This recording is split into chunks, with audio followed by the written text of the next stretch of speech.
guess the places that I've been. You never guess the places that I've been. 'Cause everything is like a dream, yeah, but only in that dream that I live in. I'm never gonna let the day begin. Never gonna let the day begin. 'Cause everything is like a dream, yeah, but only in that dream that I live in. Oh, don't wake me up before you go, and I'll just make this bed my home. Oh, darling, please just let me sleep. Give me my dreams.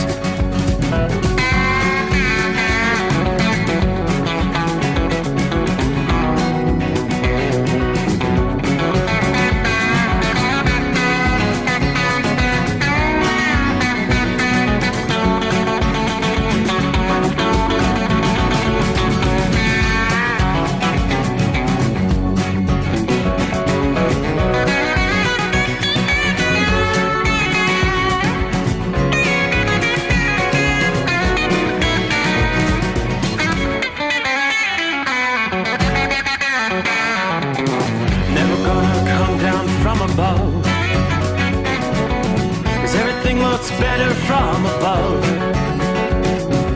Nothing's ever as it seems, yeah, except in that world that I dream of.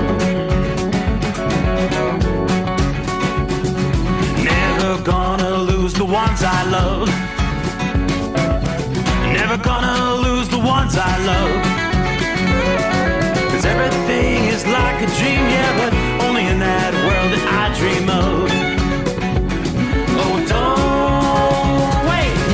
before you go, 'cause I can't face this day alone. Oh, darling, please just let me sleep. Give me my dreams. Give me my dreams. Give me my dreams.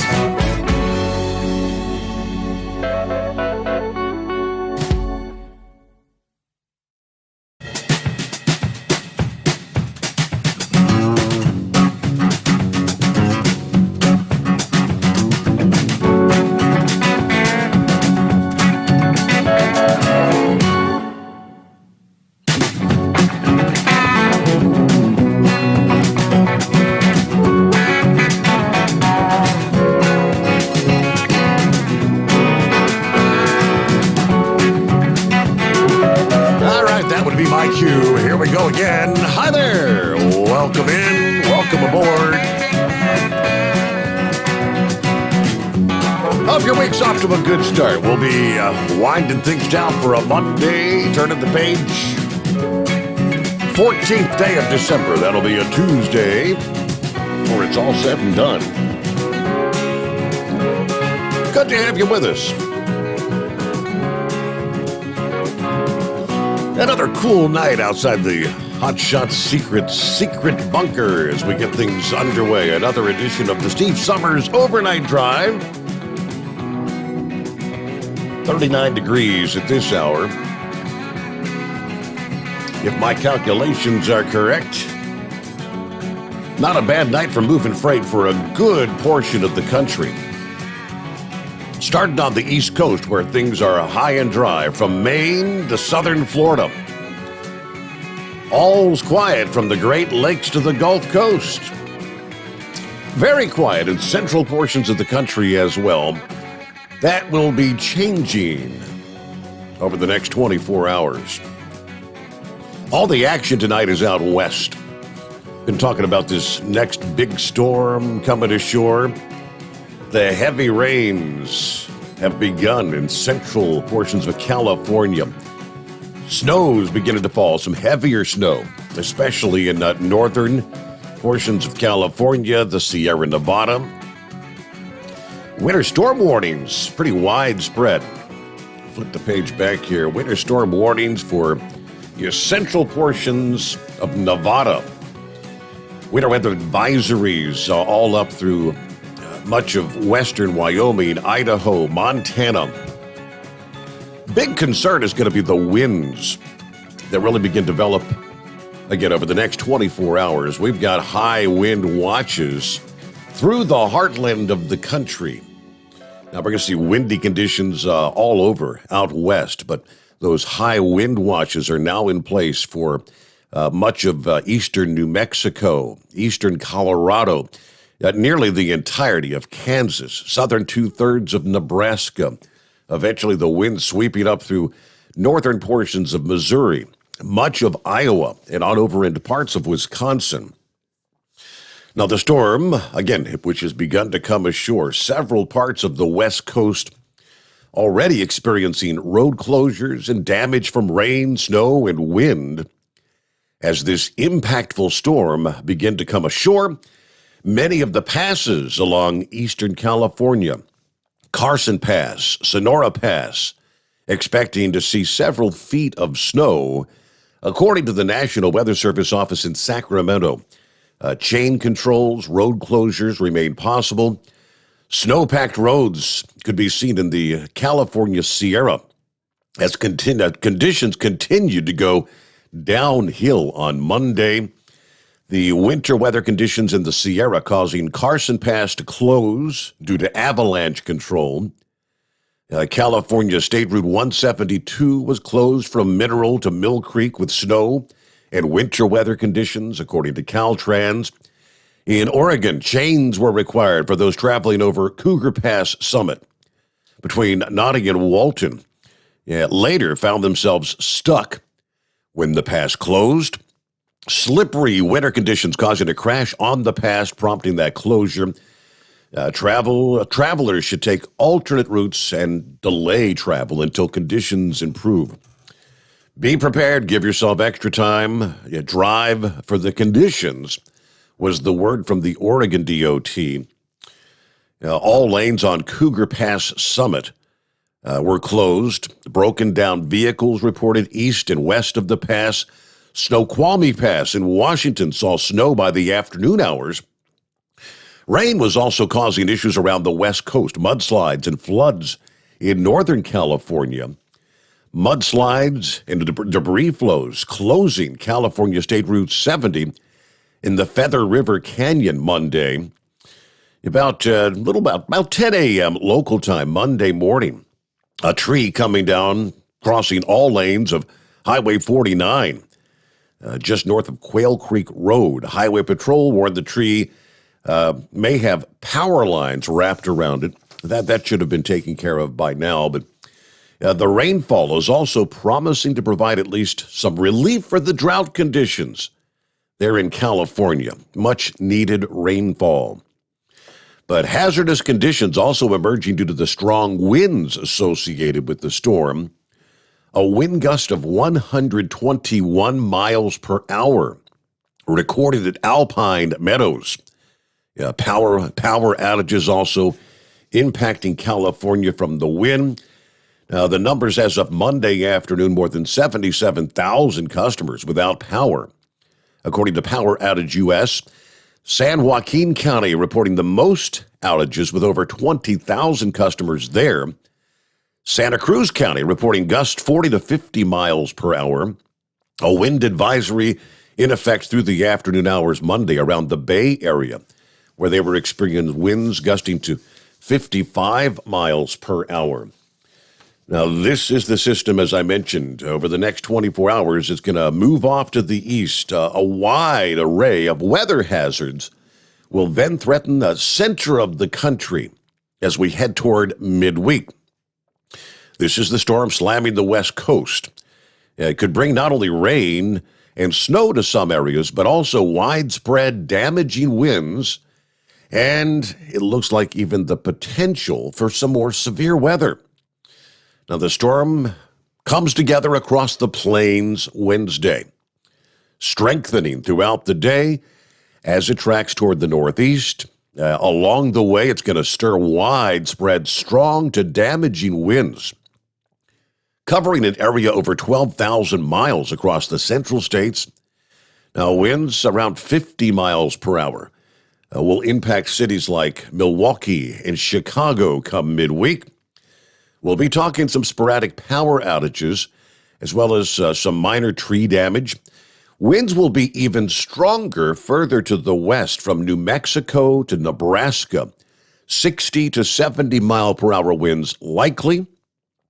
Any high-profile vehicles traveling along portions of I-70 and 80, you're going to have to take some extra precautions come midweek.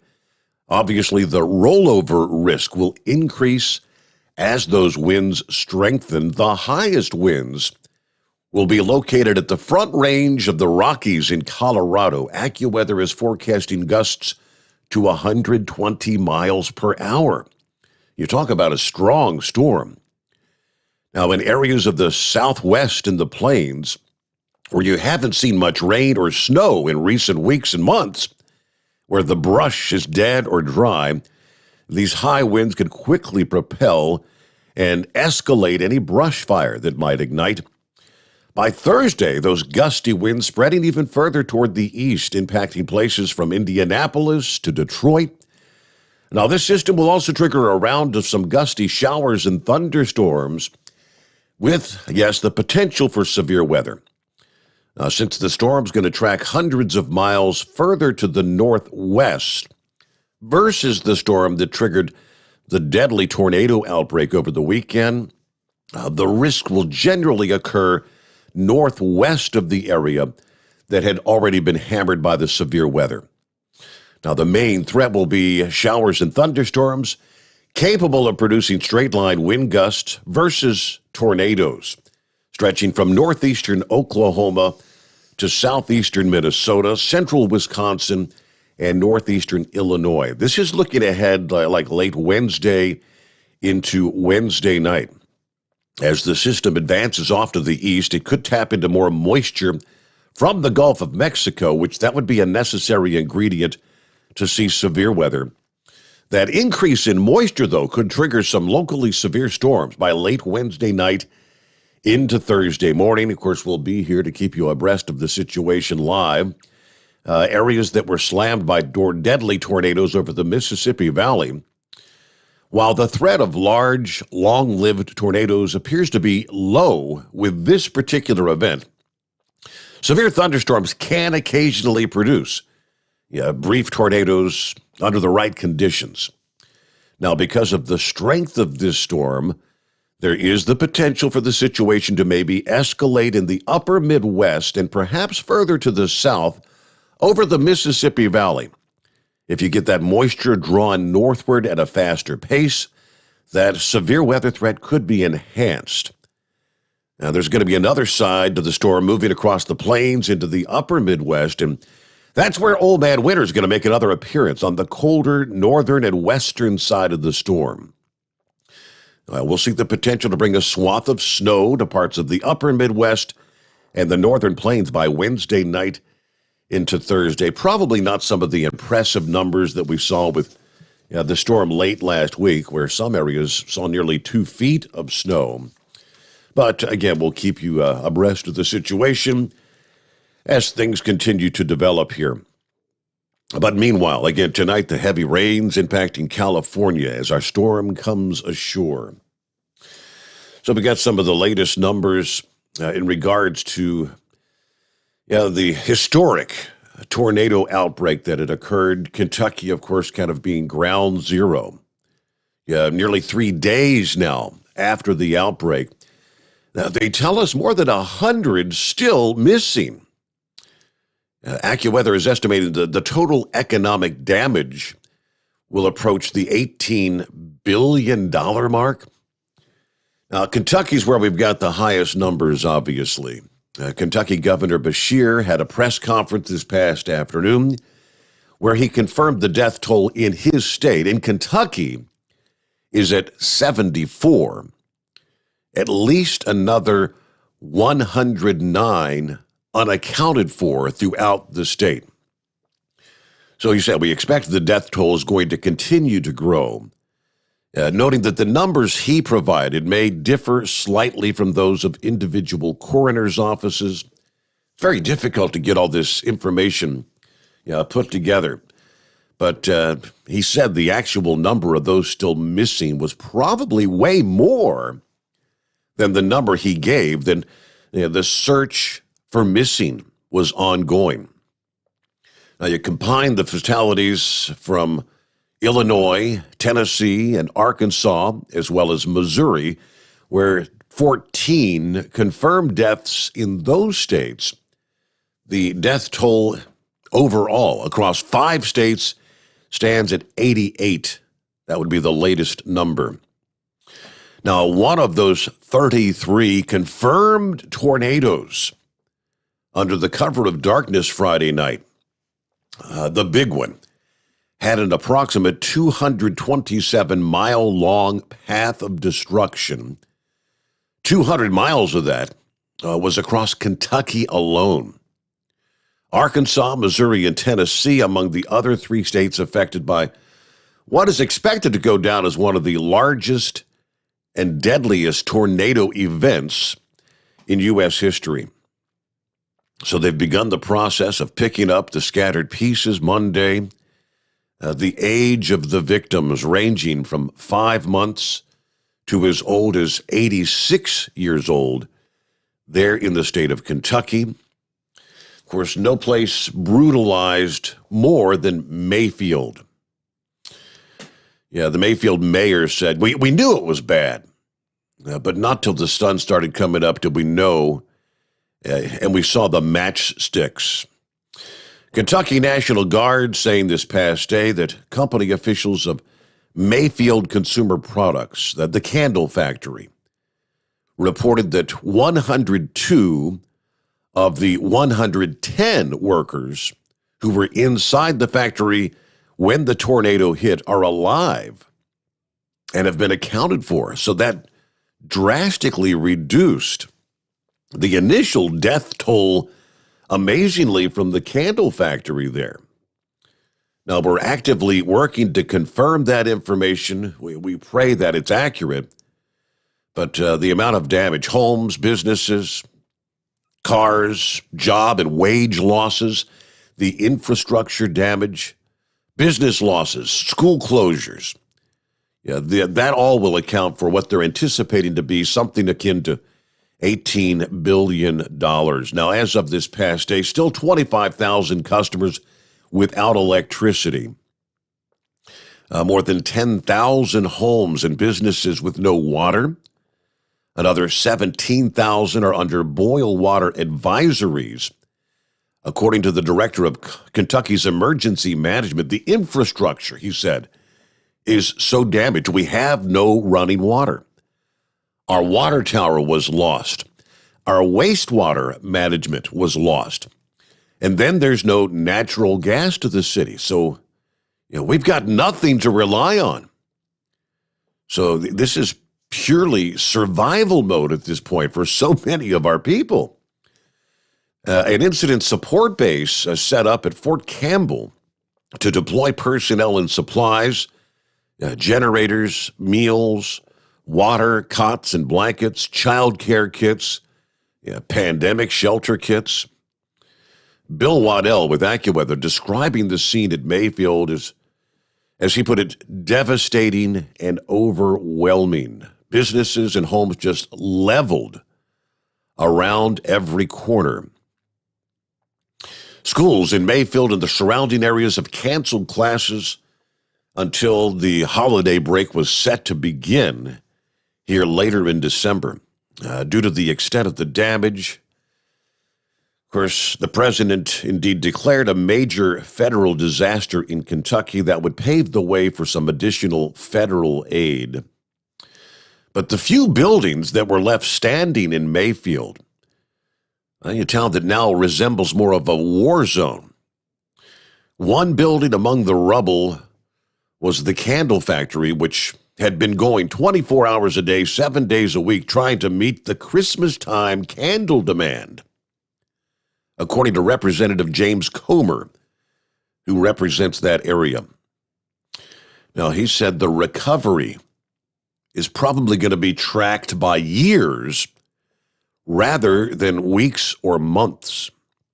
It's not going to be days or weeks. This is going to be a recovery effort that goes on for years, as he put it. Right, so that has led to some waivers as far as hours of service restrictions are concerned for trucking interests, which are, as typically the case is in any disaster, trucking is the crucial role to get the relief supplies into the area. As Kentucky begins the recovery effort, truckers need to steer clear of the affected areas. So here's what they're telling us. Allowing state access to federal aid, truckers delivering cargo for direct assistance would be exempt from certain federal regulations. However, the truck drivers must have government-sanctioned shipments. Exemptions from the FMCSA regulations apply only to certain truckers, specifically drivers responding to provide direct assistance to an emergency. Those exemptions are good in all states on a trucker's route to the emergency, even though those states may not be involved in the emergency or stated in the declaration of emergency. So if you've got emergency relief aid, you are exempt across the board. For the most part, shipments to federally declared disaster areas are coordinated by FEMA. If a driver does not already have a FEMA credential, it's too late to obtain them to provide emergency assistance in Kentucky, towns that were hit by the tornado. Acquiring access to FEMA loads it's not a simple process. Now, donations have the potential to speed up recovery, but they can also slow things down. Unexpected truck deliveries can add more chaos to an already chaotic situation. They don't want people donating loads and just trucks showing up without a specific destination. So truck drivers that are not part of official recovery efforts need to coordinate with local, state, and federal officials. All right. Yeah, we know the breakdown as far as, what unfolded there late Friday into the overnight hours into Saturday morning. But right there, we'll get a quick timeout. Come back. We'll see who's checking in out of the box here as we roll into a Tuesday morning. The Steve Sommers Overnight Drive live from the Hot Shot Secret Studio. Live from the Hot Shot Secret Studios, the Steve Sommers Overnight Drive. Dean Michael, the tax doctor here. Are you one of those truck drivers that came home after a long haul and found the only thing waiting for you was a stack of IRS letters? Your significant other was gone, but your newfound IRS problem is still there. I've heard this story many times over the years. While I can't help you with your broken heart, I can fix your tax problems. If you owe more than $10,000 to the IRS or haven't filed for many years, call me for a free consultation at 888-557-4020 or go to mytaxhelpmd.com. Like I always say, you keep your eyes on the road, I'll keep mine on the IRS. 145 over 92. 180 over 111. I had a heart attack and a cardiac arrest, and then a stroke. Your blood pressure numbers could change your life. Lowering your high blood pressure could save you from a heart attack or stroke. If you've stopped your treatment plan, restart it or talk to your doctor about creating one that works better for you. Start taking the right steps at manageyourBP.org. Now I'm, trying to get better, stronger than ever. Brought to you by the American Heart Association, American Medical Association, and the Ad Council. At Hot Shot Secret, we share the science behind common diesel problems. For example, Stiction. Found throughout the oil system, stiction is the sticky friction that negatively impacts your engine's ability to function at an optimal level. The molecular structure of oil is a hydrocarbon. The engine's extreme heat, tight tolerances, and high pressure cause the oil to break down and release hydrogen, leaving behind varnish, a carbon-based deposit. The varnish clings to the engine's moving parts, creating drag on the turbocharger, oil pump, and pistons. Symptoms of stiction include a rough idle and the loss of fuel economy and performance. Hot Shot Secret Stiction Eliminator delivers a 98% clean rating in third-party scrub tests. Its synthetic cleaner plus nano lubricant contains no harmful solvents and is formulated to be left in the engine to safely dissolve stiction for thousands of miles. It works as you drive. Stiction Eliminator is available at truck stops, Tractor Supply, O'Reilly's Auto Parts, and online at hotshotsecret.com. Hot Shot Secret. Powered by science. Because Channel 19's a little congested. Call Steve now at 844-844-3388. The Overnight Drive.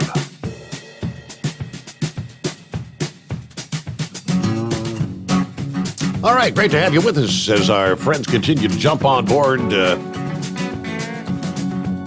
else checking in? Hello to Heavy D. Hello, Steve and the Overnight Drive crew.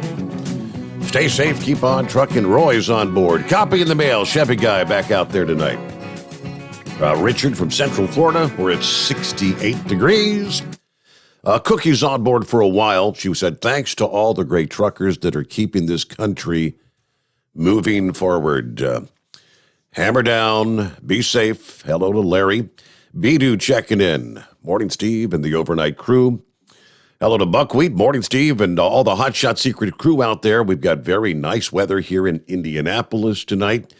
Captain Ron rolling through Gainesville, Florida tonight. Nice night for trailer trucking, he says.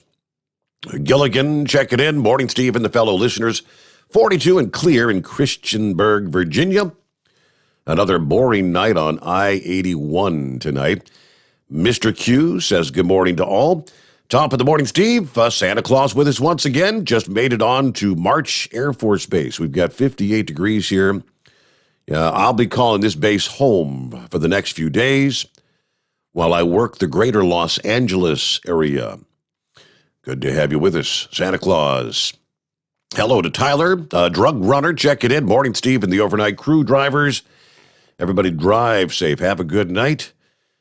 Crazy Ray on board, West Michigan, checking in. Cheers to another great morning with Steve and the callers to the show. 28 degrees there in West Michigan tonight. Kentucky Ken out there doing his thing. Good morning, overnight drive crew. Kentucky Ken checking in from Evansville. Loading in the morning, then off to Kennesaw, Georgia. Santa Claus did say very windy from Sacramento to up over the Grapevine on I-5. Yeah, windy conditions out west, as we were just talking about. Hello to Lauren Weiss, two-time world champion bull hauler. Morning, Steve. Shout out to the Carolina Monkey Gouger from the Oklahoma City Stockyards tonight. Got clear 37 degrees in Kennesaw, Georgia, with shooting stars here. Yeah, I got an email message from Scooter a little bit earlier. He said, hey, are we going through some sort of a debris field or meteor? Yeah, tonight is the night, in case you were not aware, the peak of the Geminid meteor showers.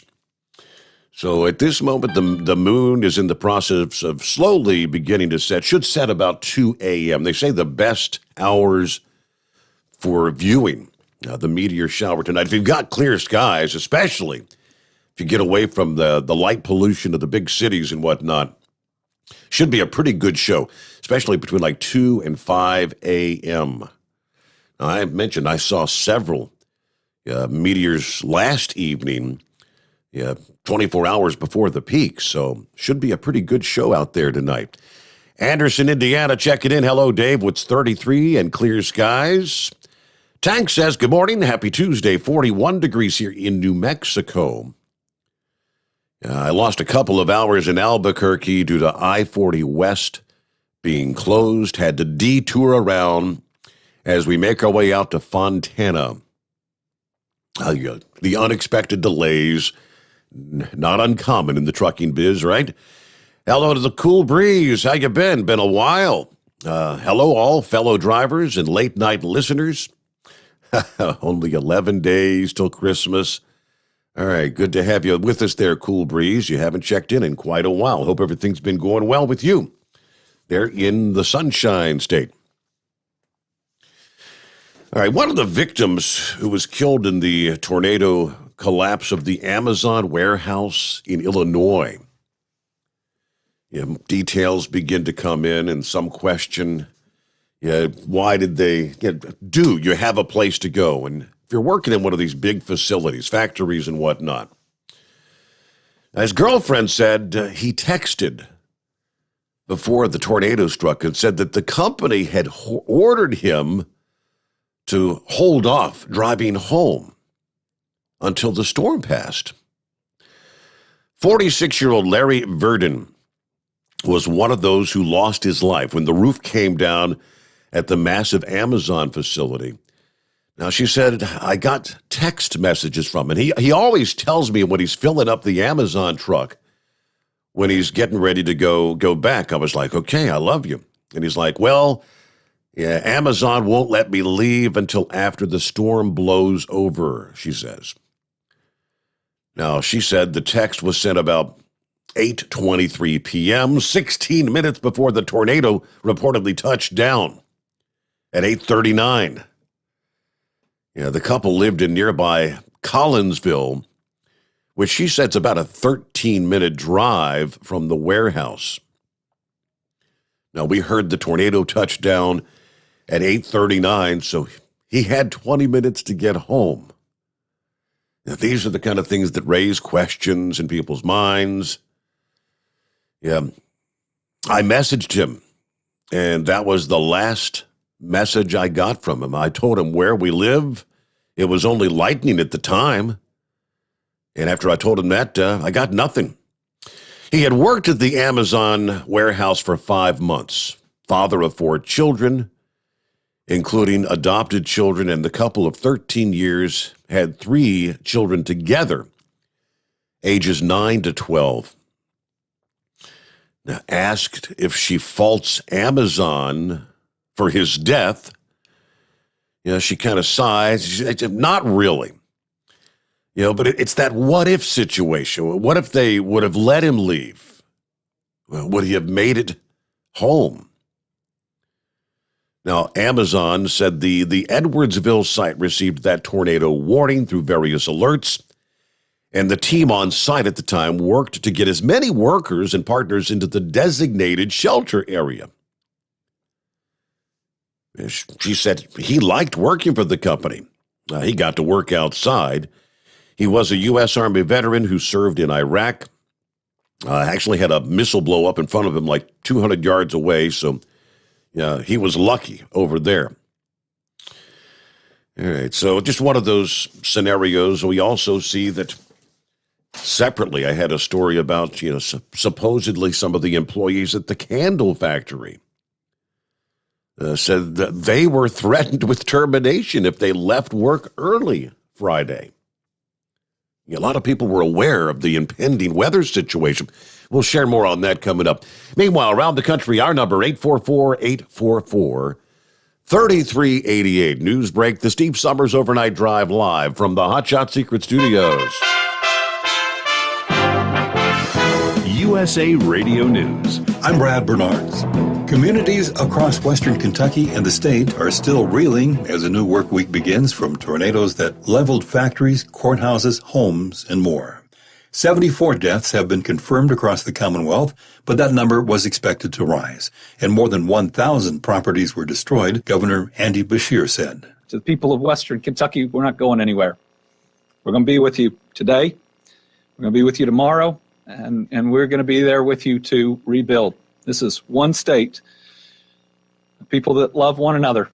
President Biden said he was working with Kentucky Governor Andy Beshear on Monday to make sure his trip does not get in the way of recovery efforts during a briefing from Homeland Security Secretary Alejandro Mayorkas, FEMA Administrator Deanne Criswell, and others on the federal response to the tornadoes. This is USA Radio News. Dish TV is better than cable TV. Why? Because you can save 45% on packages compared to your high-priced cable bill. Wow. Take those giant scissors out and cut the cable and save with Dish TV. Plus, you get a free DVR upgrade to record your favorite shows and free installation. And with Dish Anywhere, you can watch TV for free on your mobile device. Act fast. You can save hundreds of dollars. Does your cable company do that for you? I don't think so. Get all the best TV programming at your fingertips at a fraction of the price of cable TV. So say adios, arrivederci, goodbye to the high cable bill and save up to 45% on Dish TV packages today. These are limited time offers and can change at any time. Call fast. 800-610-5739. 800-610-5739. 800-610-5739. That's 800-610-5739. 5739. You're listening to the Overnight Drive with Steve Sommers. Do you have a Dodge pickup and hate your automatic transmission? Of course you do. Levon Miller at Firepunk Diesel here, and we specialize in heavy-duty and performance transmissions for your 3/4 or 1-ton Cummins-powered truck. So if you're interested in turning your stock slush box into a towing monster, call us today at 614-733-3744 or visit us online at shop.firepunk.com.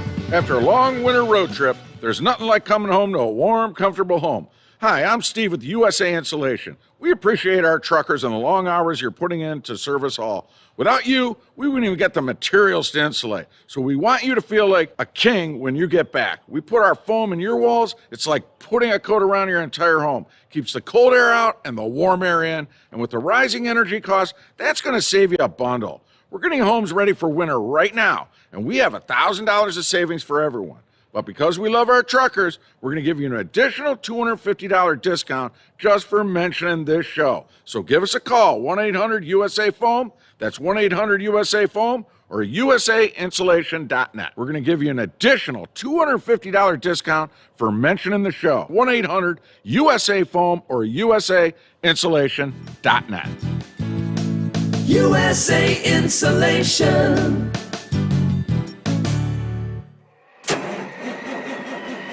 It's coming. Crisp fall mornings turn bitter cold.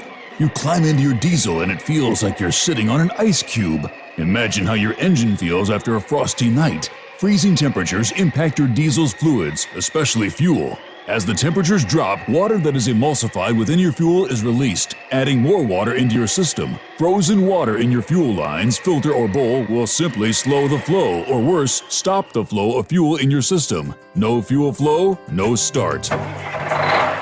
Get prepared now for the cold that is coming. Hot Shot's Secret Diesel Winter Anti-Gel is a premium fuel additive that lowers your fuel's pour point to minus 65 degrees. If it's that cold out, you shouldn't be on the road. You ought to be at home in front of the fireplace. Hot Shot's Secret Diesel Winter Anti-Gel Premium Fuel Additive. Available now online at hotshotsecret.com. Hot Shot Secret. Powered by science. Dean Michael, the tax doctor here. I have one question for you. Do you want to stop worrying about the IRS? If the answer is yes, then look no further. I've been around for years, I've helped countless people across the country, and my success rate speaks for itself. So now you know where to find good, honest help with your tax problems. What are you waiting for? If you owe more than $10,000 to the IRS or haven't filed in years, call me now at 888-557-4020 or go to mytaxhelpmd.com for a free consultation and get your life back. Hi, we're the Goo Goo Dolls. We're fortunate that we can give our daughters everything they need to grow and learn. But not every child can focus on classes and play dates. Nearly 13 million kids in the U.S. face hunger. That's 1 in 6. School lunch might be their only meal each day, and it's heartbreaking to imagine any child going to bed hungry. We're dreaming of a perfect day when kids can smile, play, and just be kids without worrying about where their next meal will come from. Feeding America is working to make that perfect day a reality. Each year, the Feeding America network of food banks rescues billions of pounds of good food that would have gone to waste. That food is given to families and children in need. Being a kid should be about doing things that make an ordinary day extraordinary. Learning to play an instrument, building a sandcastle, hosting tea parties. Hunger should never be an obstacle to growing up. You can help end childhood hunger in your community by visiting feedingamerica.org. Brought to you by Feeding America and the Ad Council. Keep the bugs off your glass and the smokies off your ass. This is the Overnight Drive with Steve Sommers.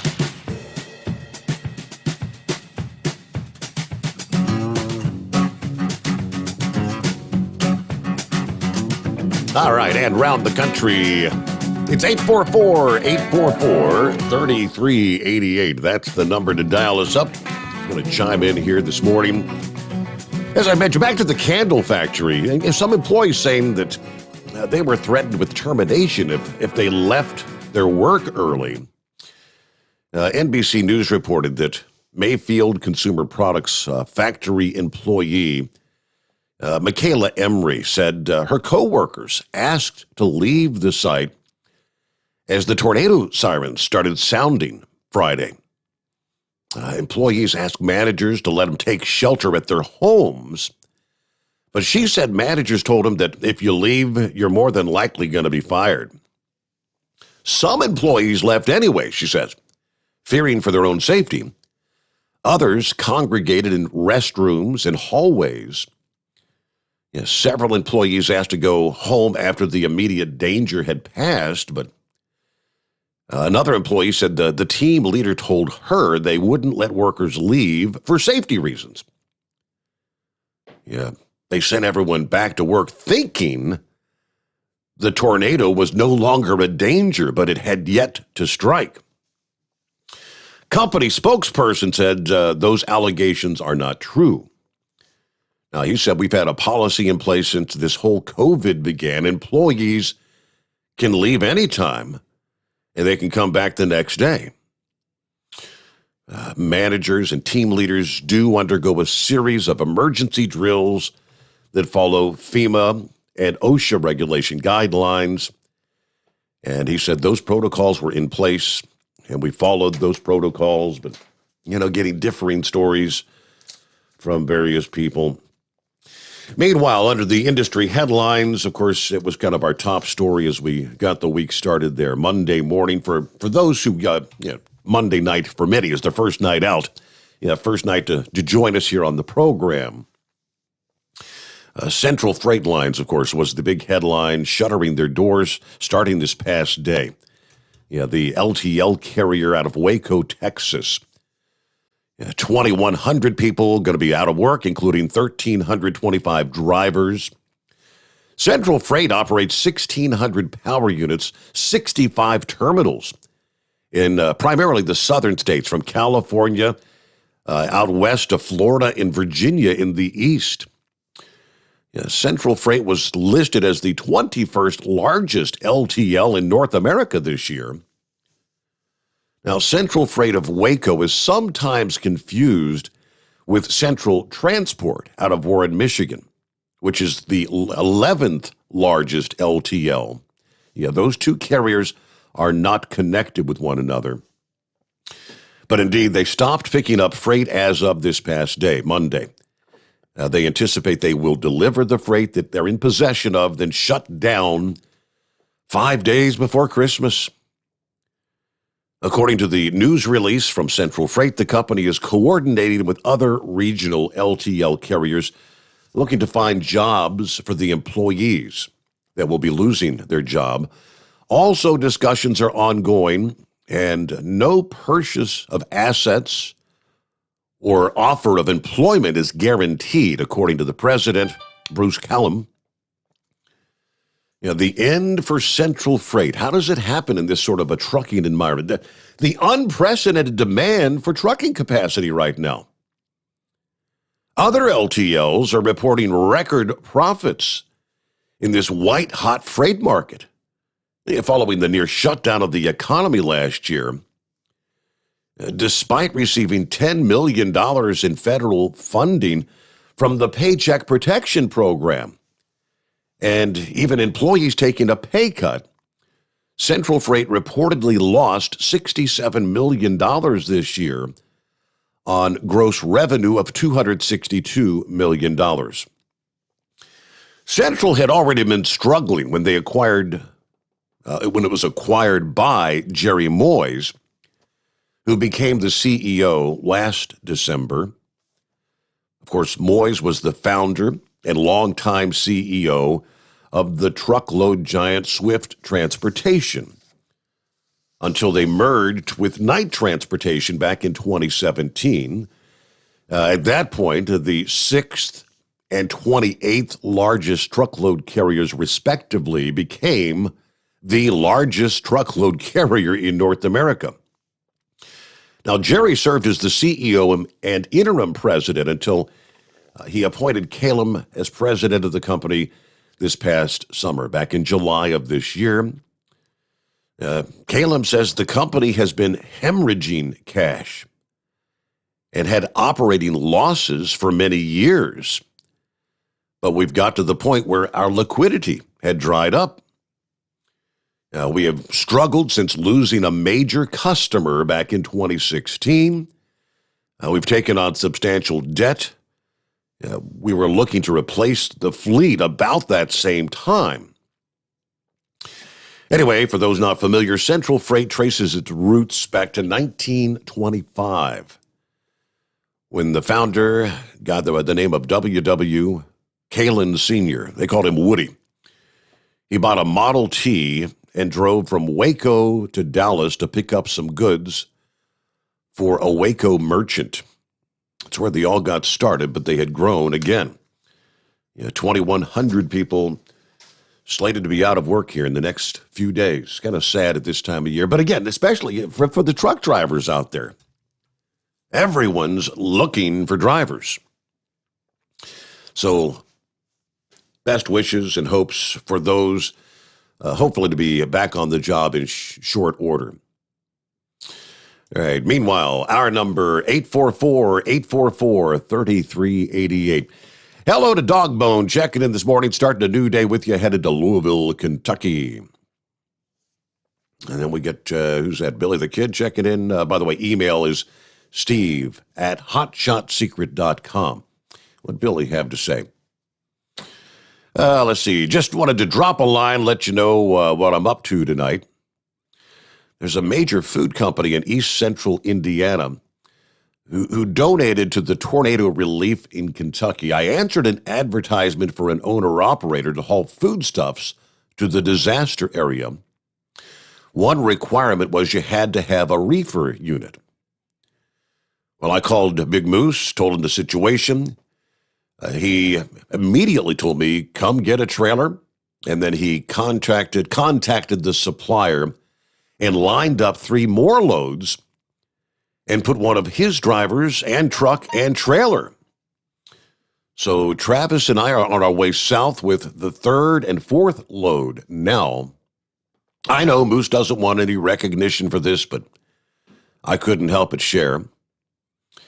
I'm not sure if he'd dealt with the stuff he has this year, but with what he's been through, I couldn't even get out of bed, much less keep coming to everyone's rescue like he always seemed to do. So have a great night. Have a great show. Thank you so much.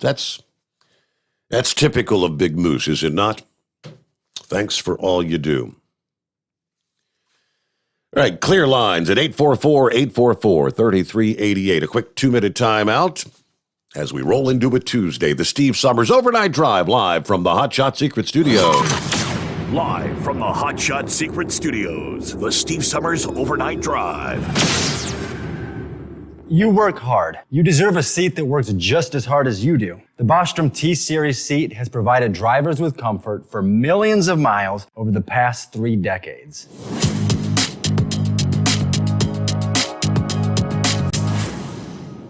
Each seat is built right here in the USA and has 4-position front cushion tilt and higher low-profile air suspension with Isolator. It's also equipped with many standard and optional comfort features, such as high and mid backrests, 9.4-inch fore-aft slide adjustment, adjustable armrests, and manual or dual air lumbar support systems to keep you comfortable throughout your ride. Build your T-Series seat today at BostromSeating.com and ensure your ultimate comfort for wherever the road takes you. Bostrom Seating, the ultimate comfort for the open road. After a long winter road trip, there's nothing like coming home to a warm, comfortable home. Hi, I'm Steve with USA Insulation. When we put our foam in your walls, it's like putting a coat around your entire home. It keeps the cold air out and the warm air in. We're getting homes ready right now for winter, and we have $1,000 savings for everyone. But because we love our truckers, we're going to give you an additional $250 discount for mentioning the show. 1-800-USA-FOAM or USAinsulation.net. My mother was always very active and independent, and she was familiar with her neighborhood. But one day, she stopped at the stop sign for much longer than usual. She wasn't even really sure where she was at. It's important for you to talk to someone about it. I felt so much better after my son told me, Mom, we'll figure it out. When something feels different, it could be Alzheimer's. Now is the time to talk. Visit alz.org/ourstories to learn more. A message from the Alzheimer's Association and the Ad Council. Because Channel 19's a little congested. Call Steve now at 844-844-3388. The Overnight Drive.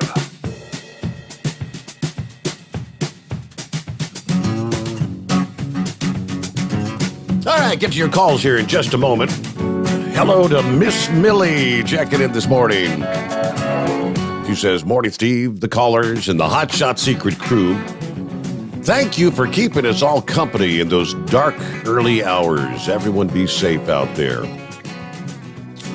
Robin checking in. "Hey, Steve, getting the ham ready to put on the smoker for Christmas." So I guess that was that smoke for a long time there, Robin. Good to hear from you, Robin. It's been a long time. Maybe you can give us a ring one of these days. Now, he sent that message here a little bit earlier. He said, "Can you comment on Central Freight closing their doors right here at Christmas time?" We just shared that story, so there you go. Anderson, Indiana, checking in. That's Dave, 33, clear skies. Tank is on board. Let's see. We mentioned Hired Gun, greeting from Kingston, Georgia, USA. At 35 degrees, clear skies here in northwest Georgia. Hey, by the way, painted side stays on top. You got that right. Table Scraps checking in. The morning Table Scraps laid up in the house this week. Warning, those COVID shots are a joke. If they worked, I wouldn't be laid up in bed and missing a damn week of work and revenue. Well, Table Scraps, now come on. They say if you hadn't had the shots, you might be in the hospital on a respirator, right? That's the potential options. So, all right, good to have you with us, Table Scraps. There you go. Crazy Ray said, yes, that big moose is a true class act. And Zorro says, not all heroes wear capes. Well, that is true once again. Hey, Pappy gets to be first out of the box tonight. What's going on, Pappy? Hey, first, I think this is a first. A first of being first. Yes, sir. Hey, check this out, Steve. I kind of tuned in a little late. I don't know if you mentioned it or not, but, man, you got to look up in the sky, Steve. I stepped out there at the bottom of the hour. Meteors already. I saw a really good, like a fireball at the bottom of the hour break there, going like from straight down. It was long lived. I bet you, was it looking north? Yes, sir. Were you looking north? Yep. I bet you we seen the same one, because that's right when I called you up. It's right about the time the air care was flying by. Dude, it was funny, man. Listen, I'm not a real crazy conspiracist, but I was looking west. I was talking with a buddy of mine here at work, and there was a chemtrail that you could see in the moonlight, looking west by the moon, right? And he was like, "Chemtrail? What the hell are you talking about?" I was like, "Man, come here, get out." So we get out of our car, and we're looking up towards the moon, and I was showing him, how these X patterns are with these daggone chemtrails. And all of a sudden, boom, there went a meteor. Uh-huh. And he was like, that's the first one he's ever seen in his life. Really? I'm like, you're kidding me. Yeah, he's probably, I don't know, 28, 29, somewhere around there. But so he was all excited, and we're standing there, and boom, there went another one, And I'm like, man, I forgot there's a meteor shower tonight. And then I jumped in the car, started heading north, and this big one, probably the same one you've seen, it was a teal color, and it probably lasted 3 to 4 seconds. It was bright, and it was big. It was looking north. Yep. So I've seen 3 or 4. Yep. 3 or 4 here in the last, 20 minutes or so. So. Yes, sir. Might be a good night for it. It's pretty clear. Well, they always say the Geminids is one of the most. God, there just went another one. 2 more, Steve. One of the most reliable. Just went out. So it's going to be. Wait till the moon goes down in about an hour, and the skies will be nice and dark. Yeah.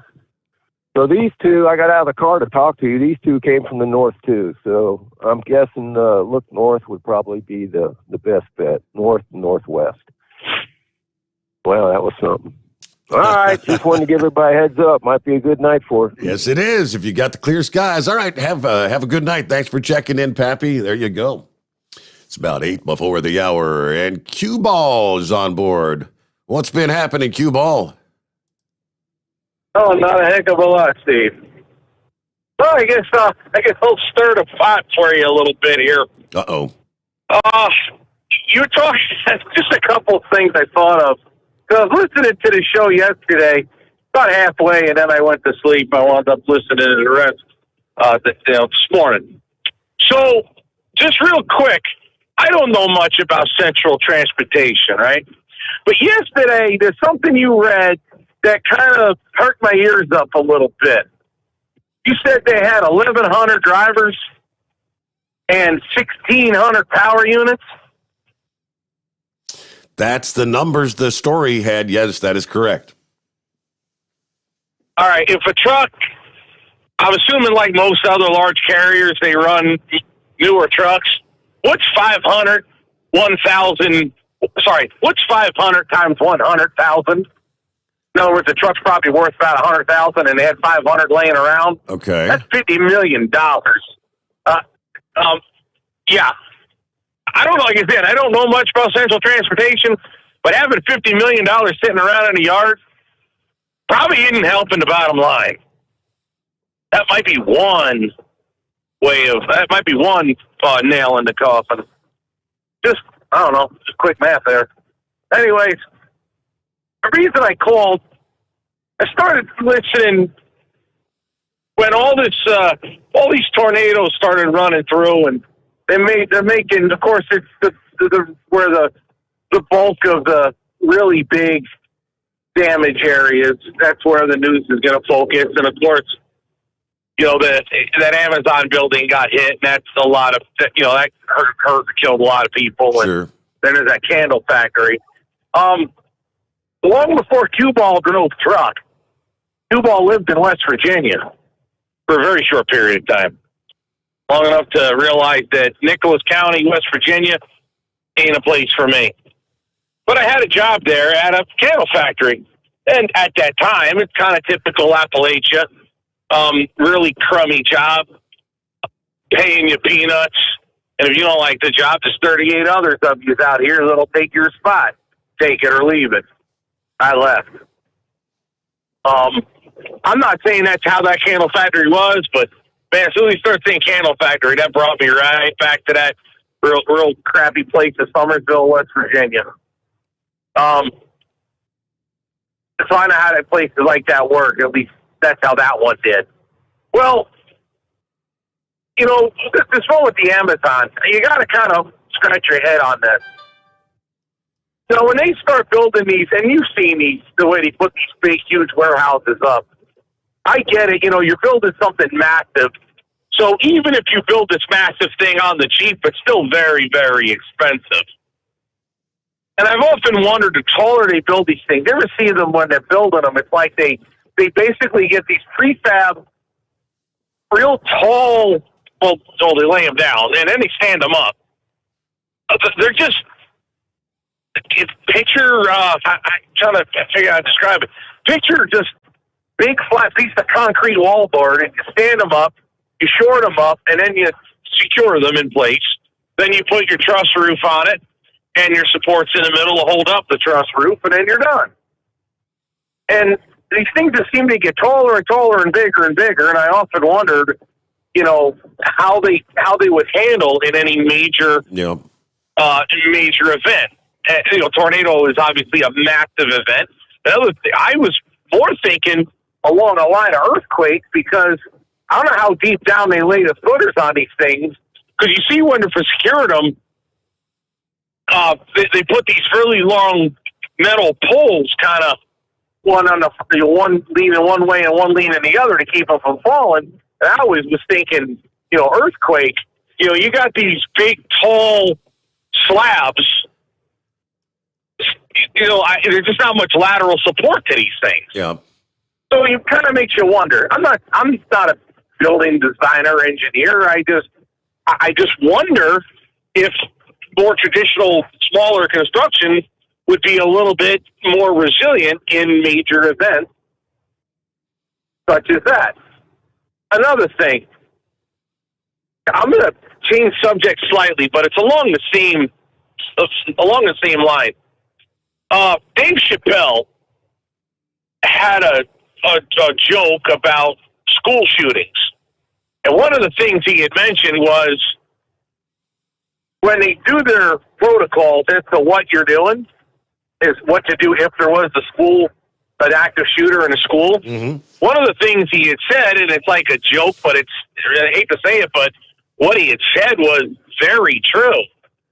You're training the kids what to do. You probably also just trained the shooter as to where all his targets will be.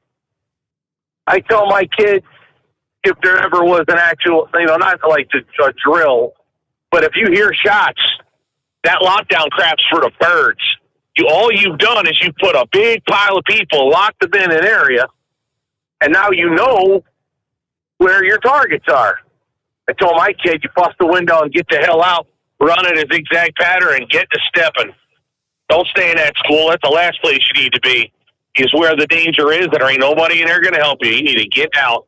So to me, the best thing to do is to lock them down and to let them the hell out. Think about it. It's a lot harder to get. It's a lot harder to get them if they're scattered around. Well, it kind of sounds like a tornado in an Amazon building. If you help, first of all, they won't let you leave. Look, if you're clocked out, get in your car and get stepping, pal. I don't care how big the gate is, you can still get moving. You get my point, though. That makes no sense to me. I guess if you're Who the hell is Amazon to say? If you're on the ground floor, the high school I went to had 3 levels. So, I mean, if you're on the second floor or third floor, it's going to be a long drop if you try to go out the window. But I get your point. Yeah.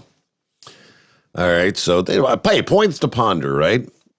Maybe you have thoughts or sentiments. Interesting that he brought up school shootings. Because it looks like another has been thwarted here. Thank goodness. 2 teenagers arrested this past Friday. They were plotting an attack on a Western Pennsylvania high school. 16 and a 17-year-old. We've got the details, what they were trying to put together. And in this case, unlike the case in Michigan a couple of weeks ago, where the parents seemed to almost know what was about to unfold, it was actually a parent that threw a tip to law enforcement. Parent who did the right thing in this case. And with that, it's 844-844-3388. The Steve Sommers Overnight Drive, live from the Hot Shot Secret Studios. USA Radio News. I'm Brad Bernards.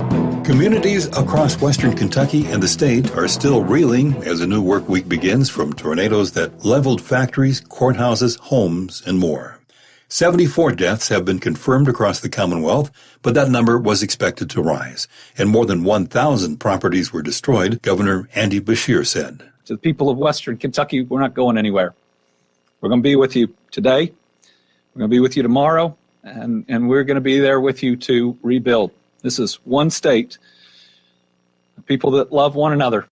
President Biden said he was working with Kentucky Governor Andy Beshear on Monday to make sure his trip does not get in the way of recovery efforts during a briefing from Homeland Security Secretary Alejandro Mayorkas, FEMA Administrator Deanne Criswell, and others on the federal response to the tornadoes.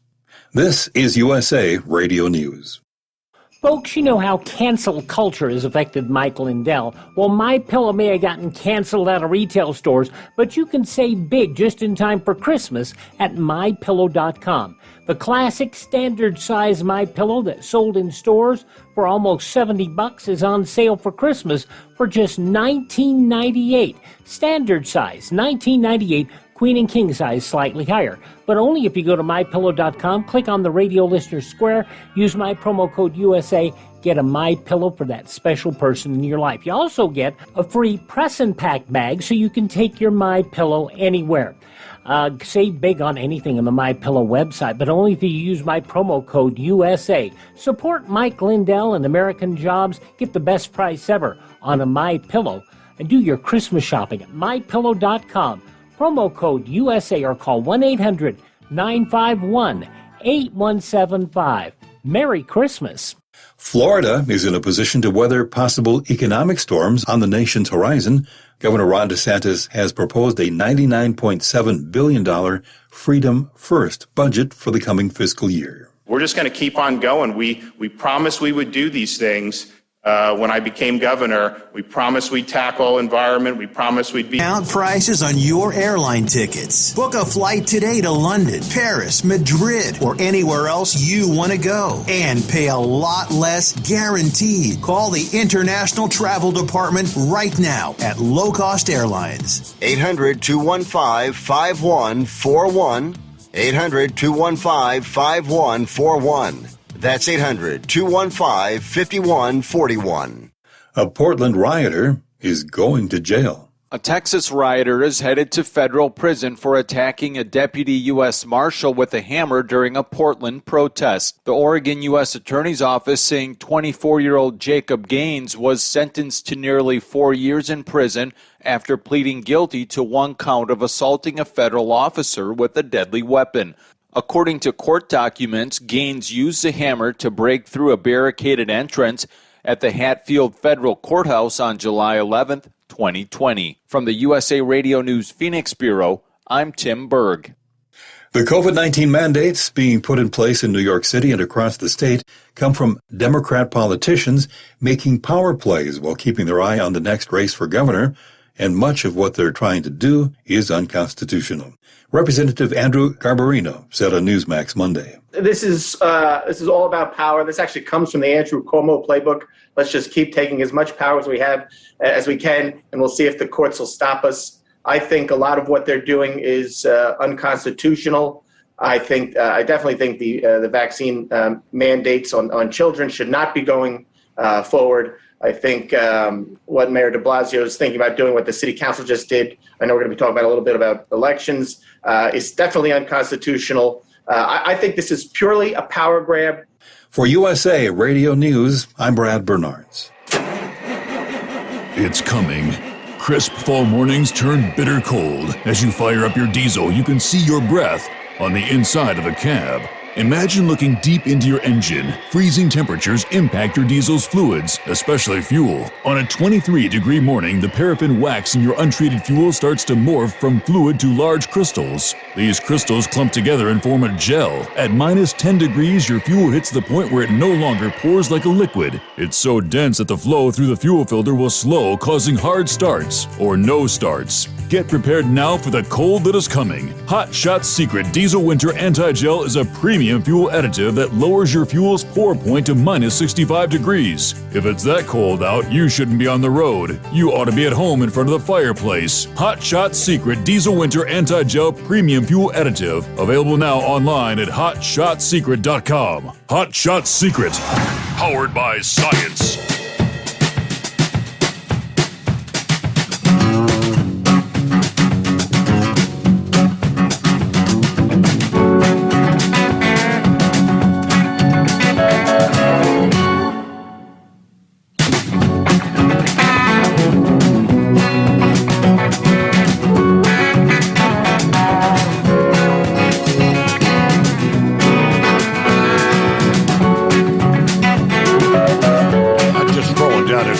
A message from Rambler.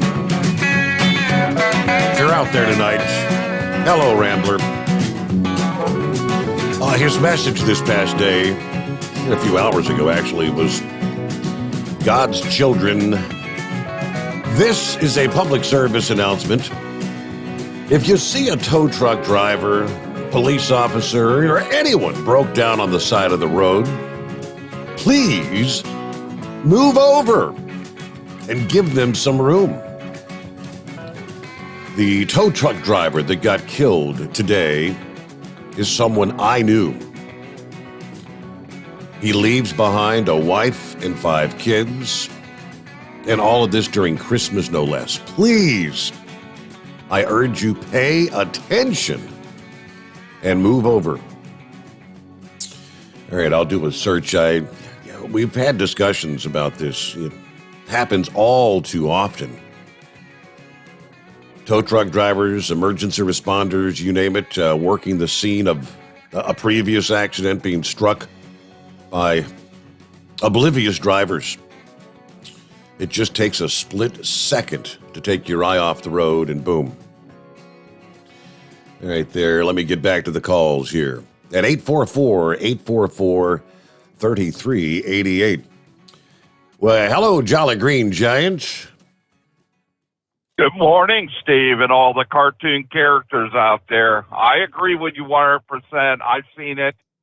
As a professional driver, we're taught to get over, not just for the police and the emergency vehicle, but I don't care who's on the shoulder. I plead with all the professional drivers out there, do the right thing and get over. I just seen it just a few minutes ago where there was a construction vehicle on the shoulder and everybody just moving over to the left. And I wanted to talk about the tornadoes. I was working Friday night and all that junk. Of course, it wasn't as bad up on 70 going toward Effingham. But my heart is out there for the families that have lost their homes and some of the people that have lost their lives. But I wanted to talk about that candle factory down in Maryville, Kentucky. My wife just told me tonight that there were reports of employees in that factory that asked to go home. Yes. And they were told if they left that they would fire them. Did you hear the same thing, Steve? I shared that, just a few minutes ago. Yeah, it was one of the headlines after the weather. Yeah, I mean, supposedly at both the Amazon facility as well as the candle factory. That's what some of the employees are citing. Okay, so now you've got to ask the question, if I'm a loved one and I'm at home and my spouse got killed, what does that tell you what is going to happen? And I told my wife they're going to get sued for everything they've got. Number two, I think Captain Ron was bringing it up to me earlier. He was asking the question. He was asking about, did any of these factories have tornado or hurricane shelters inside their buildings? That's a good question. My wife was telling me where she works, in the grocery chain she works, that they are instructed by management to go to the freezers and the coolers in their grocery store, which makes perfect sense. I would go into a place where there is no windows, but there's no guarantee that tornado is not going to knock that down, but Sure. You got a better chance of surviving. I was told that she also said that some of the people went to the bathrooms in these places. Okay, but I want to tell you right up front, the manager that told these employees that they could not go home or they would be fired, I wonder what they think now that some of these individuals are now dead. I wonder what they think. How can they honestly go home and sleep with a clear conscience? So that's what I wanted to bring up tonight. My wife just brought it to my attention tonight, and yes, like you, I'm appalled that they would not let these employees go home.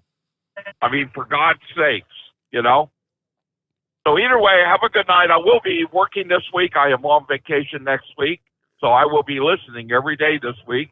I want everybody to be safe tonight. Have a good night. Thank you, Jolly Green, and we'll be here all this week. Yes, indeed, we will. And most of next week also. For Christmas, I'll be out Friday, Saturday, Sunday. Then we'll be back for the New Year's week, Monday, Tuesday, Wednesday, Thursday. All right, it is 844-844-3388. As we broke away there at the top of the hour, I mentioned another potential school shooting thwarted in this case. 17-year-old Logan Pringle and 16-year-old Preston Heinbaugh arrested on charges of conspiracy to commit terrorism and conspiracy to commit aggravated assault. As of Monday morning, both are in custody. The Daily Mail reported police found a pump-action rifle and 4 AR-15 style semi-automatic rifles at Heinbaugh's house. The mother of a student at Westmont Hilltop High School was the first person to raise concerns. So I think I may have misunderstood that when I read the story the first. I was thinking it was one of the parents. No, it was the mother of another student who said her daughter texted her last week that she saw Pringle at the school. Well, Pringle had been expelled 3 years ago. She was just assuming he had been readmitted to the school.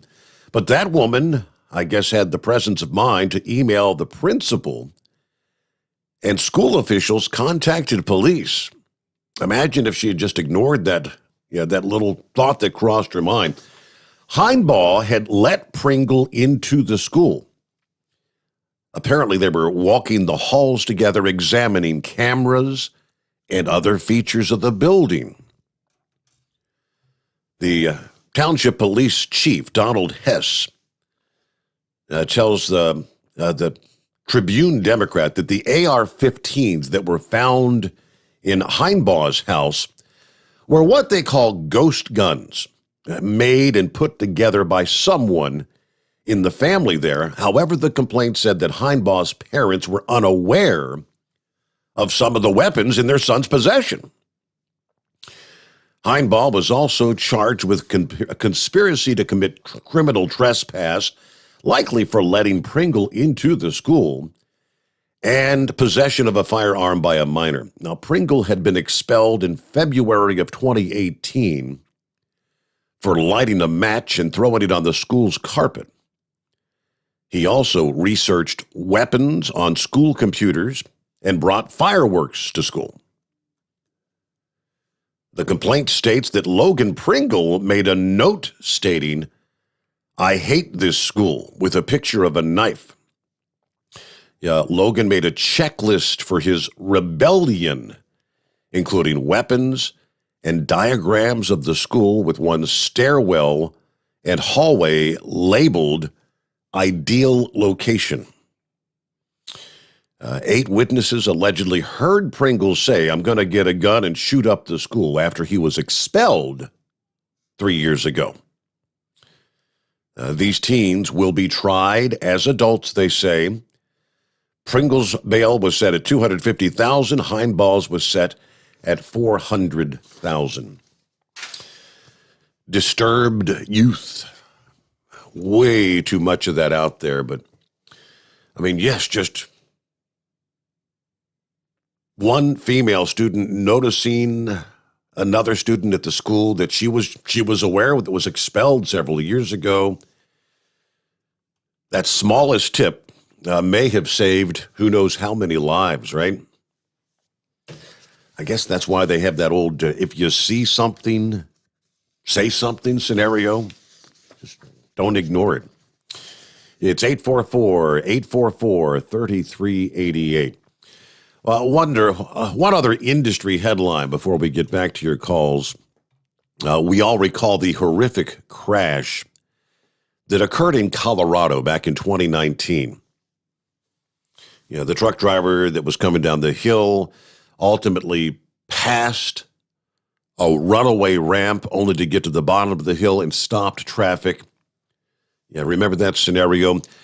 That driver was sentenced this past day to decades in prison, guilty on dozens of charges, including vehicular homicide for that fatal pileup. 25-year-old Texas resident Rogel Lazaro Medeiros, sentenced to 110 years in prison in a Jefferson County, Colorado court of law. The judge presiding over the sentencing said he felt bound to sentence Aguilera Medeiros to consecutive, not concurrent prison terms based on existing Colorado law, he said. During the sentencing, numerous relatives came forward to offer victim impact statements. His wife wept while she addressed the court on behalf of her husband. "It's hard to live in this trauma," she says. I can't sleep. Even he spoke to the judge, pleading for leniency. I says, "I can't sleep. I'm thinking all the time about the victims." just moments before sentencing. I'm begging for forgiveness from this torture and pain, he says. I'm not a murderer. I'm not a killer, he told the judge. But yeah, 110 years. All right, back to your calls here. And the Brain Dead checking in. What's happening? How's your week starting out, Brain Dead? So far, so good, but I'm not holding my breath just yet. It was a cluster of a week last week, and thank God I had to go get an extra 12-pack of brown water to make up for it, Steve. But no, Q-Ball, let me correct you a little bit. Central Transport runs the yellow trucks. This is a total separate company from Central Freight Lines. You know, I made mention on several of the Facebook groups about, you know, at least this is not another Aero Trucking from 2009. I mean, yes, they are giving employees a heads up, and it could have been a lot worse. You know, the timing sucks of being here for Christmas, but you know, at least it was, they had some form of a warning, because I taught. There's a few of the LTL Facebook groups that I'm in, and there was a guy that posted in there or commented on there, actually said that he was laid off right after Thanksgiving and was looking for another job and was hoping to be called back after the Christmas holidays to help with the freight. And then this happened. A lot of these guys have been there 10, 15, 20 years, and now got to go to another company and start back at the bottom of the board again. That's the real, not sorry, but the real thing that just sucks about this. But, you know, those guys, you know, there's tons of companies out here hiring. But, Steve, the main question that I have for this is last year they said they bought up Volunteer Express out of Dresden, Tennessee, and we're in a red-hot freight market. Why couldn't the bills have been paid? Why all of a sudden the closure? Yeah. Kind of sort of get where I'm going with this. So, I mean, if you got money to buy out another company, and now here it is a year later, you're closing your doors, you know, it doesn't smell right to me. But I hope those guys get hired on with other companies. You know, it sucks the timing of the year, but it is what it is. But, yeah, Friday night was real hairy for me coming out to Little Rock. I had a couple light trailers, and pretty much from Little Rock to Memphis, I did nothing but about 55 mile an hour all the way. It was all that I could do to really keep it on the ground. The driver that runs behind me, he's only been driving like 2 months, and they put him on this run, or he bid it on this run and got it. It took him 5 hours because when he was getting ready to leave the yard, they closed the gates and told him to go back to the docks and to go into the break room and wait until the storm to pass. Luckily, our terminal escaped too much damage other than Nashville. The Nashville yard had a bunch of trailers that were flipped over. I saw that on Facebook. But we run on generator power there for about a day or so.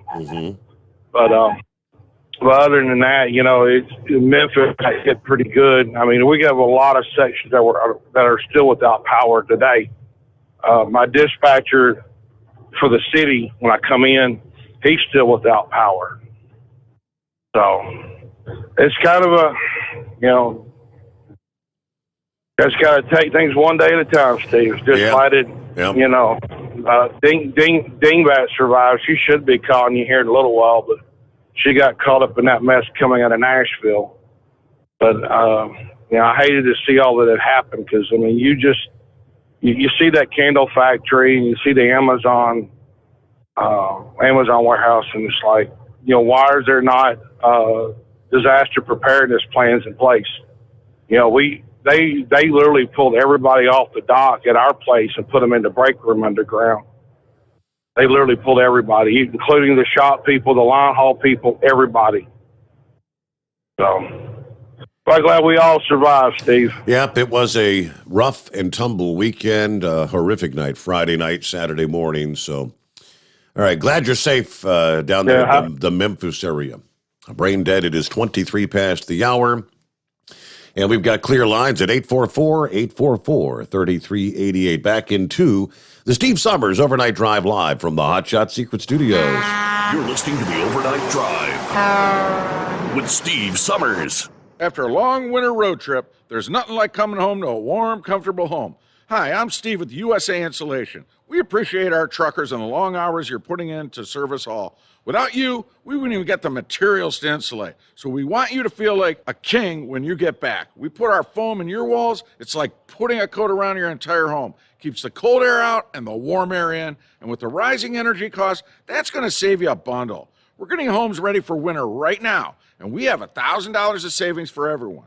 But because we love our truckers, we're going to give you an additional $250 discount just for mentioning this show. So give us a call, 1-800-USA-FOAM. That's 1-800-USA-FOAM or usainsulation.net. We're going to give you an additional $250 discount for mentioning the show, 1-800-USA-FOAM or usainsulation.net.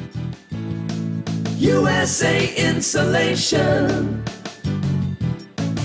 At Hot Shot Secret, we share the science behind common diesel problems. For example, diesel fuel cetane levels. The cetane rating in diesel fuel is 42 to 45. Most diesel engines operate more efficiently with a cetane rating of 48 to 50. One treatment of Hot Shot Secret Diesel Extreme will raise your cetane 7 points, increase fuel economy, and improve cold starts. Hot Shot Secret Diesel Extreme is available nationwide at truck stops, fine farm and auto stores, and online at hotshotsecret.com. Hot Shot Secret, powered by science. My daughter Brinley is here at St. Jude. Coming here was literally life or death, and it was so scary. But St. Jude is fighting for one goal, like this one mission, life. And that gave us hope. We haven't received a single bill from St. Jude, so I really can just focus on what's best for Brinley. Finding cures, saving children. Learn more at stjude.org. And now, back to the Steve Sommers Overnight Drive, live from the Hot Shot Secret Studios.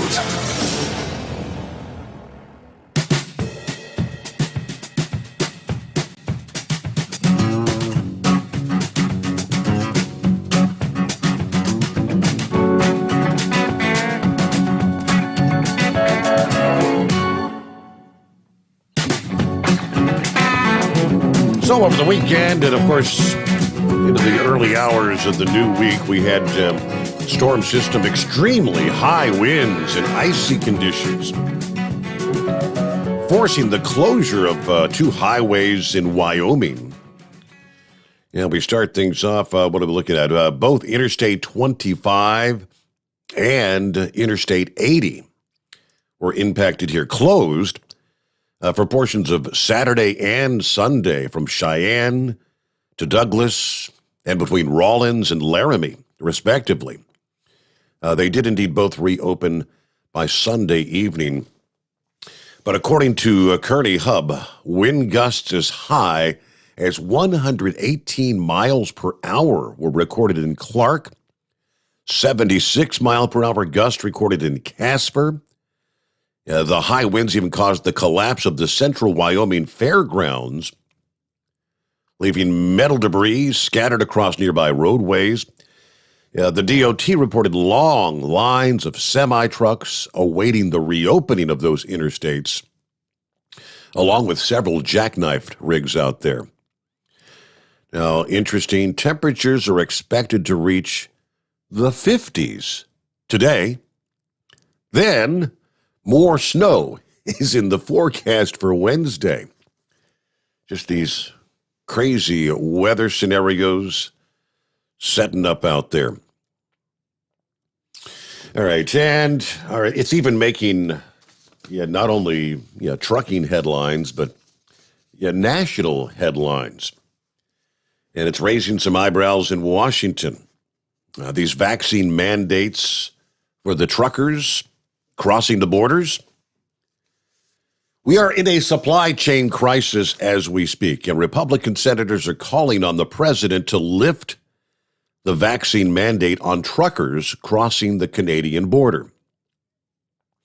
President Biden imposing a vaccine mandate for essential American workers trying to cross the northern border for their job, while not imposing any sort of mandate for the hundreds of thousands of illegals coming across the southern border, is beyond hypocritical. Senator Steve Daines of Montana, authoring the letter that was signed by 14 Republican senators. The president needs to stop putting illegal immigrants over American workers, they said.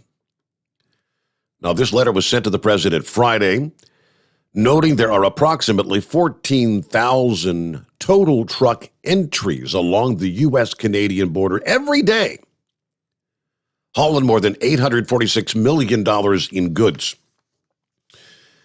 They said, we write to share our concerns with the coming vaccine mandate for essential workers at the U.S.-Canada border, which will include truck drivers. Any disruptions to the continuity of the supply chain would have far-reaching consequences that extend well beyond our shared border. Now, that vaccine mandate, January 22nd is the deadline. Despite the good intentions of this action, we fear the imposition of vaccination mandates as a requirement to cross the land border will exacerbate the existing challenges facing the freight network and supply chain as we speak. This could further fuel inflation, rising prices on top of what we're already seeing, they said. Our truck drivers worked diligently throughout the pandemic to facilitate critical cross-border freight movements to help feed and clothe American communities. Now, implementing these policies could cost them their jobs. All right, here's who signed off. Marsha Blackburn of Tennessee, John Thune, Kevin Kramer of North Dakota, John Hoven, Mike Crapo of Idaho, James Reich of Idaho, Cynthia Lumens, Mike Braun, Roger Wicker, Susan Collins, Roger Marshall, Jerry Moran, and Pat Tooming.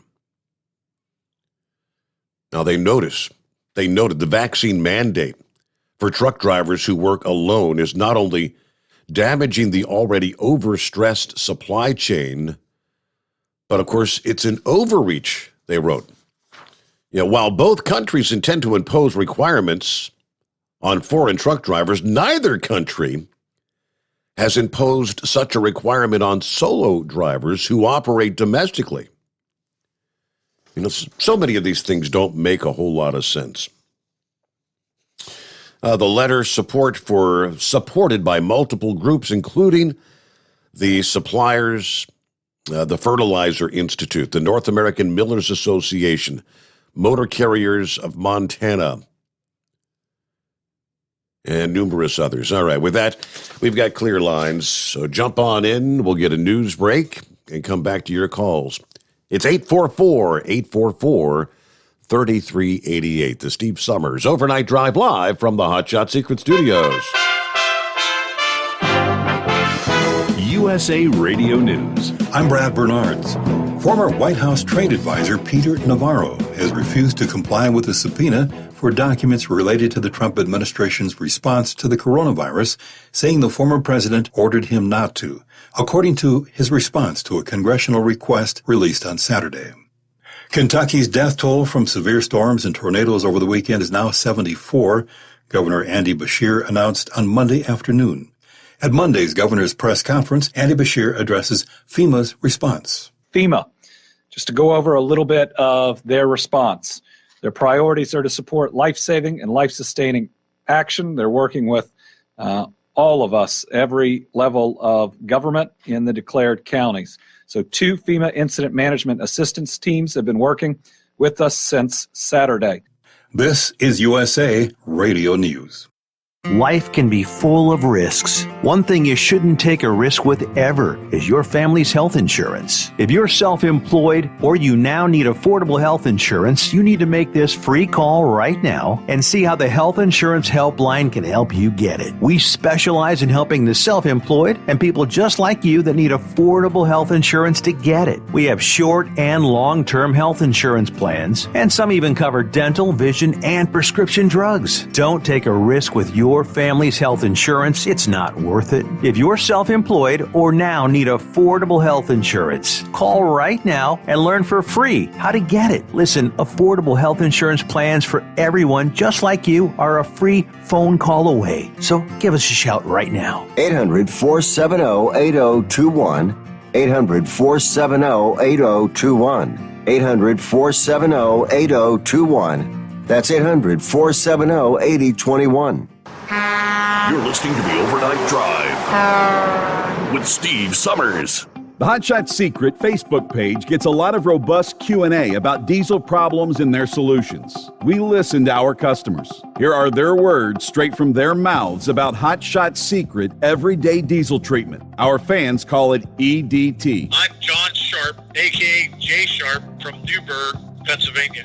Using EDT, my local fuel mileage went to average of 22 to 23, and my highway MPG went to 26 to 28. Hi, I'm Danny. I'm from Arizona. I drive a 02 Ford Excursion. I use EDT at every fill-up, and my mileage went from 12.5 miles to gallon to 14 miles per gallon. I highly recommend it. Everyday diesel treatment delivers a 6-in-1 premium fuel treatment for every fill-up, every time. Everyday diesel treatment is available at truck stops, Tractor Supply, O'Reilly's Auto Parts, and online at HotShotSecret.com. Hot Shot Secret, powered by science. How do you sleep on the road? After downtime, do you wake up well-rested and invigorated or tired, achy, and sore? Well, if it's the latter, you're not sleeping on the Big Rig Mattress. The Big Rig Mattress is a hybrid with an individually pocketed spring core that's engineered to deliver the best restorative sleep for your time on the road. Learn more about the Big Rig Mattress at thebigrigmattress.com or call 877-736-4233. The Big Rig Mattress, 100% made in the USA since 2009. You work hard. You deserve a seat that works just as hard as you do. The Bostrom T-Series seat has provided drivers with comfort for millions of miles over the past 3 decades.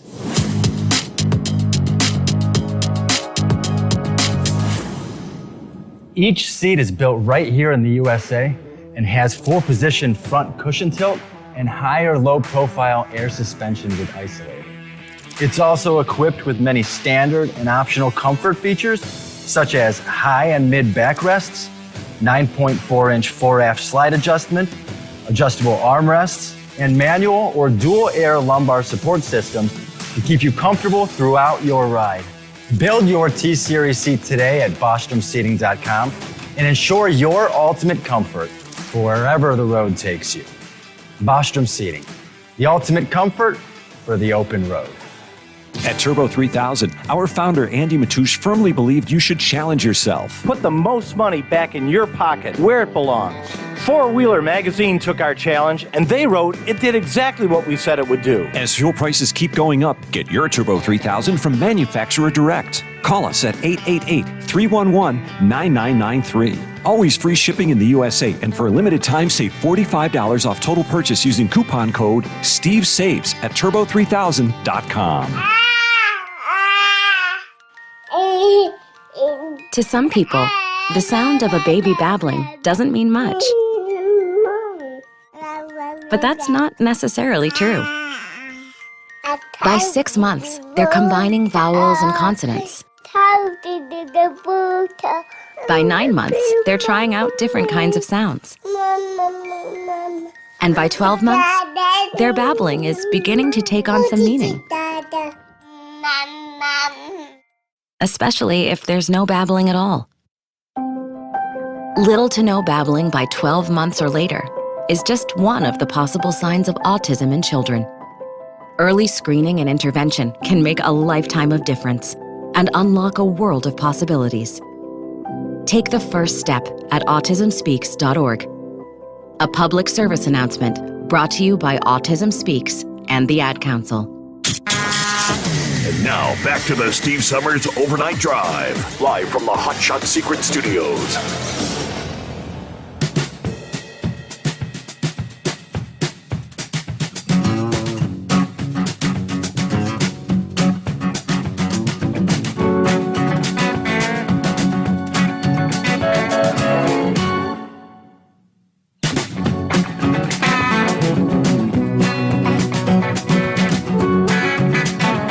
All right, jump back into it here. Let me see. You got a couple of us going through the email.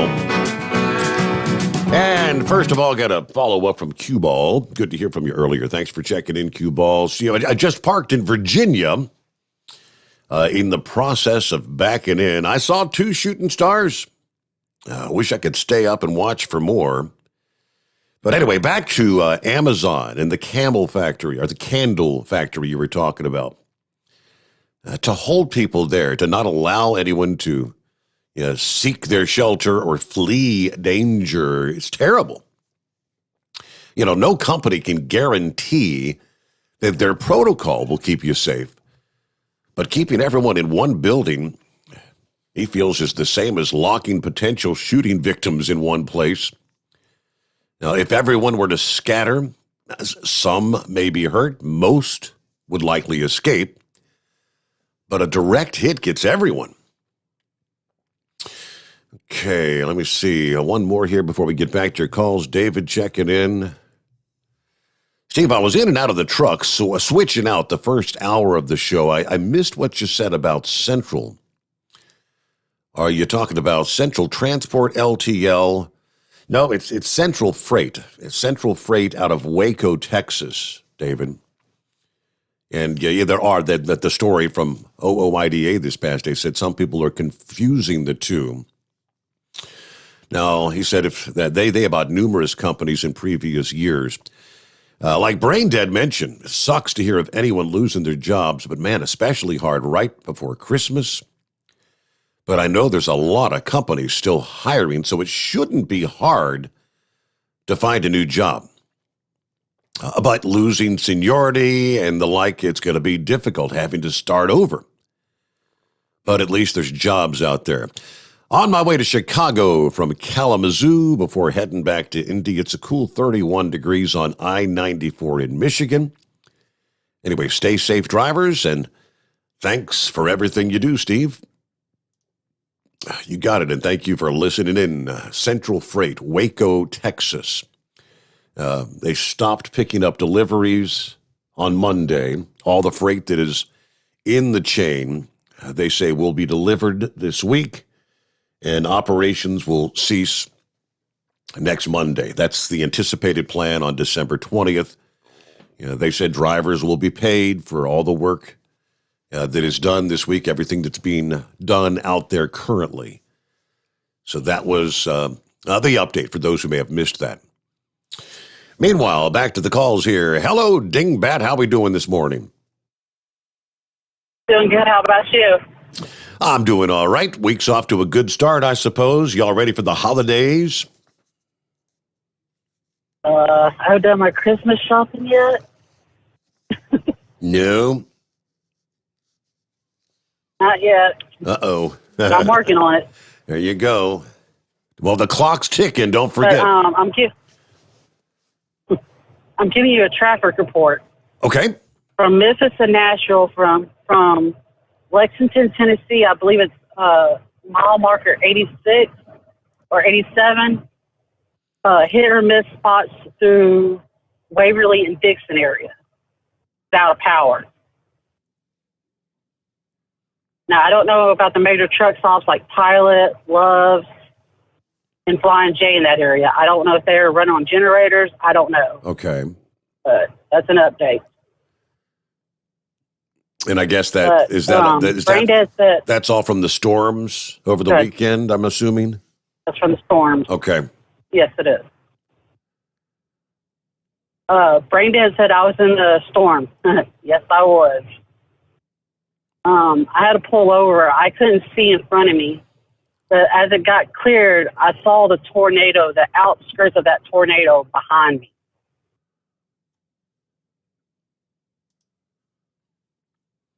So that had to be kind of frightening, was it not? Oh, I was on the phone with Brain Dead the whole entire time. I was like, let me just get home. Can I please just drop this off and get home as quick as I can? Uh-huh. So when I got home, I count my blessings and said, thank God I'm made safe.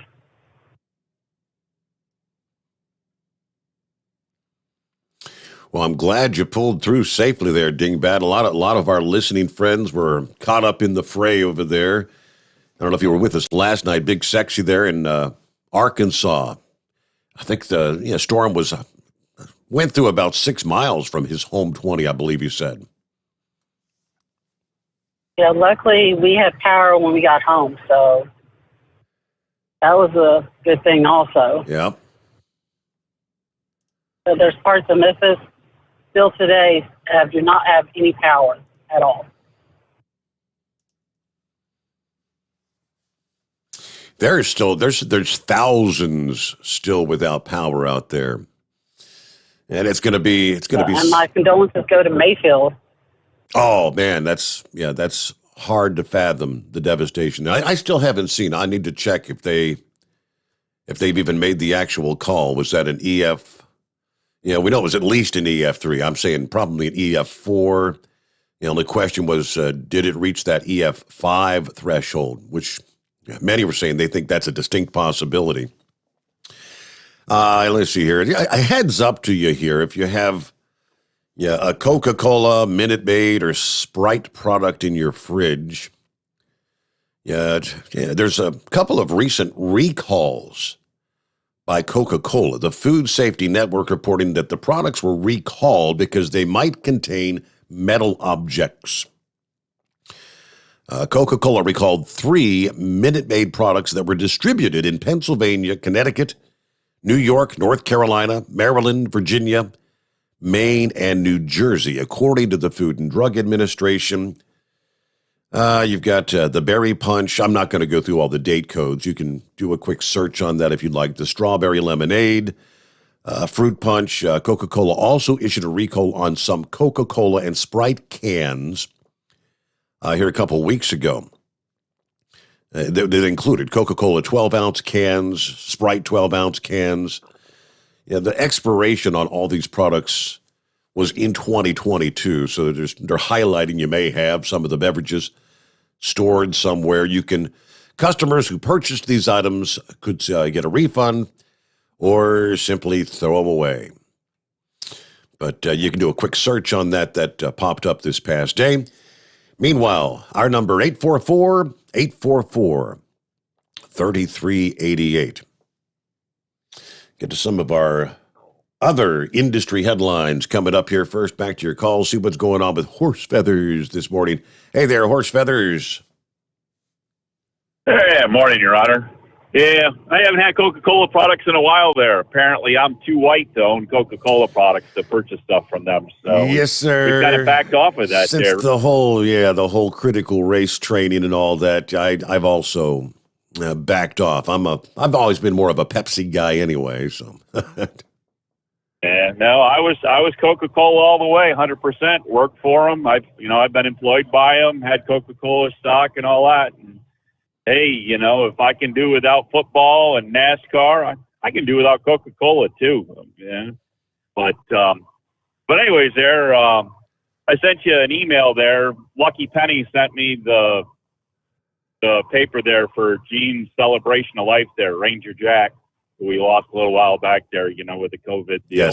Yes. And so I wanted to make sure you got that and a note and her contact information. So anyways, as I say, just want to double check to make sure you got that. You know what? I saw something as I was going through the emails and I hit the delete. I saw the words Lucky Penny. I said, I wonder what that was. So if you could resend that, because thanks for double checking because I don't have it. Yeah. All right. I'll send it again to you.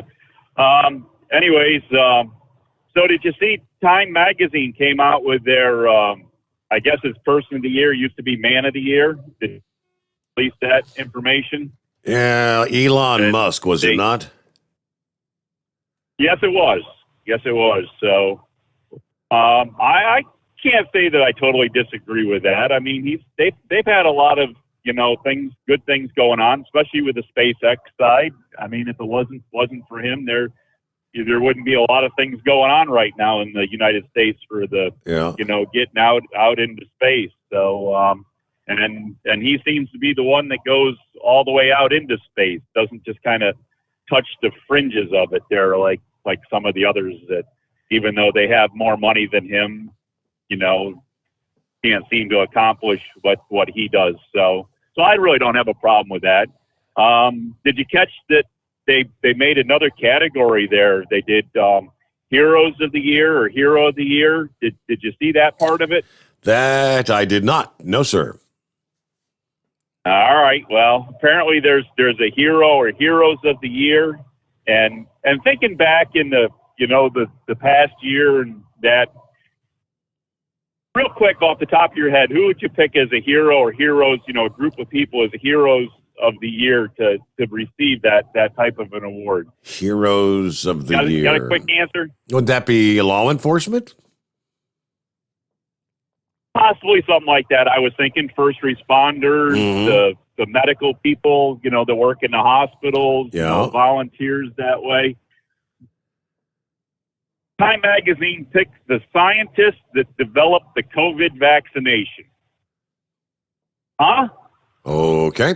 Now, isn't this vaccination a derivative of something they've been trying to develop for multiple years? Many years. 20 years. Yes. Yeah. And haven't ever been able to accomplish anything, and only because of President Trump and Operation Warp Speed, pouring how many billions or trillions of U.S. tax dollars into these pharmaceutical companies, were they actually able to finally develop something they think will work to get emergency use authorization? Now are they? And it ends up the vaccination doesn't actually vaccinate you from the virus. It only helps protect you to maybe not get so sick to have to. All right, but I don't know. I'm just thinking there was more groups of people out there that were more deserving of the award than that. Yeah. Time Magazine's always been on the controversial side on who they put on their covers anyways. So, we guess, I don't know.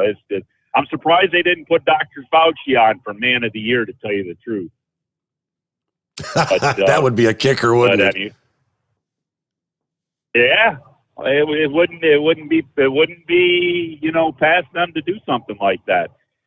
So maybe he's still getting the running for next year. But anyways, there. So anyways, I don't know. Not a whole lot else going on. We got some patchy clouds going out here. Kind of brisk morning there in mid-30s. So we're doing pretty good there. I don't know. Other than that, we're just doing our normal things. So glad to hear you guys are getting a good light show out there. We haven't seen any here yet, so we'll keep looking for them. But I don't know, might be facing the wrong direction. So we'll see what goes on with that. But, you got. Other than that, I guess that's about what we got. Plenty of time. Several hours. Hours of darkness yet to come. And they kind of said the highlight would be between 2 and 5 a.m. in your respective time zones. That's what I saw from AccuWeather. It is 9 before the hour. He brought up vaccines. The headline reads, Confusion. An Oxford University study published on Monday, this past day, found that the 2-dose COVID-19 vaccines generate a lower antibody response against the Omicron strain. Say what? Suggesting that the variant could lead to more infections among the vaccinated and previously infected. How is that possible? The research, which has not yet been peer-reviewed, they say, documented a substantial fall in the number of neutralizing antibodies among participants who received 2 doses of either the AstraZeneca or Pfizer BioNTech vaccines. Now, the results do not provide evidence that this Omicron strain causes more severe disease, hospitalizations, or deaths in vaccinated individuals, but it does indicate that the variant could lead to more cases among those who've been vaccinated. The study adds to a growing body of evidence they say, supporting the push for booster doses that have been shown in other research to boost antibody levels against this particular strain. And I quote, increasing vaccine uptake among unvaccinated and encouraging third doses remains our priority to reduce transmission levels. Researchers examined how an Omicron virus isolate affected the immune response in the blood samples of previously vaccinated participants in a study cohort.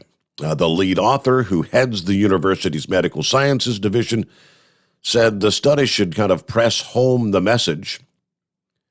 Those who are offered a booster should take it, he says.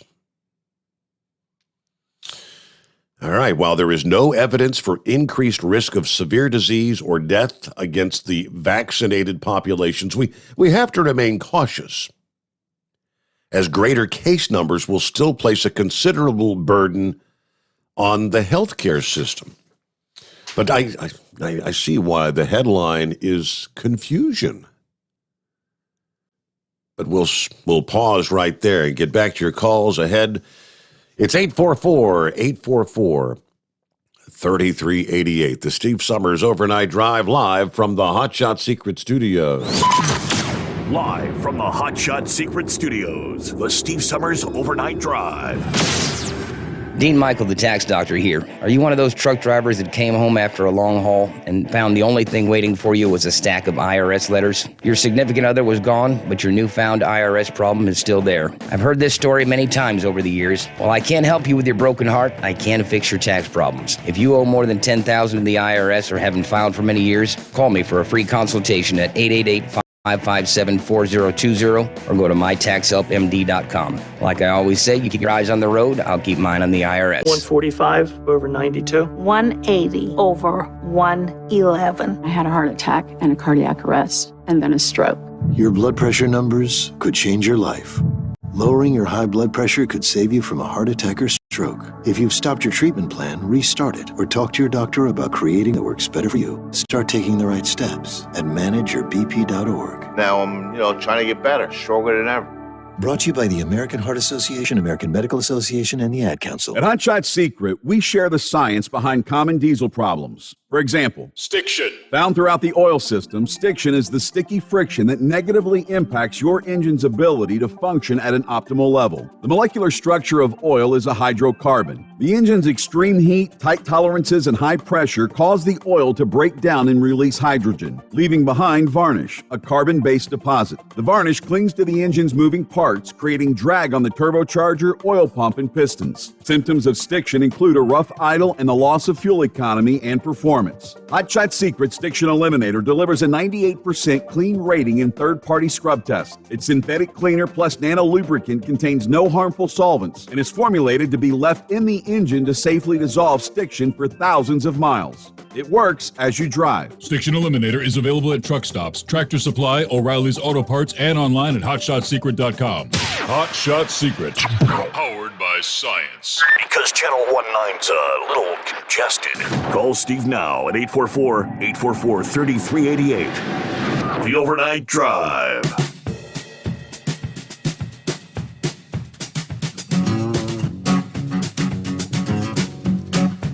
All right, we'll be rolling toward news update, top of the hour, just around the corner here. First, back to your calls. Hello there, Vic. What's happening this morning?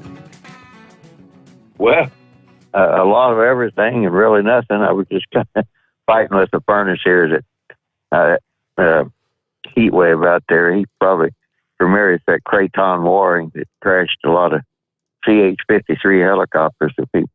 I thought he said one night he was a helicopter pilot. I was having trouble with it. And when they installed it, they had stuck the wiring back between two cabinets. And when I got to looking at it, it shaped all the insulation off of it. So I just sat down here and started listening to you before I got too frustrated. But anyway, what I called about was I heard different people talking about the deal with the factory people either leaving or staying there or whatever. As far as I know, the OSHA has a whole policy on that. You have to know all the employees that are in a place, and in case anything happens, you have to have some sort of a way of figuring out, who is there and who isn't there. You have to have assembly points.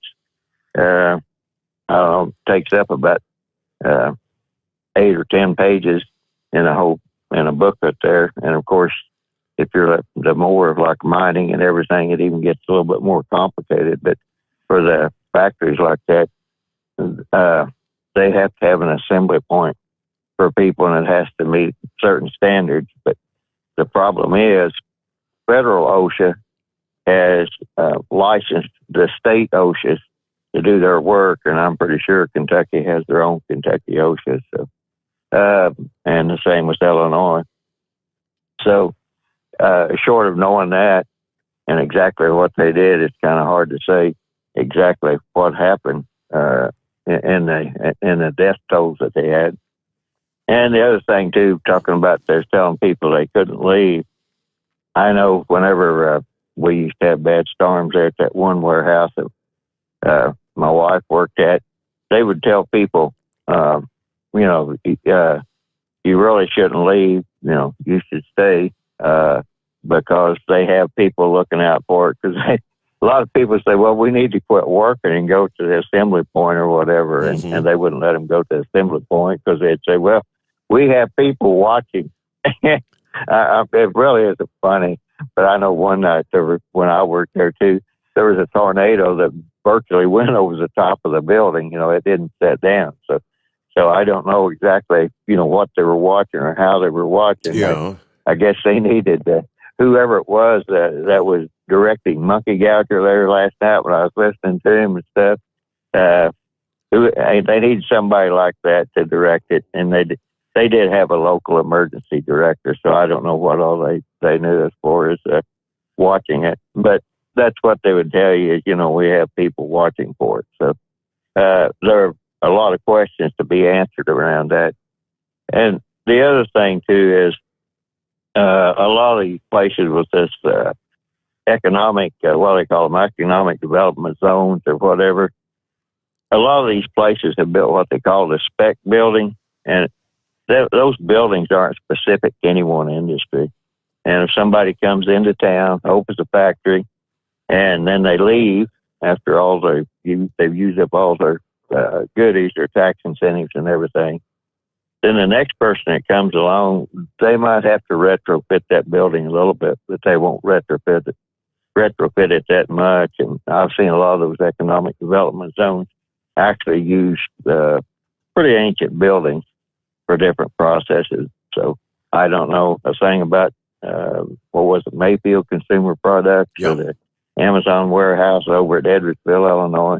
I just know that on the broad view of things, that's how it goes. And sometimes people use up all of their occurrences, sick leave and everything else, and they're down to where they can have no more unexcused absences. So I'm just kind of curious, exactly where some of those people that were told they couldn't leave or they would be fired. I'm just curious where they kind of stand on that, because I've known some people that, they would ride it right to the limit every year. Yep. A snowstorm would come up and then they wind up getting fired. And it's like, oh, that company's mean to me. It's like, well, my God, you had 30 paid days off and you decide you wanted to use it to go partying or whatever. Yeah. So there's a lot of didn't questions. save any other time. Okay. I'm going to pause for a news update there. Hang in there. We'll come back. I did see that they confirmed OSHA, Occupational Safety and Health Administration, has has officially opened an investigation into the Amazon building collapse. We'll give you more on that coming up here. That announcement was from the U.S. Department of Labor this past day, but yeah, we'll tell you what we do know and what we may not know. It's 844-844-3388. The Steve Sommers Overnight Drive live from the Hot Shot Secret Studios.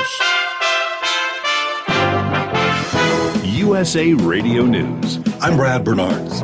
Communities across western Kentucky and the state are still reeling as a new work week begins from tornadoes that leveled factories, courthouses, homes, and more. 74 deaths have been confirmed across the Commonwealth, but that number was expected to rise, and more than 1,000 properties were destroyed, Governor Andy Beshear said. To the people of western Kentucky, we're not going anywhere. We're going to be with you today. We're going to be with you tomorrow, and we're going to be there with you to rebuild. This is one state, people that love one another.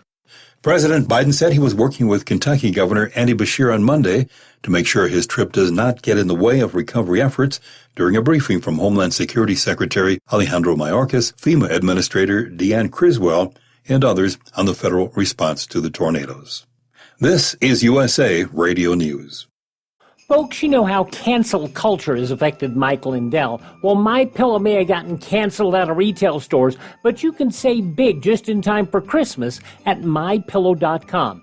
The classic standard size MyPillow that sold in stores for almost $70 is on sale for Christmas for just $19.98. Standard size, $19.98. Queen and king size slightly higher, but only if you go to MyPillow.com, click on the radio listener square, use my promo code USA, get a MyPillow for that special person in your life. You also get a free press and pack bag so you can take your MyPillow anywhere.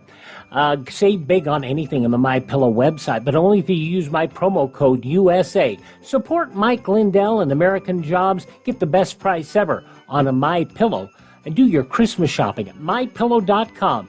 Promo code USA or call 1-800-951-8175. Merry Christmas. Florida is in a position to weather possible economic storms on the nation's horizon. Governor Ron DeSantis has proposed a $99.7 billion Freedom First budget for the coming fiscal year. We're just going to keep on going. We promised we would do these things. When I became governor, we promised we'd tackle environment. We promised we'd be support for education. We promised for infrastructure. We promised to support law enforcement and so many other things. And we're delivering time and time again. The economy is working on all cylinders, DeSantis said. The U.S. Supreme Court on Monday declined to issue an injunction against New York's COVID-19 vaccine mandate for healthcare workers, which doesn't allow them to seek a religious exemption. New York State imposed the vaccine mandate for doctors and nurses in August, which allows only for medical exemptions, not religious ones. The religious exemption policy expired in November. This is USA Radio News. Now you can fly anywhere in the world and pay discount prices on your airline tickets. Book a flight today to London, Paris, Madrid, or anywhere else you want to go. And pay a lot less guaranteed. Call the International Travel Department right now at Low Cost Airlines. 800-215-5141. 800-215-5141. That's 800-215-5141. A Portland rioter is going to jail. A Texas rioter is headed to federal prison for attacking a deputy U.S. Marshal with a hammer during a Portland protest. The Oregon U.S. Attorney's Office saying 24-year-old Jacob Gaines was sentenced to nearly 4 years in prison after pleading guilty to one count of assaulting a federal officer with a deadly weapon. According to court documents, Gaines used the hammer to break through a barricaded entrance at the Hatfield Federal Courthouse on July 11th, 2020. From the USA Radio News Phoenix Bureau, I'm Tim Berg. The COVID-19 mandates being put in place in New York City and across the state come from Democrat politicians making power plays while keeping their eye on the next race for governor, and much of what they're trying to do is unconstitutional. Representative Andrew Garbarino said on Newsmax Monday. This is all about power. This actually comes from the Andrew Cuomo playbook. Let's just keep taking as much power as we can, and we'll see if the courts will stop us. I think a lot of what they're doing is unconstitutional. I definitely think the vaccine mandates on children should not be going forward. I think what Mayor de Blasio is thinking about doing, what the city council just did, I know we're going to be talking about a little bit about elections, is definitely unconstitutional. I think this is purely a power grab. For USA Radio News, I'm Brad Bernards. It's coming. Crisp fall mornings turn bitter cold. You climb into your diesel and it feels like you're sitting on an ice cube. Imagine how your engine feels after a frosty night. Freezing temperatures impact your diesel's fluids, especially fuel. As the temperatures drop, water that is emulsified within your fuel is released, adding more water into your system. Frozen water in your fuel lines, filter, or bowl will simply slow the flow, or worse, stop the flow of fuel in your system. No fuel flow, no start. Get prepared now for the cold that is coming. Hot Shot's Secret Diesel Winter Anti-Gel is a premium fuel additive that lowers your fuel's pour point to minus 65 degrees. If it's that cold out, you shouldn't be on the road. You ought to be at home in front of the fireplace. Hot Shot's Secret Diesel Winter Anti-Gel Premium Fuel Additive. Available now online at HotShotSecret.com. Hot Shot Secret. Powered by science.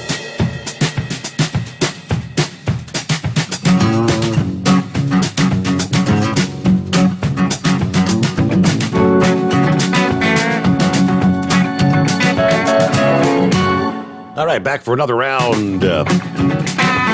Working our way into a Tuesday. Hope the week's off to a good start. Closing out a Monday. A peak of the Geminid meteor shower is underway.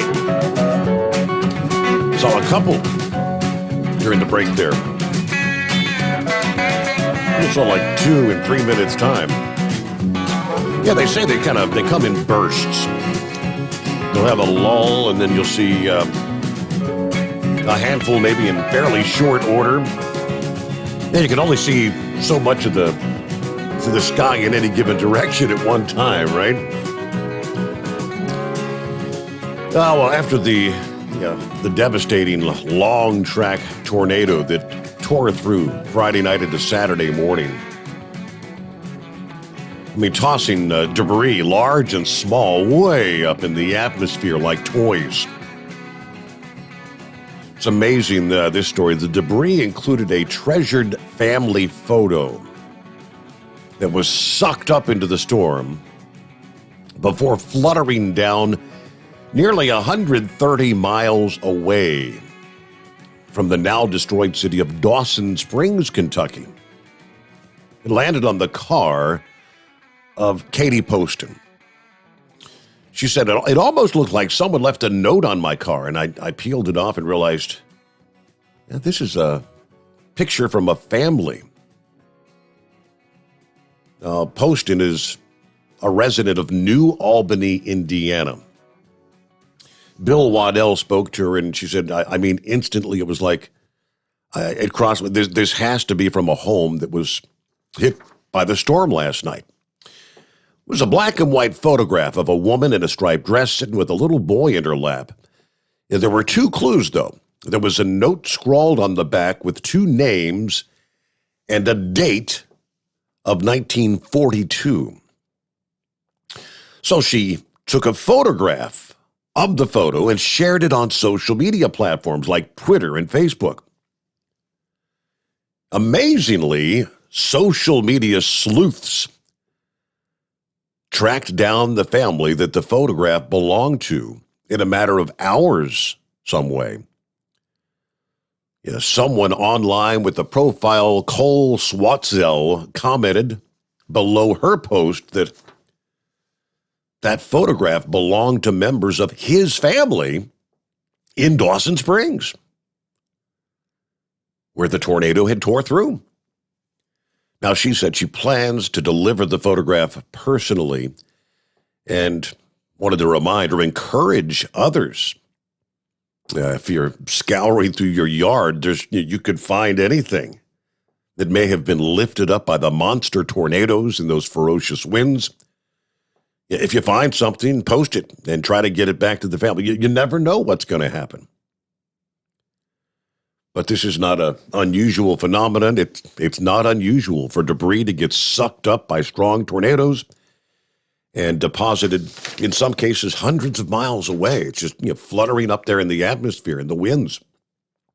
All right, let's get back to Vic here, and thanks for hanging in there, Vic. Yeah, thanks for holding me over there, Steve. I'm getting a little feedback here. I believe it's went away. Anyway, yeah, that whole area down through there, I remember whenever Remington bought out up in New York, bought out Marlin Firearms in Connecticut, and then they packed up and came down there to somewhere down around Mayfield. I remember hauling some stuff down there and making a couple of deliveries, but kind of forget a lot of that stuff after about 10 years. Yeah. But I didn't hear anything about it, so obviously it didn't get hit, which was good. But as you mentioned, I guess OSHA is going to come in there and see if they followed all the right policies and get everything sorted out, which will be good. And then they'll go from there. And I would have to think that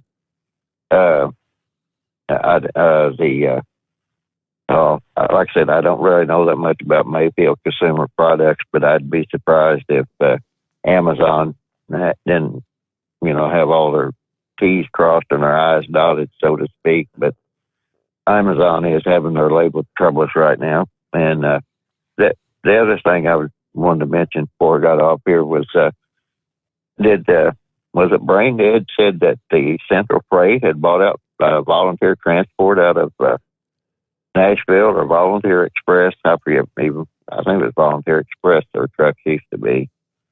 Which I've seen this before. Whenever somebody jumps up there, kind of stretches them out to buy not only a trucking company or any business.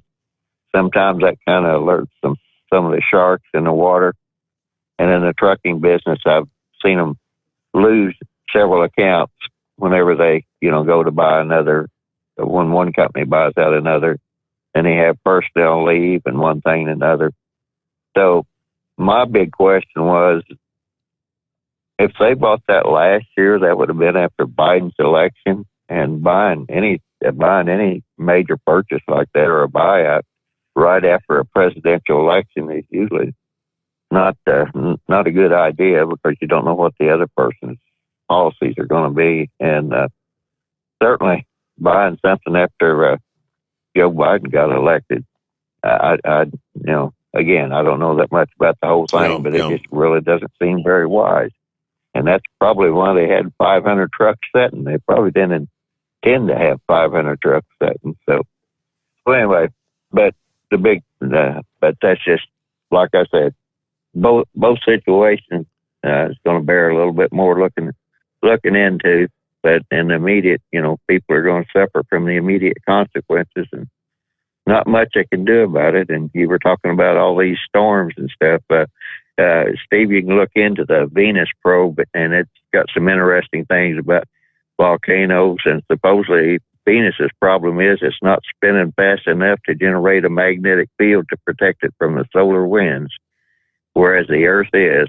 And that has a whole lot more to do with the cooling of planets' climates and everything else than carbon dioxide in the air. And I just thought I'd throw that out there. So I'll talk to you later. Thank you, Vic. Appreciate you checking in. Yeah, I mentioned the investigation there at Amazon. This is what they're telling us. According to the Department of Labor, OSHA has 6 months to complete their investigation, issue citations, and propose monetary penalties if violations of workplace safety and or health regulations are found. That was Scott Allen, the Department of Labor Regional Director, this past day. He did say compliance officers have been on site there at the Amazon warehouse since Saturday. 6 workers were killed in that warehouse that buckled under the force of the devastating storm. Amazon spokeswoman did not respond to a request for comment, but National Weather Service said the tornado hit the area between 8:28 and 8:32 in the evening Friday, intensifying rapidly as it struck the Amazon warehouse. Estimated peak winds of 150 miles per hour, the force of which were severe enough for the roof to be ripped off, and 11-inch thick concrete walls, longer than football fields, fell in on themselves. Now, they do say at least 45 Amazon employees made it out safely, and survivors at this point now have given up hope of finding additional survivors. They have now shifted from rescue to what they would call recovery efforts that are probably going to last for several days. I have not seen or heard any numbers as to how many might be missing there from the Amazon facility. The numbers from there in Mayfield was, the governor said it's well over 100 that are unaccounted for still at this point in time. But all right, there are some of the latest numbers. It is 19 past the hour. Philip, got you coming up here just ahead. Our number is 844-844-3388. The Steve Sommers Overnight Drive live from the Hotshot Secret Studios. You're listening to the Overnight Drive with Steve Sommers. It's coming. Crisp fall mornings turn bitter cold. As you fire up your diesel, you can see your breath on the inside of the cab. Imagine looking deep into your engine. Freezing temperatures impact your diesel's fluids, especially fuel. On a 23-degree morning, the paraffin wax in your untreated fuel starts to morph from fluid to large crystals. These crystals clump together and form a gel. At minus 10 degrees, your fuel hits the point where it no longer pours like a liquid. It's so dense that the flow through the fuel filter will slow, causing hard starts or no starts. Get prepared now for the cold that is coming. Hot Shot's Secret Diesel Winter Anti-Gel is a premium fuel additive that lowers your fuel's pour point to minus 65 degrees. If it's that cold out, you shouldn't be on the road. You ought to be at home in front of the fireplace. Hot Shot's Secret Diesel Winter Anti-Gel Premium Fuel Additive. Available now online at hotshotsecret.com. Hot Shot Secret. Powered by science. Do you have a Dodge pickup and hate your automatic transmission?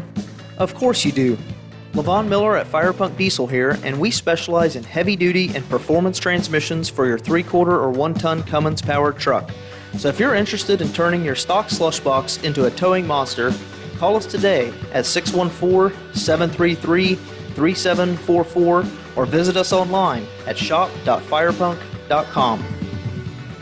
Honorary Forest Ranger Betty White here, lending a hand to my dear friend Smokey Bear. Because for years, he's only said, only you can prevent wildfires. But there's a lot more to say. Like if you park your car on tall, dry grass, the hot exhaust pipe can start a wildfire. So keep the animals safe, especially the cute shirtless one. Go to SmokeyBear.com to learn more about wildfire prevention. Brought to you by the U.S. Forest Service, your state forester, and the Ad Council. And now, back to the Steve Sommers Overnight Drive, live from the Hot Shot Secret Studios.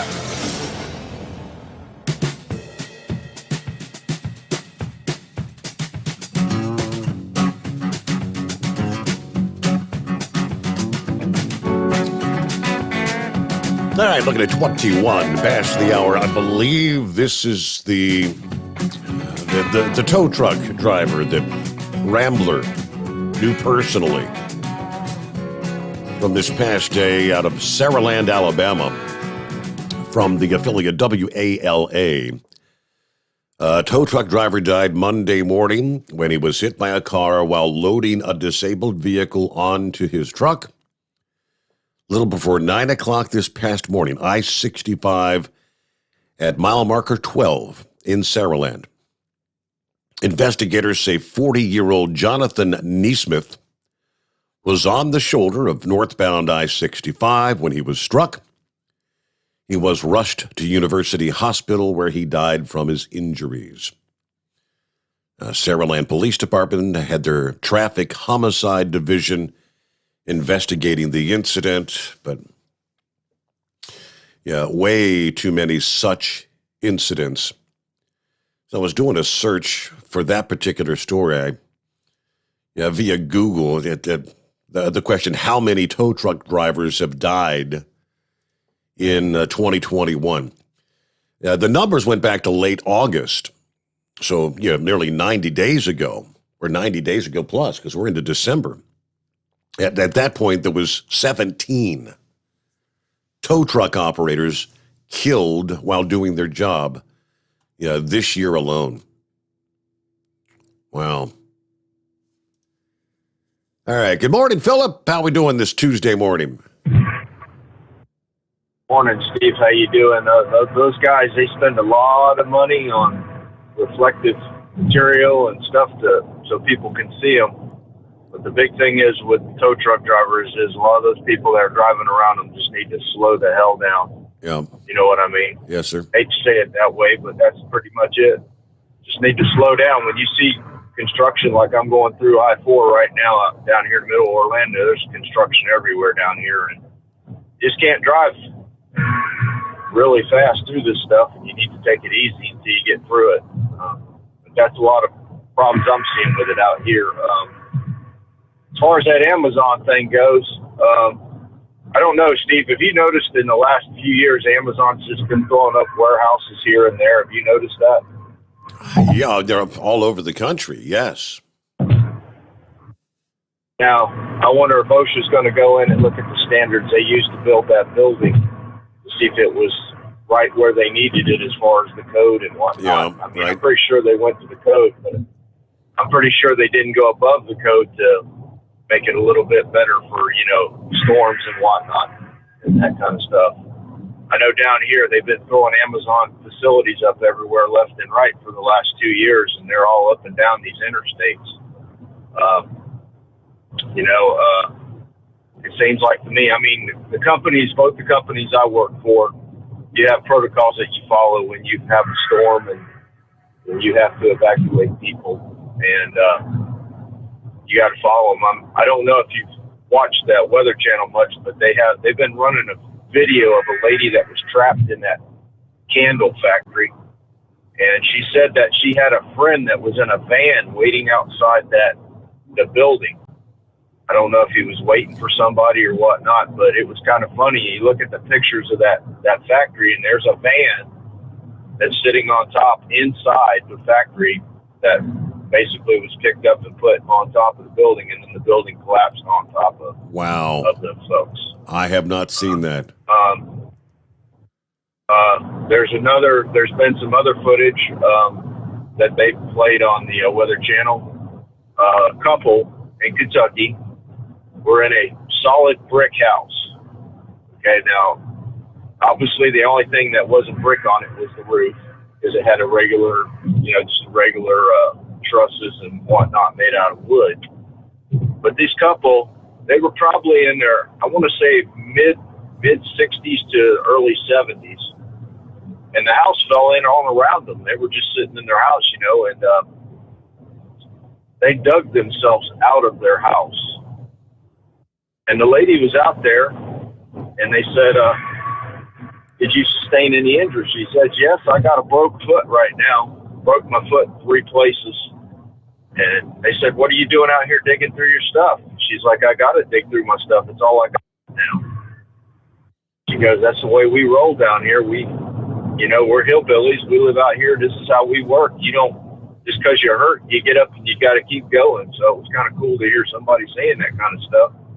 This lady had lost her house and lost all her belongings, and all she had basically was her shirt on her back. And she's out there in 35, 40-degree weather digging through her stuff to see what she could salvage out of it. Wow. And her husband was right beside her the whole time. Her and her husband. She said, I was worried more about her husband than she was about her life. She told me, she said, I told the man that. She said, I'm worried about my life. The man said, what? She's like, yeah, I was worried more about my husband than my life. I was like, wow, it's pretty amazing stuff. But did you look at that front at all, Steve, when that come through there? That it was basically, there was a big high that was over us down here, and it was hot. It was really hot. And the cold front came down, and when they collided, they made them storms and came across there. Correct. That was just fuel for a fire there. And then they were hoping to get some Gulf air up off the Gulf to, keep things kind of warm where they could do some of the cleanup over there. But that Amazon deal, though, they're going to have some pretty good investigation on that one. I know Jeff Bezos is probably going to be down there in that one. And who's going to be going up in his next rocket there, Steve? Who's that? Michael Strahan is going to be going up in the next Blue Origin rocket. You know who he is, right? Yeah, he was the one that he did he and what's her name in the morning show, like that replaced Regis. Yeah, he's a football player, and he actually works for the same company I work for. He's one of the main hosts on Good Morning America now. Okay. But back in the day, he was with Kelly Ripa. Yeah, that's what I was trying to think of. Yeah, Kelly. Yep. Yeah, he did that show with her for a while, and he went on to Good Morning America. He got in with ABC, and he's a very nice guy. I've met him before. He's come down there a time or two where I work at, and but I don't know if I'd want to spend that kind of money and fly up in a rocket. Right. To each his own, I guess. But as far as Elon Musk being the person of the year, the man of the year, that's fine. I mean, he deserves it. He's put a lot of work into what he does. Sure, he has a lot of money. He's got a lot of money invested. So does Bezos. They both got a lot of money invested. But I do think Elon has a lot more to do with what's going on than Bezos does with his deal. Elon takes it a lot more personal, and he's still working with Tesla, but most of his interest is in SpaceX right now, and I think the majority of his deal is on SpaceX, and his hard work is showing out for it. So but that's all I got to say, bud. You have a good day, and we'll talk to you later. Hey, thank you so much for checking in, Philip. You do the same. Be safe. I just clicked on share. I guess you're allowed to, if it's on Facebook and you got the ability to share the photograph from storm chasers.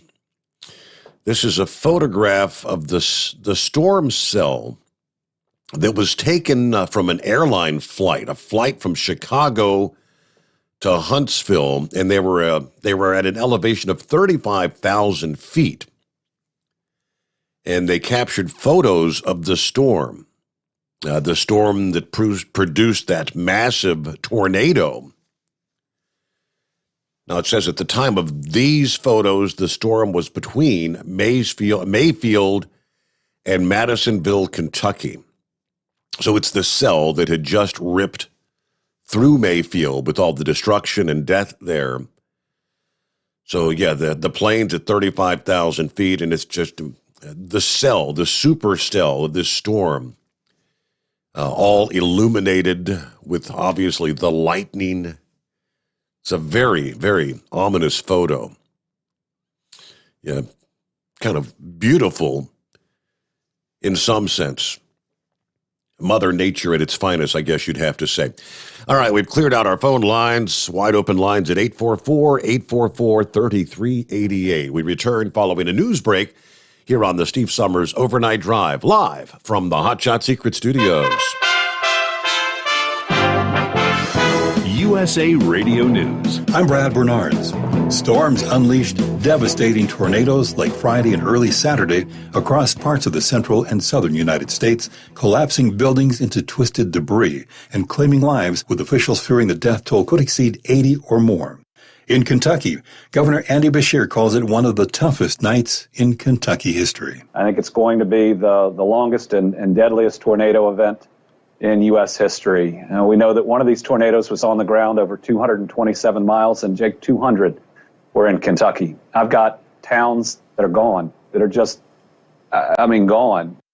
Colorado Governor Jared Polis, a Democrat, declared in a new interview that the COVID-19 emergency is over and that he won't be implementing another statewide mask mandate in response to the spread of the Omicron variant.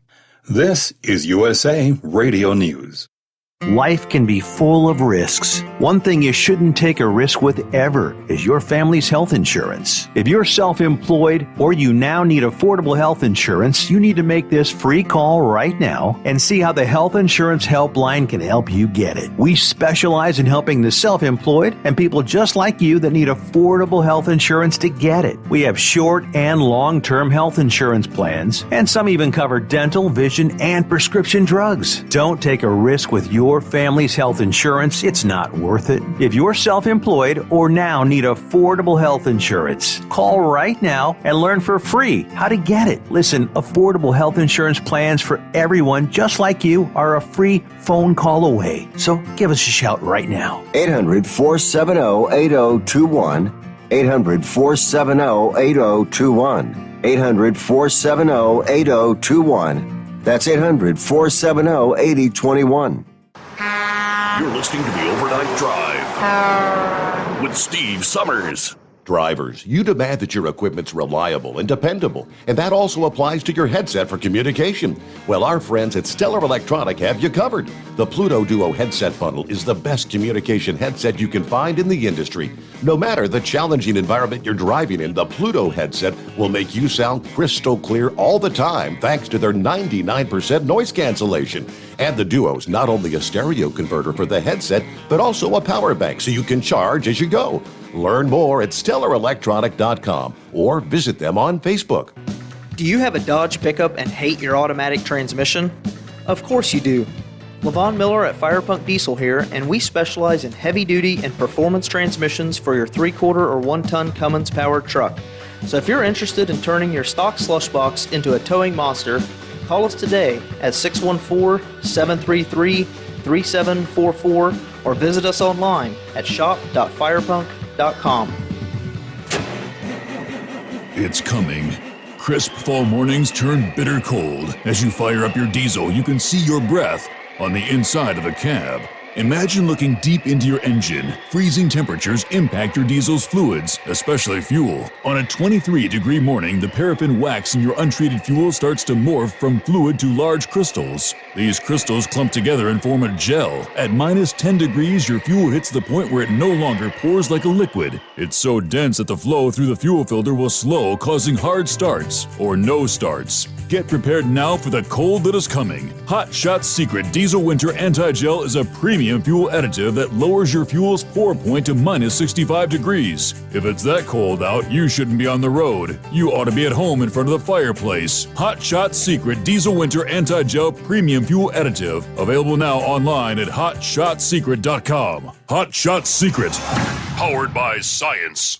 Attention all truckers, Dean Michael, the tax doctor here. I want to talk to you about those dreaded tax problems. I know you want to keep on trucking and not even think about them. Well, let's face it, they're not going away all on their own. You need professional help. I've been helping truckers put their tax problems in the rearview mirror for years. I can help you too. Call me for a free consultation at 888-632-4506 or go to mytaxhelpmd.com. It's like I always say, keep your eyes on the road, I'll keep mine on the IRS. 888-632-4506. After a long winter road trip, there's nothing like coming home to a warm, comfortable home.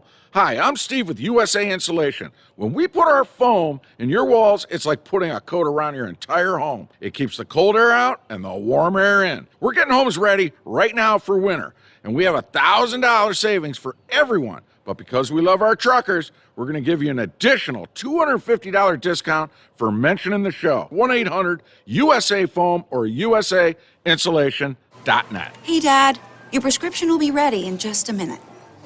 Hey, Dad, your laundry will be ready in just a minute. Dad, your lunch will be ready in just a minute. Hey, honey, why don't you take a minute? When you help care for a loved one, you give them as much time as you can, making sure they're safe and comfortable. But it's just as important that you take some time for yourself. At AARP, we can help with information and useful tips on how you can maintain a healthy life balance, care for your own physical and mental well-being, and manage the challenges of caring for a loved one. Because the better care you take of yourself, the better care you can provide for your loved one. Thanks, Dad. Thank you. You're there for them. We're here for you. Find free care guides to support you and your loved one at aarp.org/caregiving. That's aarp.org/caregiving. A public service announcement brought to you by AARP and the Ad Council. And now, back to the Steve Sommers Overnight Drive, live from the Hot Shot Secret Studios.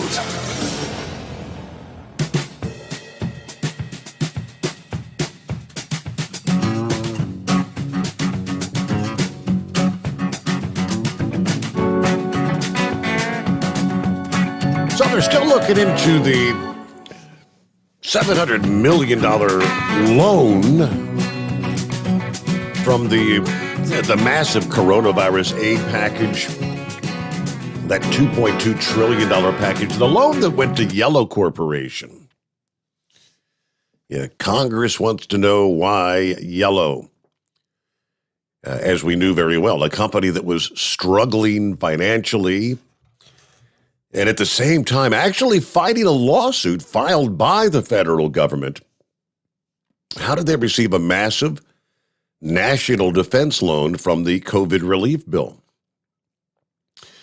The Congressional Commission overseeing the COVID Relief and Economic Security Act, waiting for the Defense Department to turn over documents related to that $700 million loan to Yellow. It was last July when Yellow Corporation received the loan through the COVID relief bill, which was intended, as we know, to help out businesses affected by the pandemic.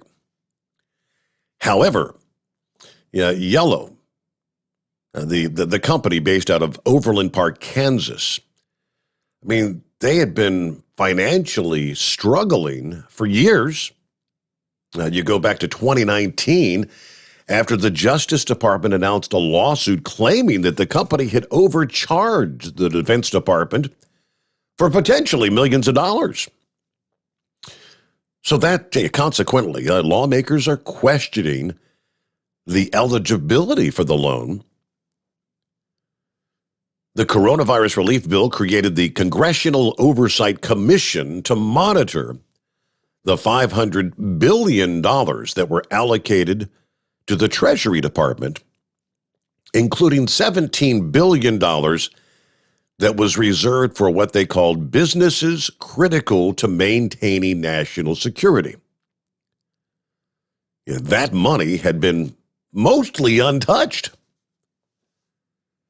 There was a total of $753.9 million given to 11 businesses as part of those national security loans, but obviously, look at the numbers.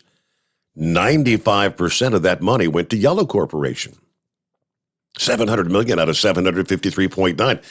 The Treasury has defined a business critical to maintaining national security as a business that's at the time of application performing under a defense contract of the highest national priority or operating under a top-secret facility security clearance.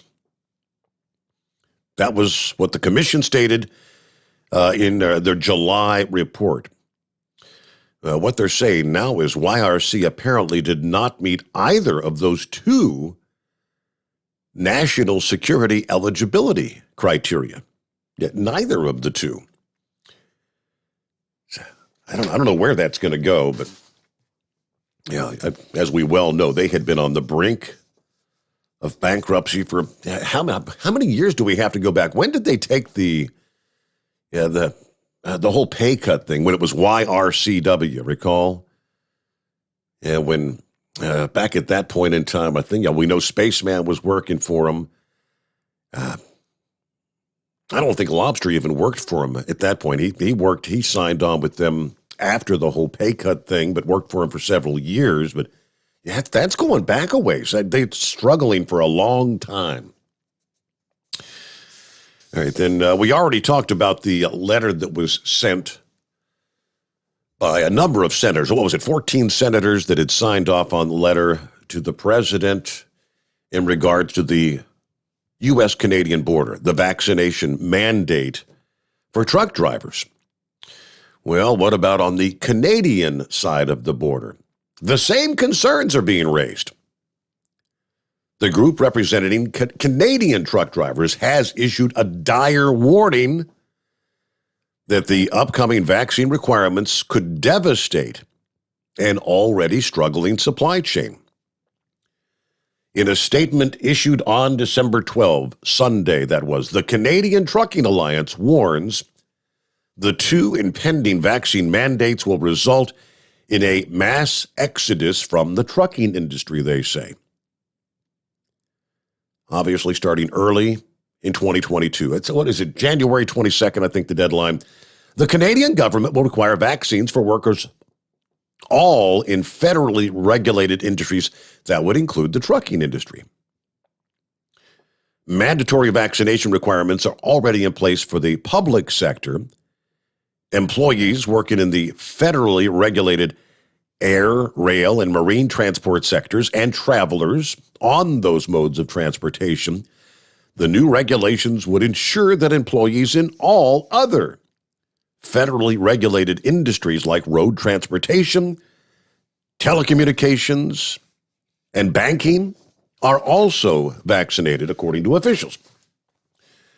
Also going into effect in January, the Biden administration mandate for those crossing into the U.S. that would also impact truckers and other essential travelers. The memo released Sunday, the statement says, federal officials stated that beginning in early January, Department of Homeland Security that all inbound foreign national travelers crossing U.S. land or ferry points of entry, whether essential or non-essential, be fully vaccinated. Provide related proof of vaccination. Now, the Canadian Trucking Alliance warns thousands of truckers could immediately leave trucking in January.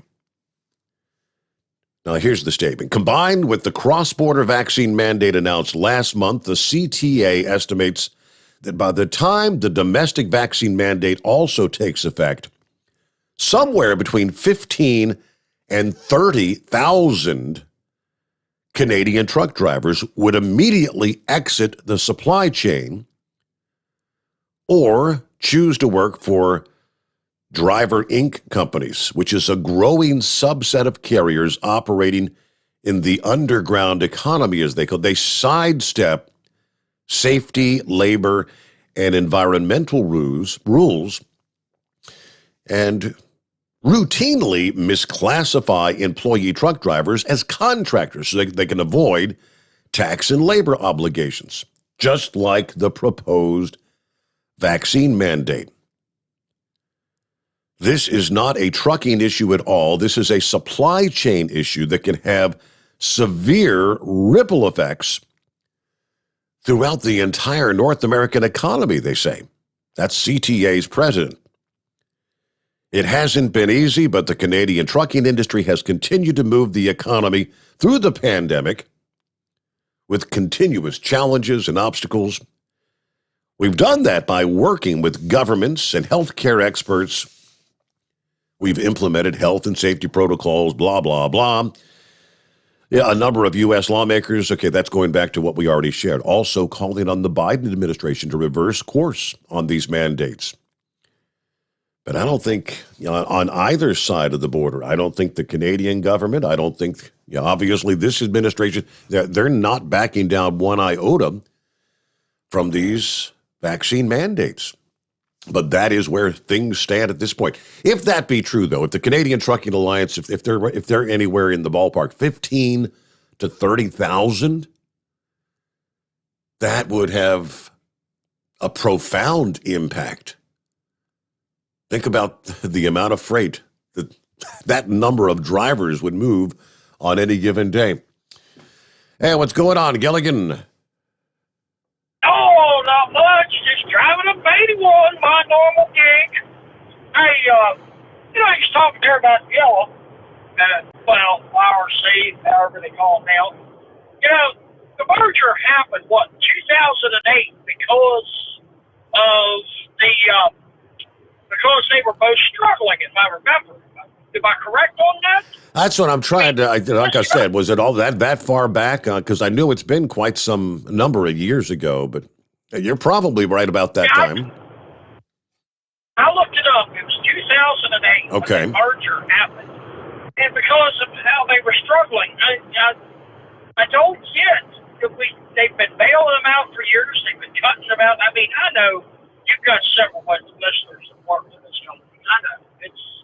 And I worry about them and their jobs because this company's been on the brink for, we know, at least 13 years or more. And like you said, with the pay cuts, I remember there back when your dad was on the air, they was talking about 15% pay cuts. Correct. You know, Yep.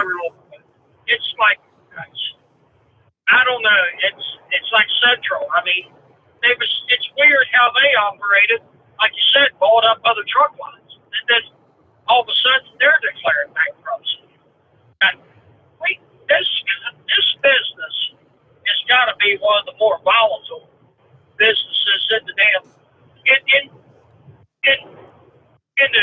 any industry. You know, I mean, look at how companies come and go.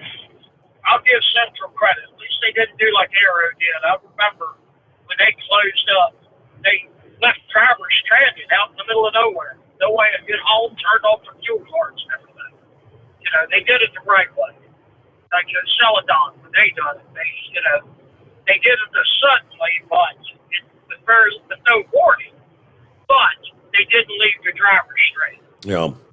Well, I mean, thinking back in time, for all the discussion we had about when YRCW at the time was struggling so badly, and if memory serves correct, and correct me if I'm wrong, weren't we talking about some of the other LTL carriers bidding lower on freight because they knew that would be the straw that broke YRCW's back? They were actually trying to. It's such a cutthroat industry. If you could bid the rates down low enough, force them out of business, then they would then be able to pick up all that freight and obviously raise the rates. Well, that's in every aspect of this industry. Whether it's LTL, whether it's truckload, it's no matter what you're pulling, and whether it's reefer, dry van, bulk tank, or whatever, it's a cutthroat industry. It always has. I mean, I've been out here 22 years. I know a lot of the big companies have done that for years. I remember that one thing that helped YRC, though, was a lot of these companies that were closed shop union. They required their freight to be hauled by union carriers. That has helped a lot, too. I'm sure you remember hearing those stories, too. Yep. You know, a lot of the car manufacturers, they require it to be hauled by union carriers. Yeah, but, in my time in trucking, I don't know how many different companies, LTL companies, I've seen go under. I mean, two big ones I can think of is Consolidated Freightways and now Central, but I know there's been others that's been gobbled up over years. I mean, I think Red Star went out in that time, got off by Holland and all that. I don't know where the industry is headed, but I've heard this for years. It's been predicted sooner or later there ain't going to be but 3 or 4 companies out here, and that's all there is. We know that California and other states is trying to do away with owner-operators. California, for all intents and purposes, has made it impossible for an owner-operator to operate in that state. I wonder what the next state's going to be. Some of these liberal states like Illinois and New York, I would not be surprised if they do follow California's model. Now, would you? All right. Yeah. It's crazy. It's not just the West Coast. It's not, it's all over this country. I mean, we got the whole New England area. The only one that's even the slightest bit conservative is Maine, but it's still, there's more liberals up there than there is conservatives. Well, I want to touch on this deal with the tornadoes. I'm glad that it sounds like the listeners, or at least the regular callers, all come through the tornadoes all right. Boy, it sounded like Big Sexy had a horrifying night there. Did he say last night it was like 3 blocks from his apartment? Very, very close. Yep. Yes, sir. Yep. I know Eskimo Mom broke down Friday night. We was talking to her. The transmission started acting up in their truck, and she was down there, I think around Louisville, when some of those storms were coming through. We was all really concerned about her. Which I run like her, there's several others your listeners. I run the Monday through Friday night, and stuff. So I'm just glad that more people that, I know it's horrible. I know there's, over 100 people dead, and there's like 100 and some people missing that reported. It's horrible, don't get me wrong, but it sounds like it could have been worse. As far as these companies, this cable company and Amazon letting their people leave, that to me is right for lawsuits. There's no way around it. I don't understand why a company would make that decision. It's crazy. I'm going to touch on the other thing with the tow truck drivers. The gentleman that the Rambler knows that got hit down there. That's a very dangerous job. I know that. I encourage every listener out there, and I know most of us out here, we do slow down, move over. We follow the law on that. Most states have it now. I just wish more would. I've tried to get over, and they see Avery on the back of the truck, and it don't matter if there's an police officer, road truck, or whatever. They want to speed up and pass me because they don't want to get stuck behind the Avery truck. Give the driver a break. Give the people on the shoulder a break. It's crazy. I actually lost a friend of mine a few years ago. It's been about 10 years now, maybe a little more. A lot of people don't realize how dangerous that job is, not only with the passing traffic. If you ever notice rollback, if you ever notice when they're winching the car up on the back of the truck, how they kind of get underneath the bed, have you noticed that? Yeah, yep. Did you? Well, good friend of mine, well, not a good friend, a friend. He had a rollback, but he went over and talked to another guy that was winching a car up on his rollback. And he got done talking to him. He turned around and walked away. As he walked away, unfortunately, cable from the car to the hook broke. That hook hit my friend right in the back of the head. Wow. It ended up killing him. It's amazing how dangerous that job is. Not only the chance to get out here along the road, but just the job itself is extremely dangerous. Anytime you're around a piece of machinery like that, a winch, trying to winch stuff up, be very careful out there, people. And something could break, and you got a chunk of metal like one of them hooks coming. It's worse than a bullet. That's a huge piece of metal flying through the air. It's a dangerous job, and unfortunately a thankless job. A lot of people don't realize how important those people are. I'm sure most of your listeners understand. It's aggravating sitting out there waiting for somebody to break down along the road. But we got to remember that it takes time for them to get themselves together to get to you. It's not like they're sitting there in the truck waiting to come to you. Right. Well, that's about all I got for now, Steve, and thank you for taking my call. Hey, thank you for checking in. Have a great morning. Be safe out there. And we've got plenty of room for you. It's 844-844-3388 as we roll toward a news update. Yeah, with our previous winter storm, portions of I-84 were closed over the weekend. The snowy conditions, a number of crashes there in the state of Oregon. The crash-induced closures beginning Saturday night, and things did finally reopen just before 5 o'clock Sunday afternoon. So shut down much of the weekend. According to the Olympian, the westbound lanes of 84 were shut down late Saturday. Crashes.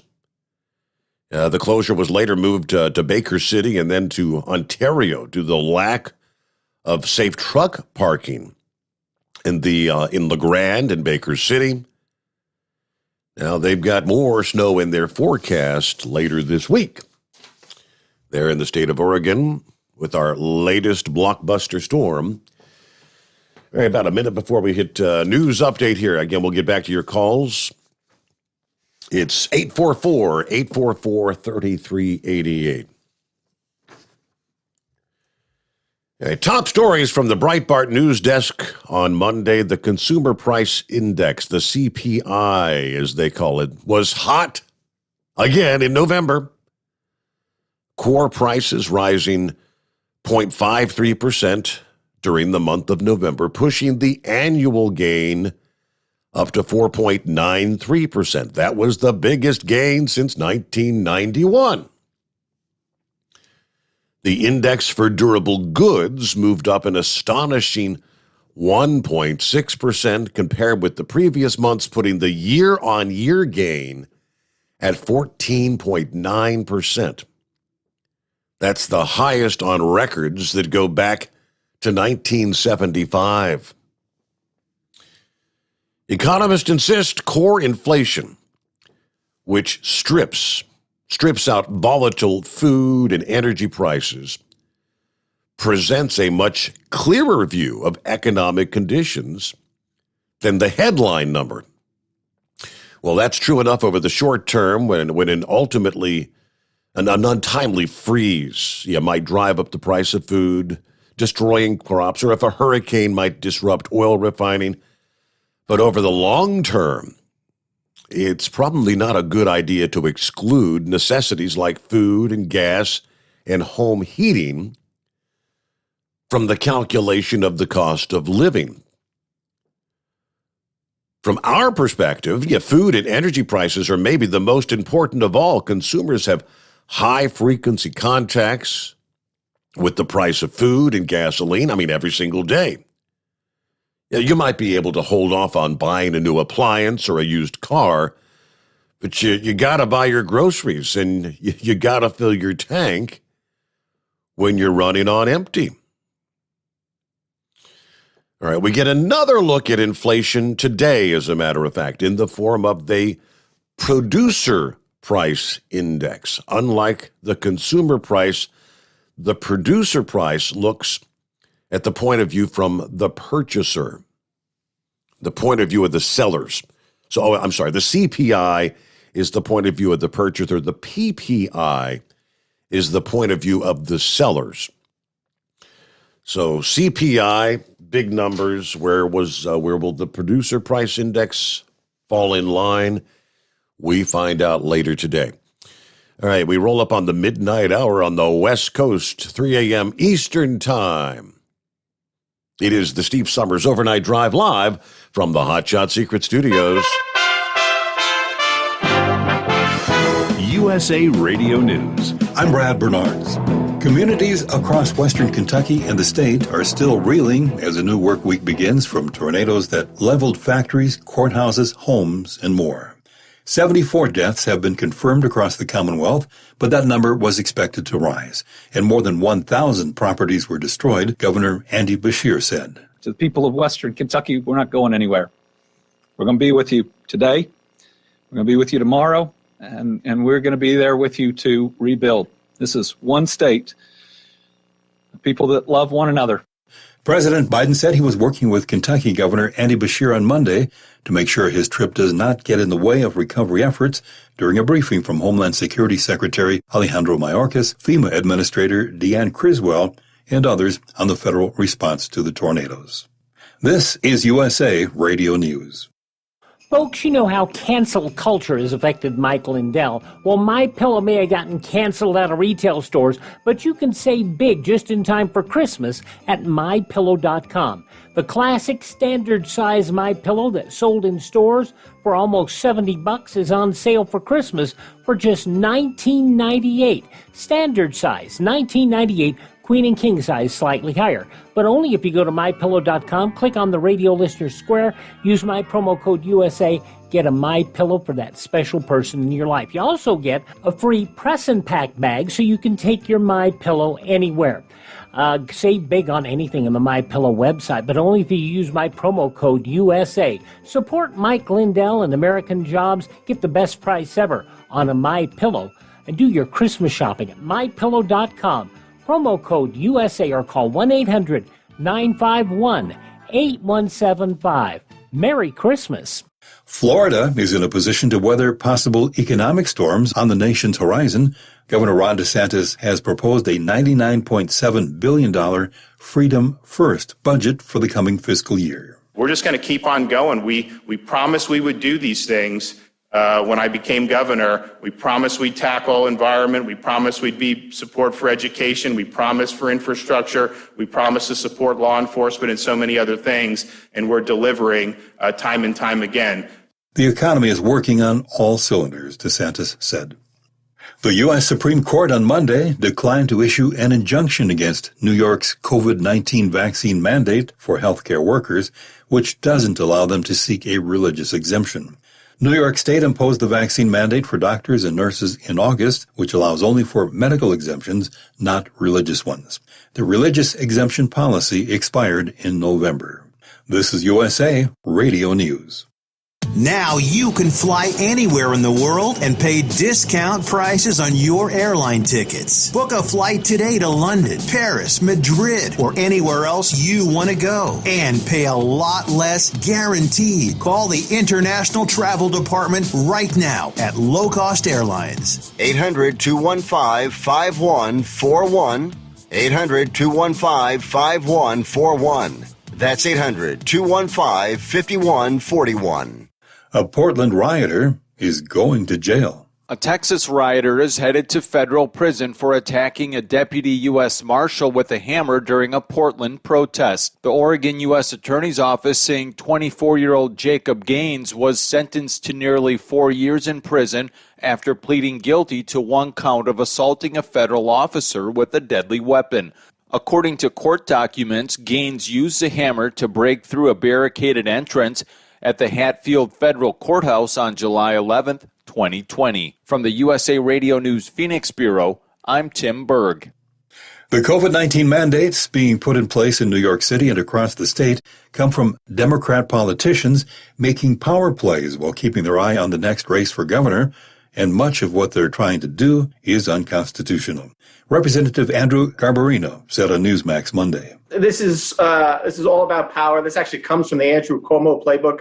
Let's just keep taking as much power as we can, and we'll see if the courts will stop us. I think a lot of what they're doing is unconstitutional. I definitely think the vaccine mandates on children should not be going forward. I think what Mayor de Blasio is thinking about doing, what the city council just did, I know we're going to be talking about a little bit about elections, is definitely unconstitutional. I think this is purely a power grab.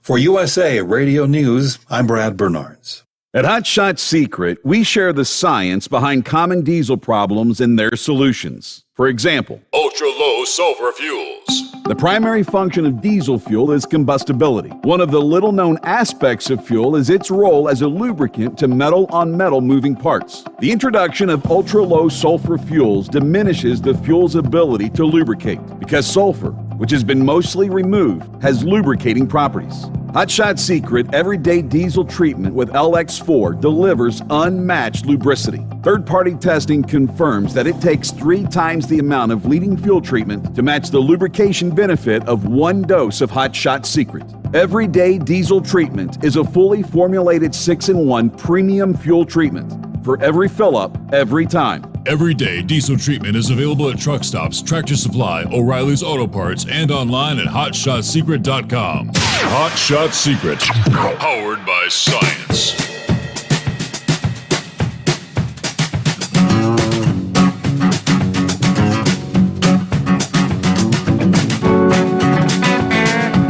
Okay, right back at you here on a Tuesday morning. Welcome in for our friends on the West Coast. Good to have you on board. The Steve Sommers Overnight Drive. All right, well, numbers out of Kentucky. If you just joined us in the last hour or so, in Kentucky alone, at least 74 confirmed dead. And more than 100 still missing. Again, in Kentucky alone. Yeah, the governor fighting back tears at the press conference Monday morning, talking about the youngest victims, at least 7 under the age of 18. Several babies just months old. National Guard troops and FEMA crews helping to search through the rubble. Yeah, now anticipating really just expecting more casualties. They're not really anticipating more survivors being found.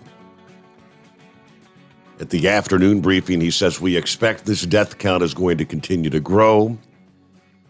Federal urban search teams have now joined the recovery effort. There are cadaver dogs. These are cadaver dogs that we've never thought we needed. Now, what I think this is going to be a category 4 or 5. When something like that touches down and stays on the ground for 200 state miles in a state with 120 counties, you have this many counties that have damage and this many counties that really need help.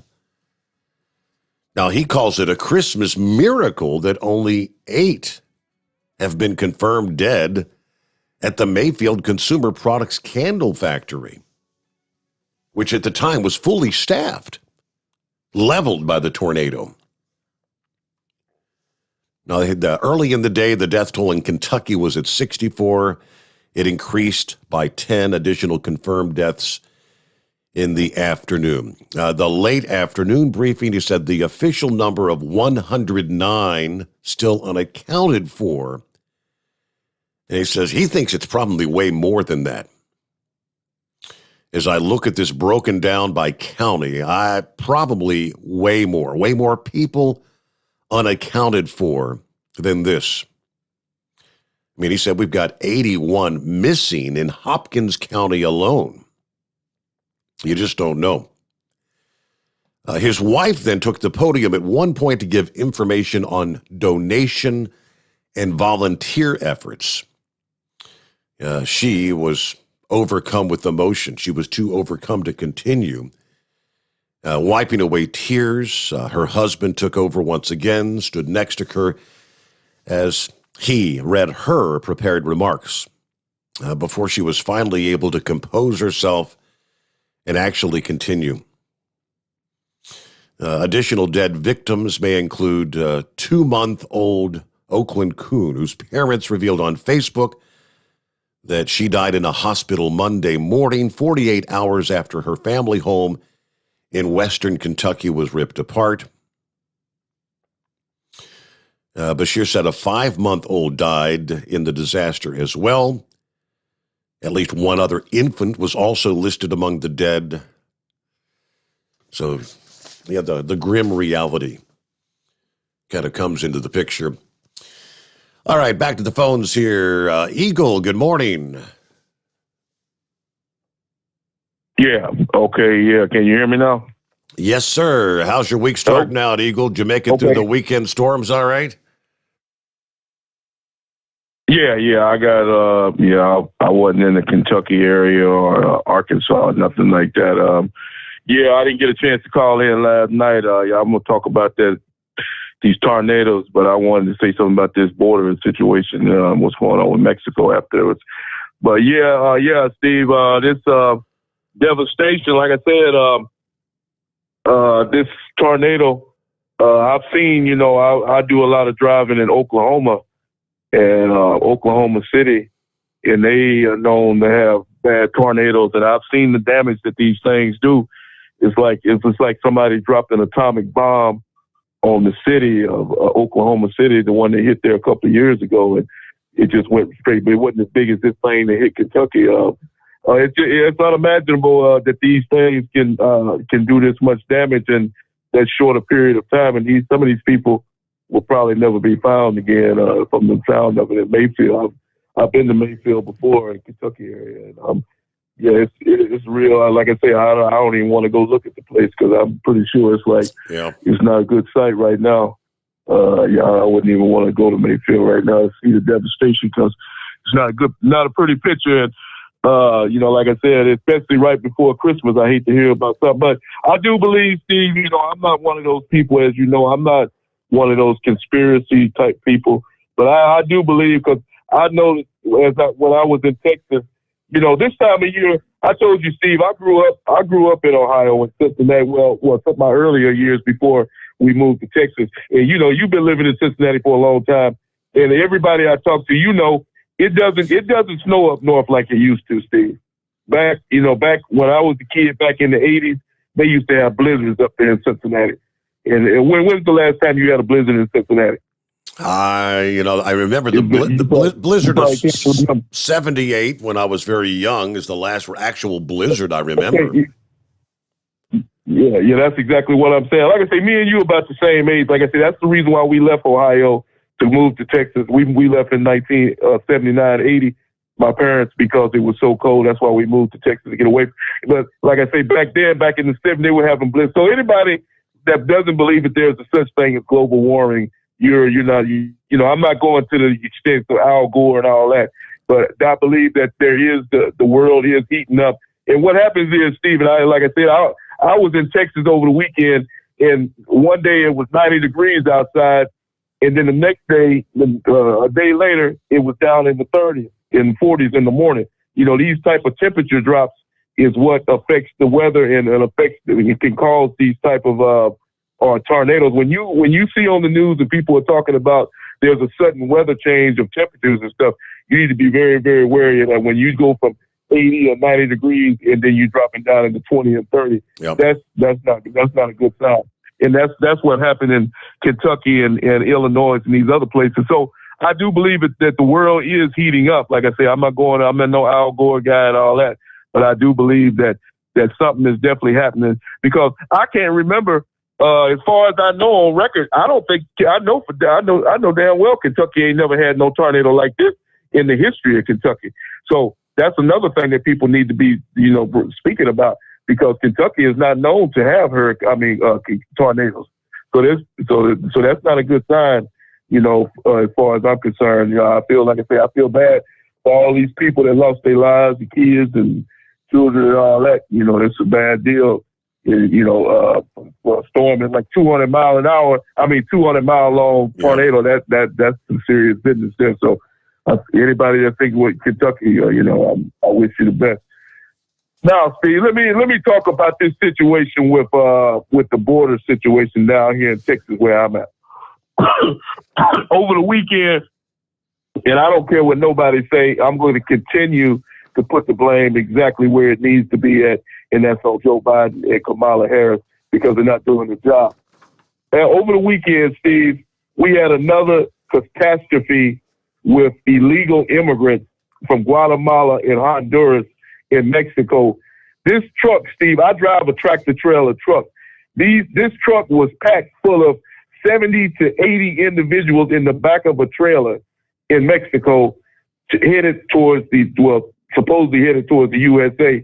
The driver hit a curb and the truck laid over. He was going too fast on the curb. The trailer hit the ground and split open and people fell out onto the interstate. Did you hear about that? I did not catch that. Yeah, you need to look that up during one of your breaks and check it out. But yeah, they said that I think 50 to 60 people got killed. It was packed full of individuals that were trying to make their way to the United States.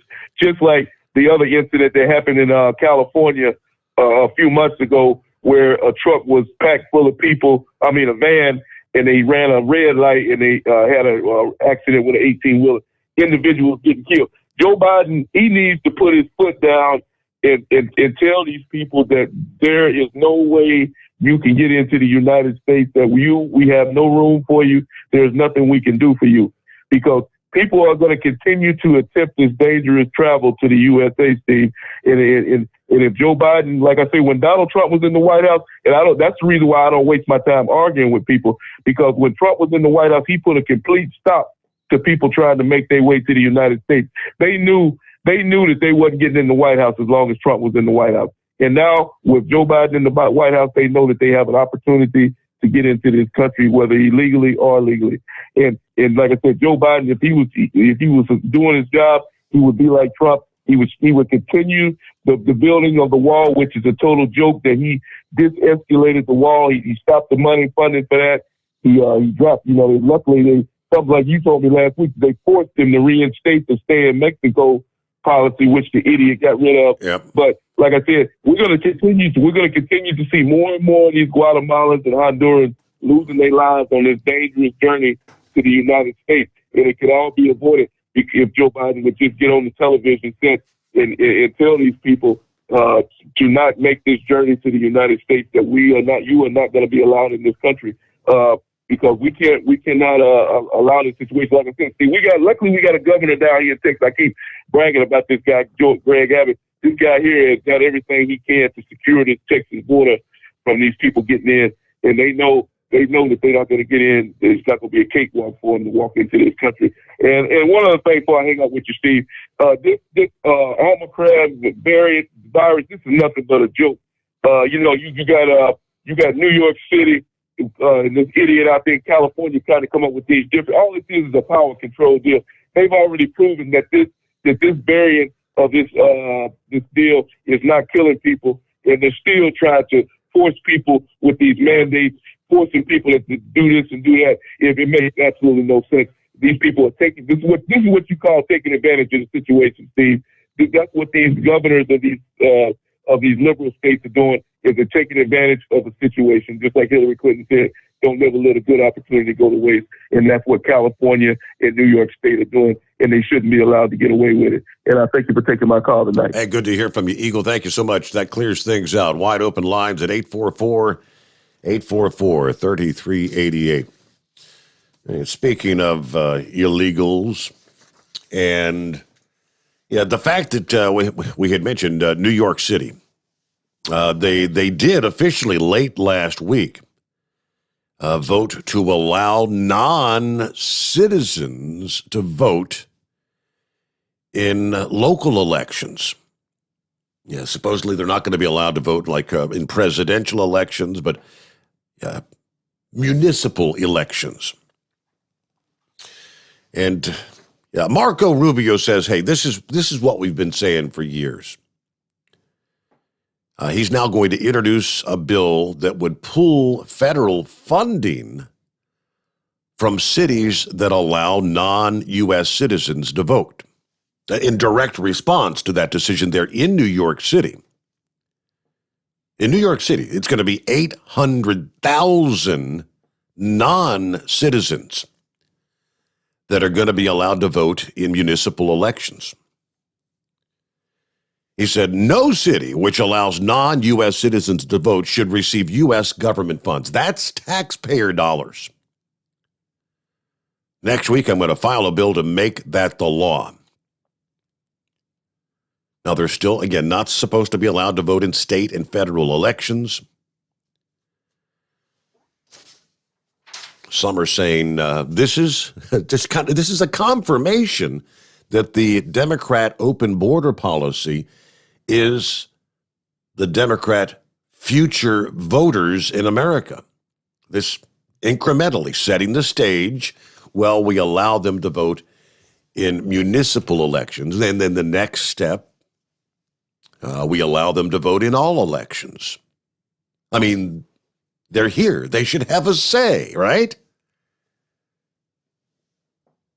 Piece by piece, incrementally.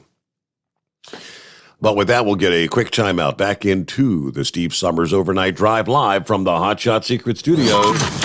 Live from the Hot Shot Secret Studios, the Steve Sommers Overnight Drive. You work hard. You deserve a seat that works just as hard as you do. The Bostrom T-Series seat has provided drivers with comfort for millions of miles over the past 3 decades.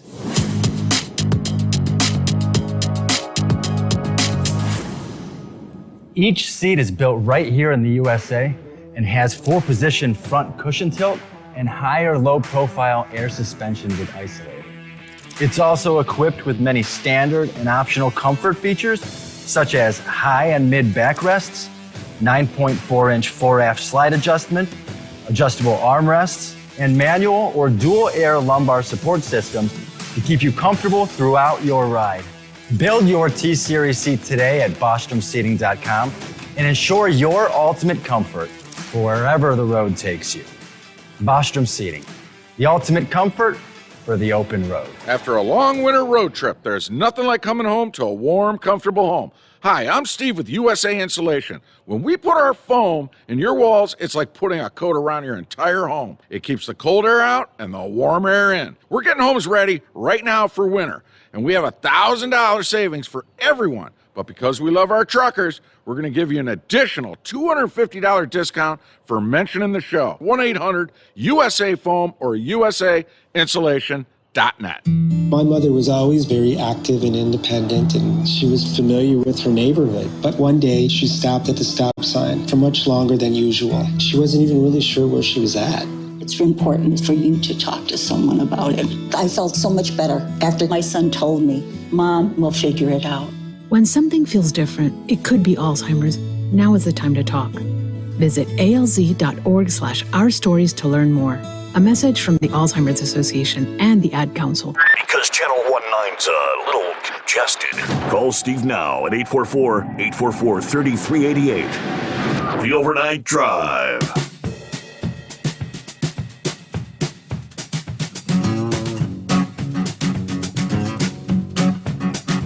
Yeah, if I could make a recommendation, maybe not a good time to be mountain climbing in Colorado.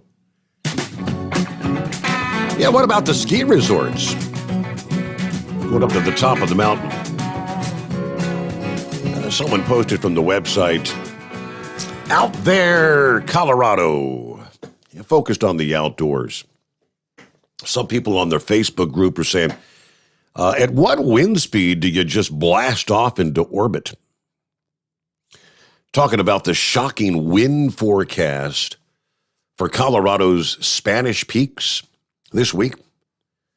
According to the report from Open Summit, the forecasting service in the Open Snow family that focuses on peak-specific weather, wind speeds on West Spanish Peak are expected to hit 87 miles per hour just before the noon hour Wednesday. Now, that is sustained winds accompanied by gusts of up to 175 miles per hour.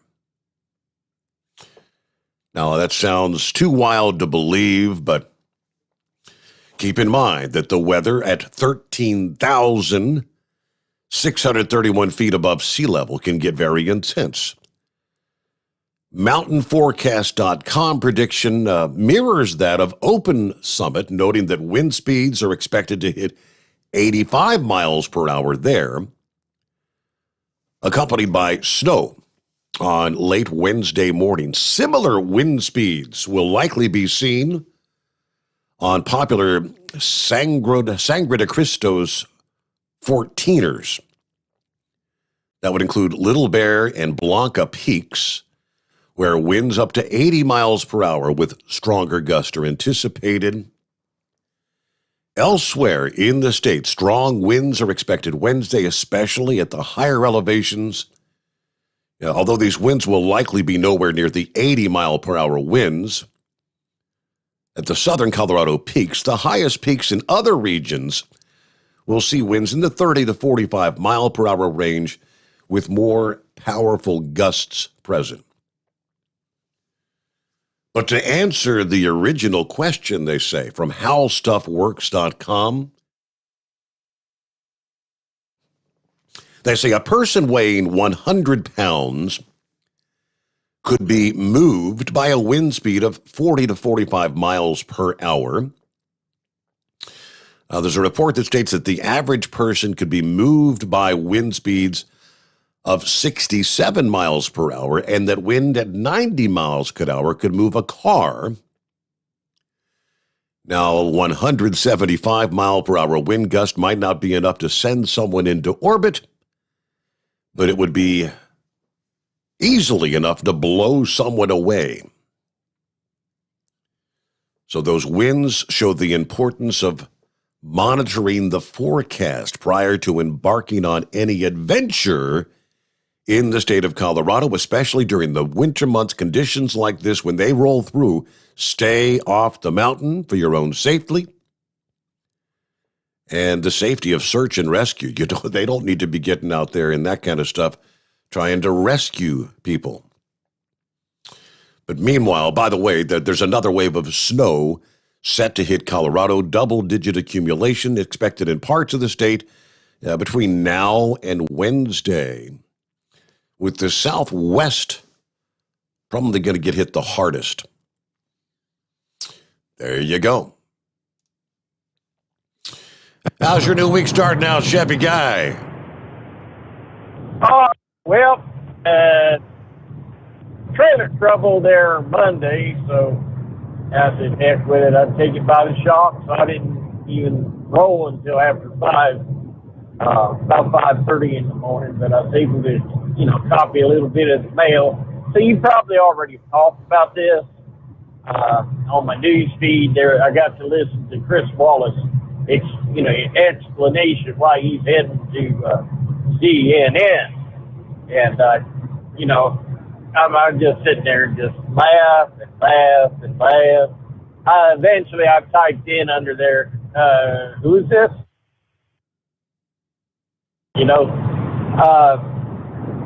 He's saying that, there's people on the outside that's wanting to tear down our system. Of course, we know he wasn't talking about, Antifa and the other group. He basically attacking the, Trump supporters like he's been doing all along.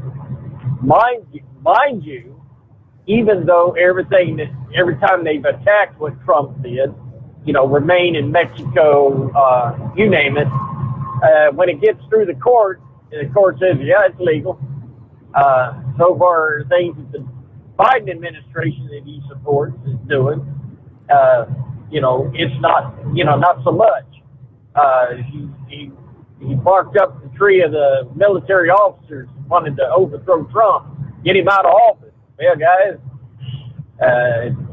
did you really give that one a think?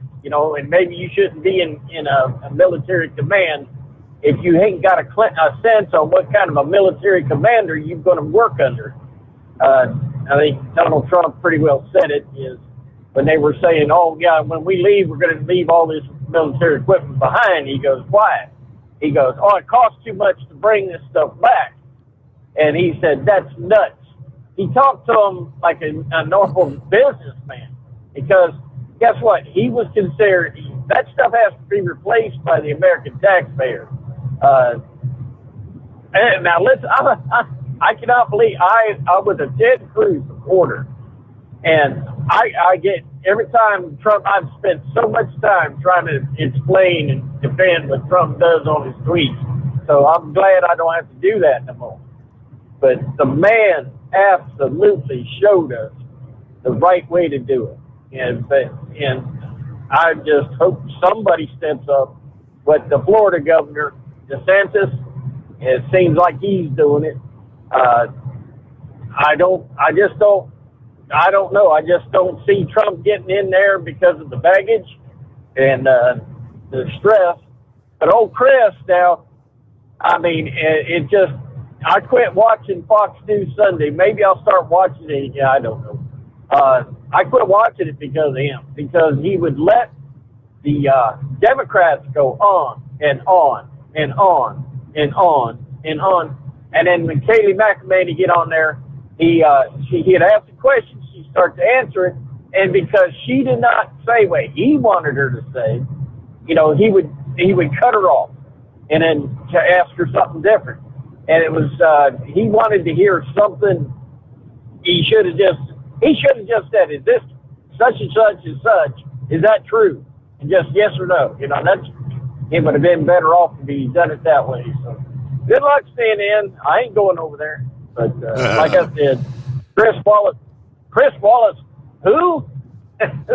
Does CNN actually? I mean, you can't imagine. Does CNN actually think by bringing Chris Wallace in that they're going to maybe attract more viewers? They're going to, followers from Fox News are now going to tune in to catch Chris Wallace on CNN. Yeah, I couldn't help but chuckle. Yeah, Dick Morris spoke about Chris Wallace yesterday. Said he's the worst journalist in history. Fake news journalist. Yeah, Chris Wallace getting all kinds of tributes from his fake news journalist. Hey there, we got to get a news break, though, bottom of the hour, and we'll get back to your calls just ahead. The Steve Sommers Overnight Drive live from the Hot Shot Secret Studios. USA Radio News. I'm Brad Bernards. Communities across western Kentucky and the state are still reeling as a new work week begins from tornadoes that leveled factories, courthouses, homes, and more. 74 deaths have been confirmed across the Commonwealth, but that number was expected to rise, and more than 1,000 properties were destroyed, Governor Andy Beshear said. To the people of western Kentucky, we're not going anywhere. We're going to be with you today. We're going to be with you tomorrow, and we're going to be there with you to rebuild. This is one state, people that love one another.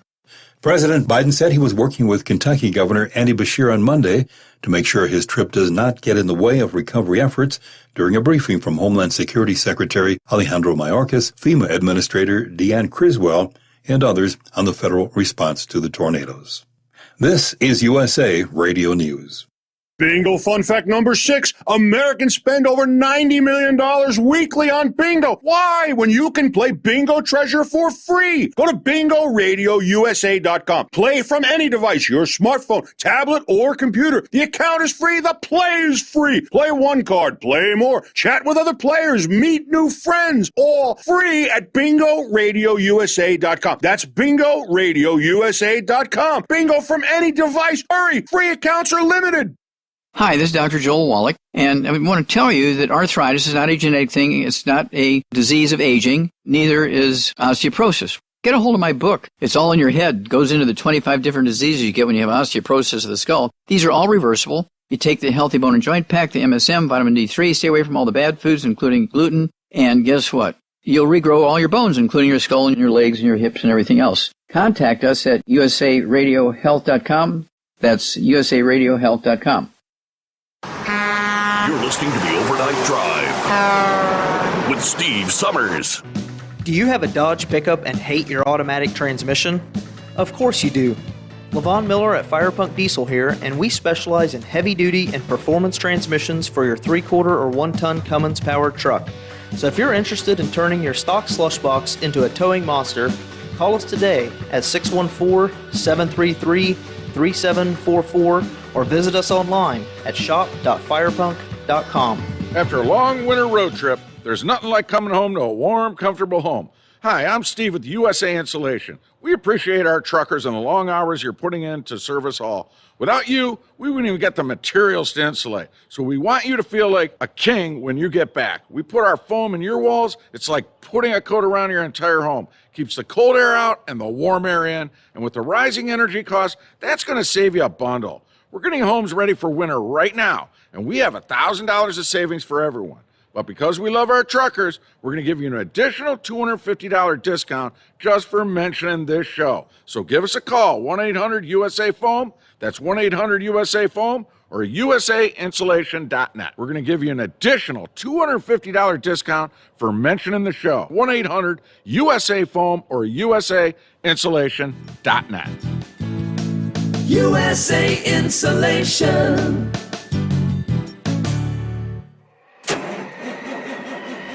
It's coming. Crisp fall mornings turn bitter cold. You climb into your diesel and it feels like you're sitting on an ice cube. Imagine how your engine feels after a frosty night. Freezing temperatures impact your diesel's fluids, especially fuel. As the temperatures drop, water that is emulsified within your fuel is released, adding more water into your system. Frozen water in your fuel lines, filter, or bowl will simply slow the flow, or worse, stop the flow of fuel in your system. No fuel flow, no start. Get prepared now for the cold that is coming. Hot Shot's Secret Diesel Winter Anti-Gel is a premium fuel additive that lowers your fuel's pour point to minus 65 degrees. If it's that cold out, you shouldn't be on the road. You ought to be at home in front of the fireplace. Hot Shot's Secret Diesel Winter Anti-Gel Premium Fuel Additive. Available now online at HotShotSecret.com. Hot Shot Secret. Powered by science. Dean Michael, the tax doctor here. I have one question for you. Do you want to stop worrying about the IRS? If the answer is yes, then look no further. I've been around for years, I've helped countless people across the country, and my success rate speaks for itself. So now you know where to find good, honest help with your tax problems. What are you waiting for?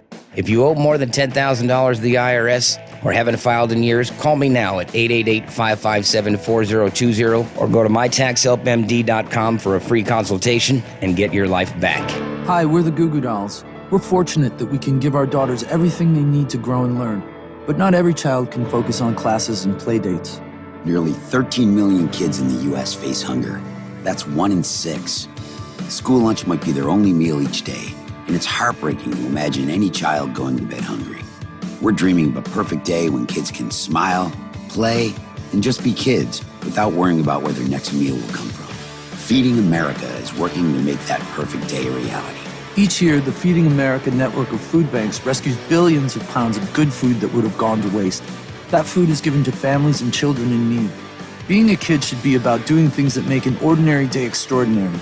Learning to play an instrument, building a sandcastle, hosting tea parties. Hunger should never be an obstacle to growing up. You can help end childhood hunger in your community by visiting feedingamerica.org. Brought to you by Feeding America and the Ad Council. Keep the bugs off your glass and the smokies off your ass. This is the Overnight Drive with Steve Sommers.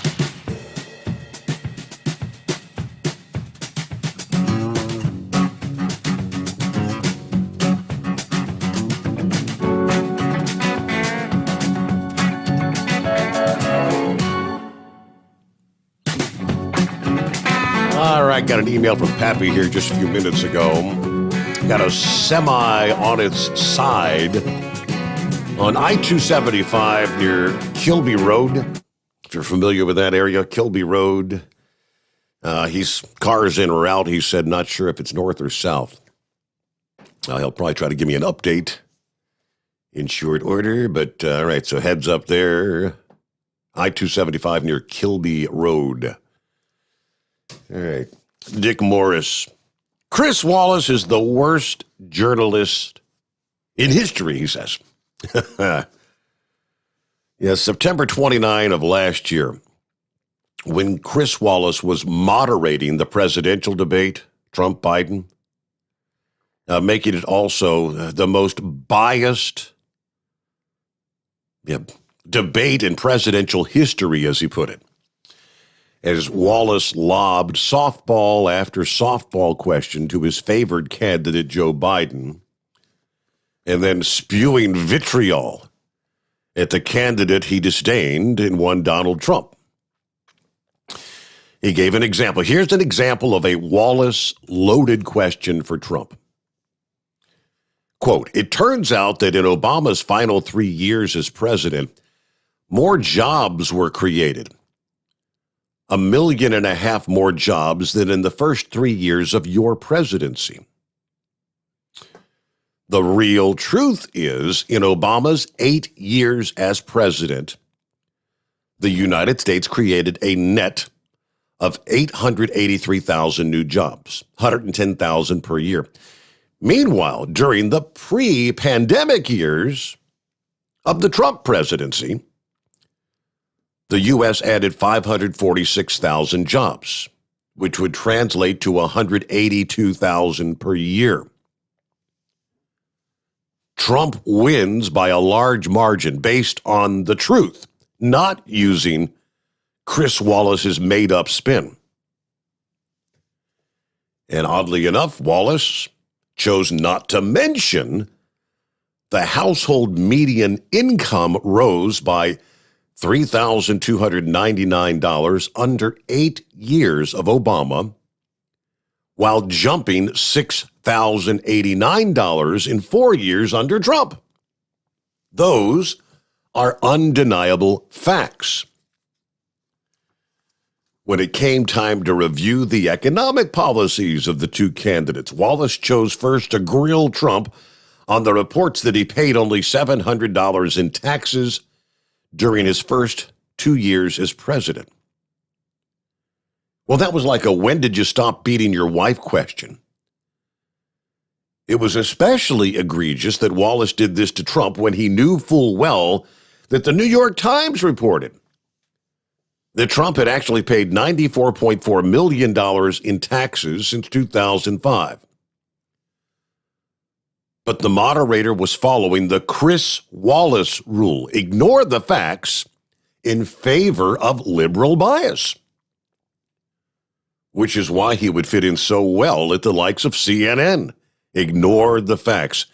When it came time to discussing the shenanigans that would later mar the 2020 vote counting, Wallace totally dismissed the looming danger of a disputed election. He blatantly assured the national audience that the biggest problem, in fact, over the years with mail-in voting has not been fraud. Historically, it's been that the sizable number, sometimes hundreds of thousands of ballots, are thrown out because they've not properly been filled out, or there's some other irregularity that they just see through that deadline.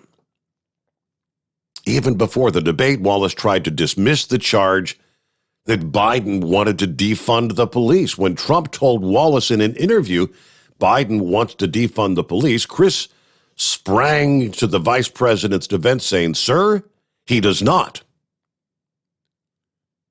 Wait a minute. Was this guy a journalist or a press spokesperson for the Biden campaign? Again, the truth cannot be ignored. Biden said on videotaped interview he did support defunding the police to divert funds to pay for social workers, psychologists, and conflict mediators during answer emergency calls. Now, that's exactly what the proponents of police defunding had been calling for.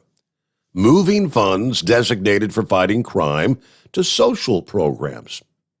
Wallace knew that. It goes on, but good riddance to Chris Wallace, right? That's the crowd I'm with. Ain't gonna miss you. Hey, good morning, Scarecrow. Hey, top of the morning there, Steve. Man, you still there, Steve? I know you're shedding tears. You're so sad that no more Chris Wallace on Sunday morning. I don't know. I was getting some feedback there, Steve. You still got me? I got you loud and clear. Yes, sir. Okay, there we are. Yeah, it's purely coincidental, that report on the big rig on its side there.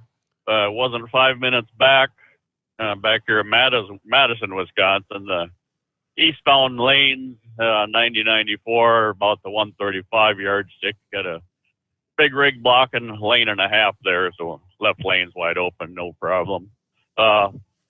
Intended to call last night, but the way the news kept coming in about the storm damage and your caller there, the problems, issues with his daughter and such way, it just kind of turned into a rather intense and humbling program that I didn't figure any of your listeners needed to listen to my babble and whatnot. It was technically meant for Friday night. It would have fallen under, or Friday morning would have fallen under your DAs of the week. Technically, actually, the DA of the month would be a better fit. Early last week, somebody commented on the kind of the downgrading and lack of driver etiquette on the truck driver end of things. So it's kind of going by the wayside. Well, about I think it was Tuesday night, we had a four-wheeler and a couple big trucks generated a fatality crash just east of Wisconsin Dells up here on the westbound side. It shut the westbound down overnight and into the morning hours. Now, I'm going to lay a couple of details on you because I suspect you probably had several of your callers that would have had to run that detour, that morning. And, the phrase, they walk among us, well, in this case, they drive among us. Yeah. We got from the 106 mile marker over to a town of Baraboo, Wisconsin. It's a really decent road, heavily traveled with trucks. 2-lane, but the 55, speed limit. But even with the detour traffic, you're around 60 mile an hour, no problem. And once you enter Baraboo, it becomes 4-lane, 4 relatively narrow community, small town type lanes and 25 mile an hour zone. We have a school zone here now. This would have probably been 7:30 in the morning or so. So there's, kids hoofing it to school and crossing guards in place and such. So everybody's minding their P's and Q's and watching what's going on. Well, I'd stop for the crossing guard. Well, once I started getting things wound up again, I caught some action in my mirror. Here comes a couple highway heroes. Now that's tongue-in-cheek right there. Yeah. And I'm recognizing the lead truck. He's got the chicken lights, across the front bumper, and I'd seen him behind me maybe half, 3/4 mile, prior to town. He stood out, but either way, he's giving it pretty good. I suppose about 35, and right in front of us, the road makes a fairly sharp, abrupt swing to the right, and these are not interstate width lanes by any means. And I'm thinking this is not going to pan out well for Scarecrow here if this guy keeps giving it. There's no place to go. You have a curb with trees and signs and light poles and whatnot on the right, and so I did a relatively hard brake action to give him room, and sure enough, he held the left lane with his tractor, which put his right trailer lights. I'm looking right at him when that trailer tracked into my lane. Well, it didn't end here. We make the sweep, and by then, I braked hard, so there's a gap, and he filled that gap then. Well, he was being pushed by another hero in a dark blue Freightliner pulling a van. I should say the first truck there, a sharp truck, a red and white beat conventional with 7-inch stacks and pulling a nice flatbed with a low tarp load. But anyway, the Freightliner there, well, he made me room. He gave me my lane. Well, he would have had to taken up a third to half of the oncoming inside lane in order to pull this off. And even though there was room for him to slide in front of me then, no, he wasn't done. We could see the intersecting road up ahead of us about 4 or 5 blocks that would take us back up to the interstate again. And but no, he, like you've seen before, you got to pass as many as possible. And this guy, it's a roundabout we roll into and then veer off on the ramp up to the 4-lane again. And from back where I was sitting, Steve, I could see this guy. He held the left lane and literally threw the truck to the right across in front of the right lane traffic, catch the ramp, and he was gone. So yeah, these professionals here, if you're looking for some dumb, DAs of the week, I think they better fit into the DAs of the month. I mean, their heads couldn't have been any farther up their ass, while their nose would have been pushing out on their belly button there. But it's, if I kept a blog and every morning when I got done with my ride, just jot down something, I could thumb back to just about any page and come up with an interesting, move somewhat like this, such. So yeah, that, as I say, it would have been a better fit for last Friday and such, but, yeah, they're, as I say, they drive among us, Things that you can't make up, right? But, you can't make this stuff up. Oh, shucks. No, it's disappointing too, because they say the guy with the lead driver with the large car, tall and proud, and drivers like that, they usually have an appreciation for their equipment and whatnot. But boy, so either way, I guess there was a couple other things, but at the moment, I'm brain fart taking over, so I'll leave it at that for now, and we'll do it again later in the week, I guess. Very good. Thank you for checking in there, Scarecrow. Have a great morning, about 7 before the hour, and we return into the Steve Sommers Overnight Drive, live from the Hot Shot Secret Studios. You're listening to the Overnight Drive with Steve Sommers. After a long winter road trip, there's nothing like coming home to a warm, comfortable home. Hi, I'm Steve with USA Insulation. We appreciate our truckers and the long hours you're putting in to service all. Without you, we wouldn't even get the materials to insulate. So we want you to feel like a king when you get back. We put our foam in your walls. It's like putting a coat around your entire home. Keeps the cold air out and the warm air in. And with the rising energy costs, that's going to save you a bundle. We're getting homes ready for winter right now, and we have $1,000 of savings for everyone. But because we love our truckers, we're going to give you an additional $250 discount just for mentioning this show. So give us a call, 1-800-USA-FOAM. That's 1-800-USA-FOAM or usainsulation.net. We're going to give you an additional $250 discount for mentioning the show. 1-800-USA-FOAM or usainsulation.net. USA Insulation. At Hot Shot Secret, we share the science behind common diesel problems. For example, Diesel fuel cetane levels. the cetane rating in diesel fuel is 42 to 45. Most diesel engines operate more efficiently with a cetane rating of 48 to 50. One treatment of Hot Shot Secret Diesel Extreme will raise your cetane 7 points, increase fuel economy, and improve cold starts. Hot Shot Secret Diesel Extreme is available nationwide at truck stops, fine farm and auto stores, and online at hotshotsecret.com. Hot Shot Secret. Powered by science. My daughter Brinley is here at St. Jude.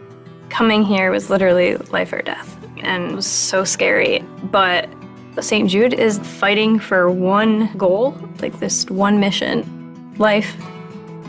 And that gave us hope.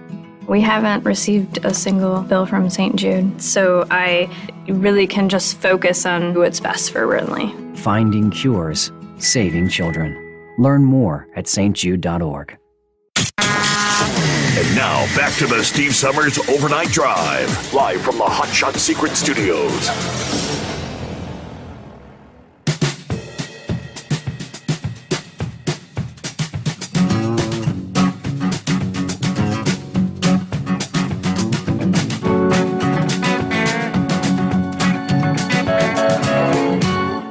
All right, about 5 before the hour, and lines available at 844-844-3388. Pappy is back, yes. Give us a full report. What's happening, Steve? Hey there. Yeah, can you hear me? Yep, gotcha. You got me? Yes, sir. All right. Southbound 275 at the 23, just north of Kilby Road. Heading towards the state line, Indiana state line. You got a semi on the side. It's blocking the left lane of travel. We got the emergency lane open now. I think as soon as fire department leaves, we'll probably be able to get the right lane open. But you can get through. Just be careful getting through there when you come through there. So I think he's got 30,000 pounds of tractor supply equipment on there. So I don't know if that's going to have to be offloaded first before they can pull that thing up and get it up applied or not. But so it's probably going to be shut down for a while. Not shut down, but a lane block for a while. Probably not a whole lot of traffic right now, right? So not much of a backup there, just a little slowdown. Yeah, give it about another hour and a half, though, 2 hours. Okay. With that said, I'm done for tonight, partner. It's calling it quits. There you go. All right. Have a great day there, Pappy. Yes, Thanks for sir. checking in. And I've seen a bunch of meteors out on my various smoke breaks tonight. Some pretty good ones too. Yeah. I've seen more than a handful tonight, Steve. That's for sure. It was a good night for it. So, all right. Be safe, my man. Have a great morning, Lauren Weiss, 2-time world champion bull hauler. What's going on this morning? Morning, Steve. I was listening to the commentary you're doing on Chris Matthews, and it brought me to think. I've come to realize that the three things liberals hate the worst is God, prosperity, and freedom, and I was told years ago that liberalism is a mental disorder, and I'm slowly coming to absorb that. I was reading earlier today, I was late waiting to load, about a car dealership, an owner of a car dealership in Chicago that's had enough with the smash and grab robberies, and I guess a couple of guys come by his dealership, and he also had real expensive watches that he sold out of that dealership, and they walked right in with customers there and smashed everything up, sold the watches. Then it comes out that the guy is a supporter of Lori Lightfoot, but yet he's had enough of her policies. It amazes me that these people vote for these liberals, and then they have the problems like they've got in Minneapolis now, where they're being overrun in the suburbs, but yet they voted to defund the police. It's just amazing. Yeah, I saw the story about the watches. It was a high-end car dealership, Lamborghinis and Bentleys. Yep. Yeah, and he was it just like I said, when I read where he supported Lori Lightfoot in the election, it was amazing. I wanted to ask a question too. Eagle said something about the climate change, and I'm not a big climate change proponent. And we don't, again, with liberals, we don't see anything about this. They want to put in all these windmills and these solar panels, but they don't talk to us about what it's going to cost. Right? I heat my house with gas where I live in Southwest Missouri. I got a neighbor across the street, and his furnace runs on electricity. He's always got a higher bill than I do with that electric furnace there. But they don't come out and talk about anything about, how much more it's going to cost us in electricity to do these things. They go and they talk about we'll transition coal miners out of their jobs to put in wind towers. Well, that's all well and good, but I just drove by a whole pasture full of wind towers, Steve, and they're built, and there's nobody working there now, What are they going to do once they get a wind tower built? Because oil and gas extraction is a 24/7 job. So, yes, sir. All right, well, I'm done on my soapbox for tonight. Hey, thanks for checking in. Shout out to the Carolina Monkey Gouger, right? I'll do that for you. Thank you there, Lauren. Yes, it was over the weekend. Another one of those smash and grab deals. A high-end exotic car dealership. I guess while you're here to buy your Lamborghini, would you like a Rolex? I don't know. What is the most expensive watches out there? Whatever kind of watches these work, because it doesn't specify. Do Rolex run into the millions of dollars? I mean, I knew they were expensive, but according to the Fox News report, two men entered the dealership. One of them has a gun. He stands at the door while the other guy goes over with a hammer, smashing the display cases, stole about 8 luxury watches. But they're saying like millions of dollars in value. The owner said he was smart enough not to raise the gun because my people had guns. If he raised that gun, he would have been shot. We'd probably be in court defending ourselves. But the watches were stolen in a matter of seconds, worth, it says, millions of dollars, according to the store. 30 seconds, and they know the criminals know. Had about 10 customers in the showroom at the time of the robbery. Some employees tried to chase the subjects, but to no avail. We ran after them all the way to State Street. They split up and gone. The owner said Mayor Lightfoot and the district attorney must hold the perpetrators to account. You got to find them first. Now, where are you going to sell? Those hundreds of $1,000 watches. 8 watches valued at millions of dollars. Boy, oh boy. News update, final hour just ahead. Plenty of room for you at 844-844-3388. The Steve Sommers Overnight Drive live from the Hot Shot Secret Studios. USA Radio News. I'm Brad Bernards.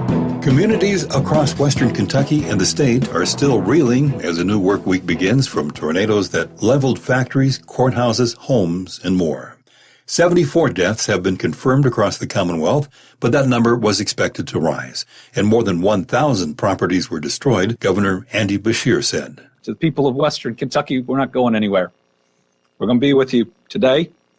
We're going to be with you tomorrow, and we're going to be there with you to rebuild. This is one state, people that love one another.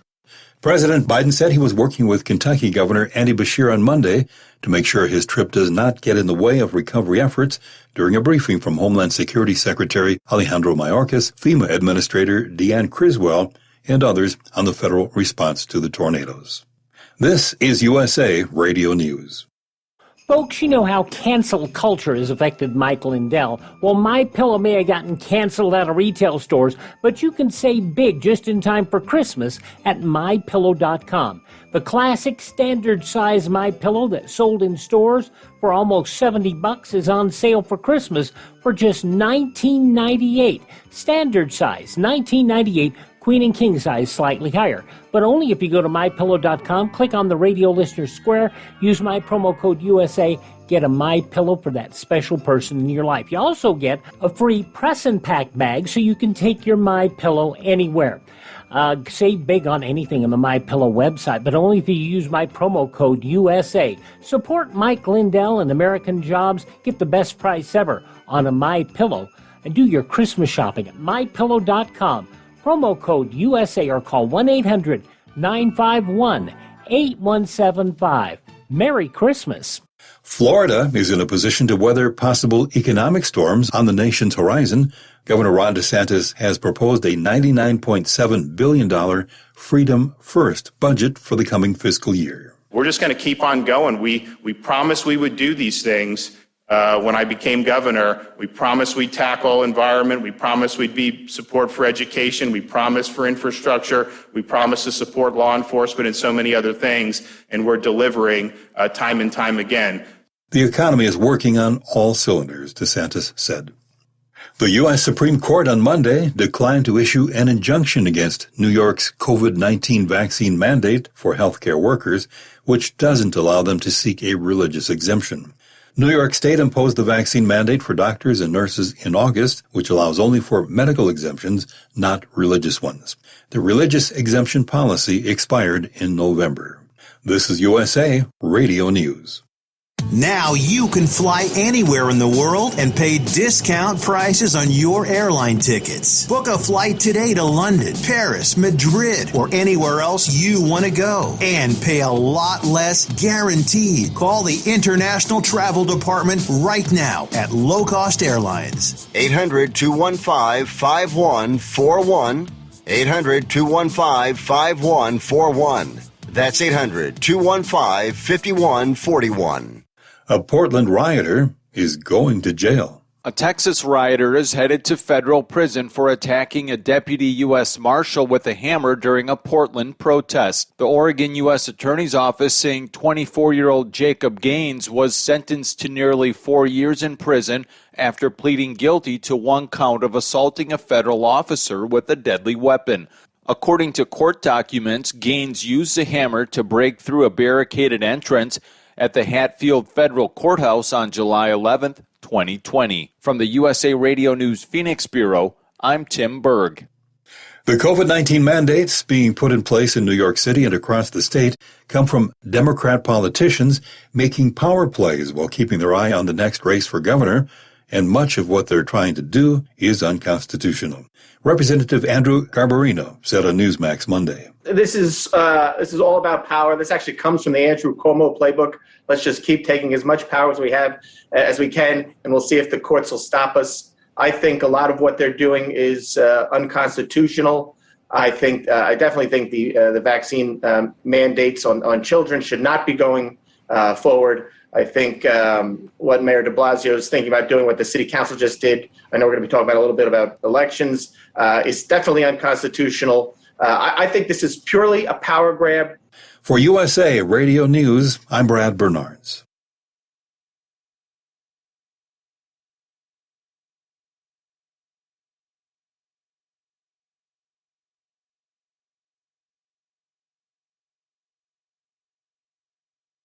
At Hot Shot Secret, we share the science behind common diesel problems and their solutions. For example, ultra-low sulfur fuels. The primary function of diesel fuel is combustibility. One of the little-known aspects of fuel is its role as a lubricant to metal-on-metal moving parts. The introduction of ultra-low sulfur fuels diminishes the fuel's ability to lubricate because sulfur, which has been mostly removed, has lubricating properties. Hot Shot Secret Everyday Diesel Treatment with LX4 delivers unmatched lubricity. Third-party testing confirms that it takes 3 times the amount of leading fuel treatment to match the lubrication benefit of 1 dose of Hot Shot Secret. Everyday Diesel Treatment is a fully formulated 6-in-1 premium fuel treatment for every fill-up, every time. Everyday Diesel Treatment is available at truck stops, Tractor Supply, O'Reilly's Auto Parts, and online at HotShotSecret.com. Hot Shot Secret. Powered by science.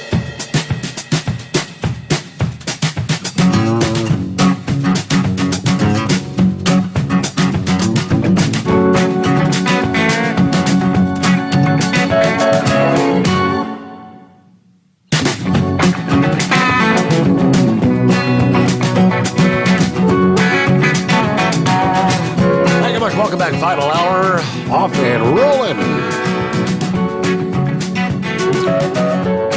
I'm going to read through, get more detail.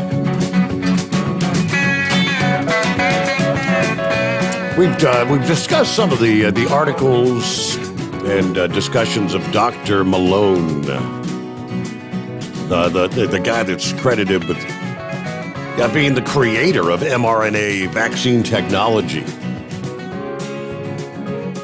And he's asking the question, is Omicron another lab creation? As for the nature and origin of Omicron, Dr. Malone says, quote, it has the hallmark of a viral agent under tight genetic selection for evolution to escape the vaccine responses against the receptor bonding domain. The question that is outstanding right now is, because this is so different from the other strains that are being tracked, it's in its own separate little evolutionary branch. How did this happen? Why did this suddenly pop up with all these new mutations? Now, he said the mainstream press is pushing the narrative that Omicron's mutations are due to the low COVID jab rate in South Africa, possibly in combination with it mutating within someone with AIDS. The solution, we're told, is to blanket Africa with shots. Even though the continent has enjoyed a phenomenally low case rate and mortality rate without the shots, so clearly this narrative is trying to achieve an end that simply isn't warranted by the real-world data. Aside from shaming South Africa into getting more shots, another potential reason is that they want to hide is it's another lab-created virus. As noted by Dr. Malone, we have the looming specter of this being further engineered in some way. Now, in all, Omicron is said to have some 50 mutations from the original alpha strain, many of which specifically allow it to circumvent the shot-induced antibody defenses. Now, he admits he hasn't closely been tracking the mutations, and he's not qualified to speculate on the evolution, but he does point out there is a number of experts who believe it may have undergone some sort of a lab modification because genetically it does not look like it's part of the prior evolutionary process that we're seeing with many other strains.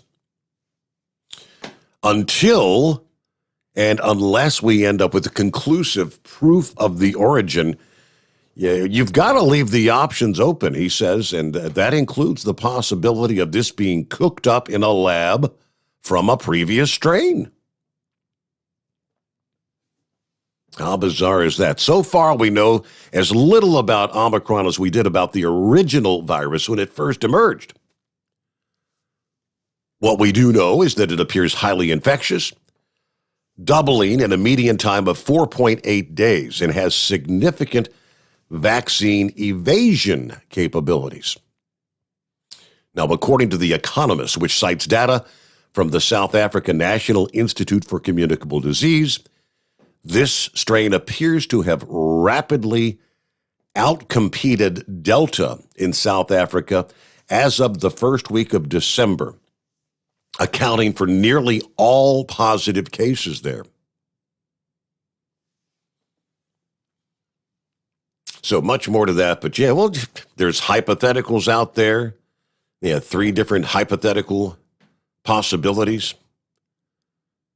The lab in South Africa, did they experiment on CoV-2? What lab might be responsible for its creations?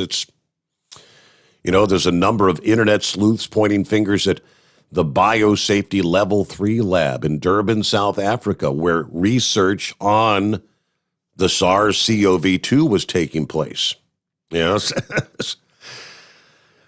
can't help but wonder, but the saga continues. Meanwhile, separately, the U.S. Coast Guard has halted the search for a woman who reportedly went overboard on a cruise ship near Ensenada, Mexico. Authorities searched more than 31 hours before pausing the search on Sunday. Pending additional information, according to the Coast Guard, the woman in her mid-20s was reported to have gone overboard early Saturday. The Carnival cruise ship Miracle was returning Sunday to the port in Long Beach, where federal authorities were waiting to investigate. Daniel Miranda is a Northern California firefighter, paramedic. He was one of the passengers on board the ship. He spoke with the CBS affiliate out of L.A. while the ship was docked in Ensenada.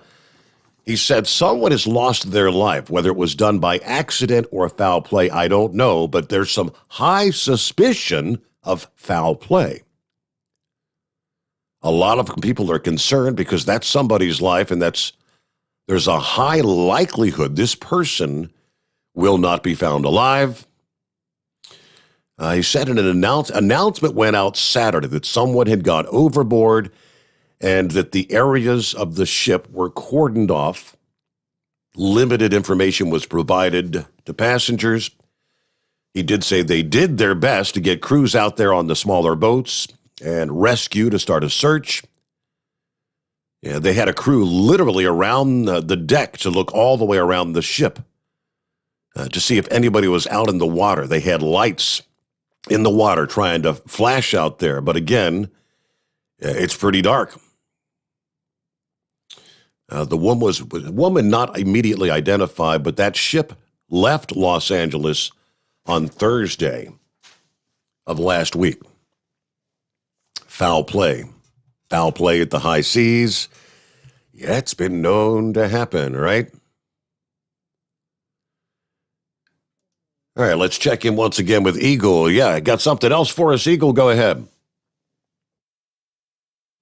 Yeah. I wanted to talk about the trucking industry deal that you was talking about are central. But first of all, I wanted to talk about gasoline prices, Steve.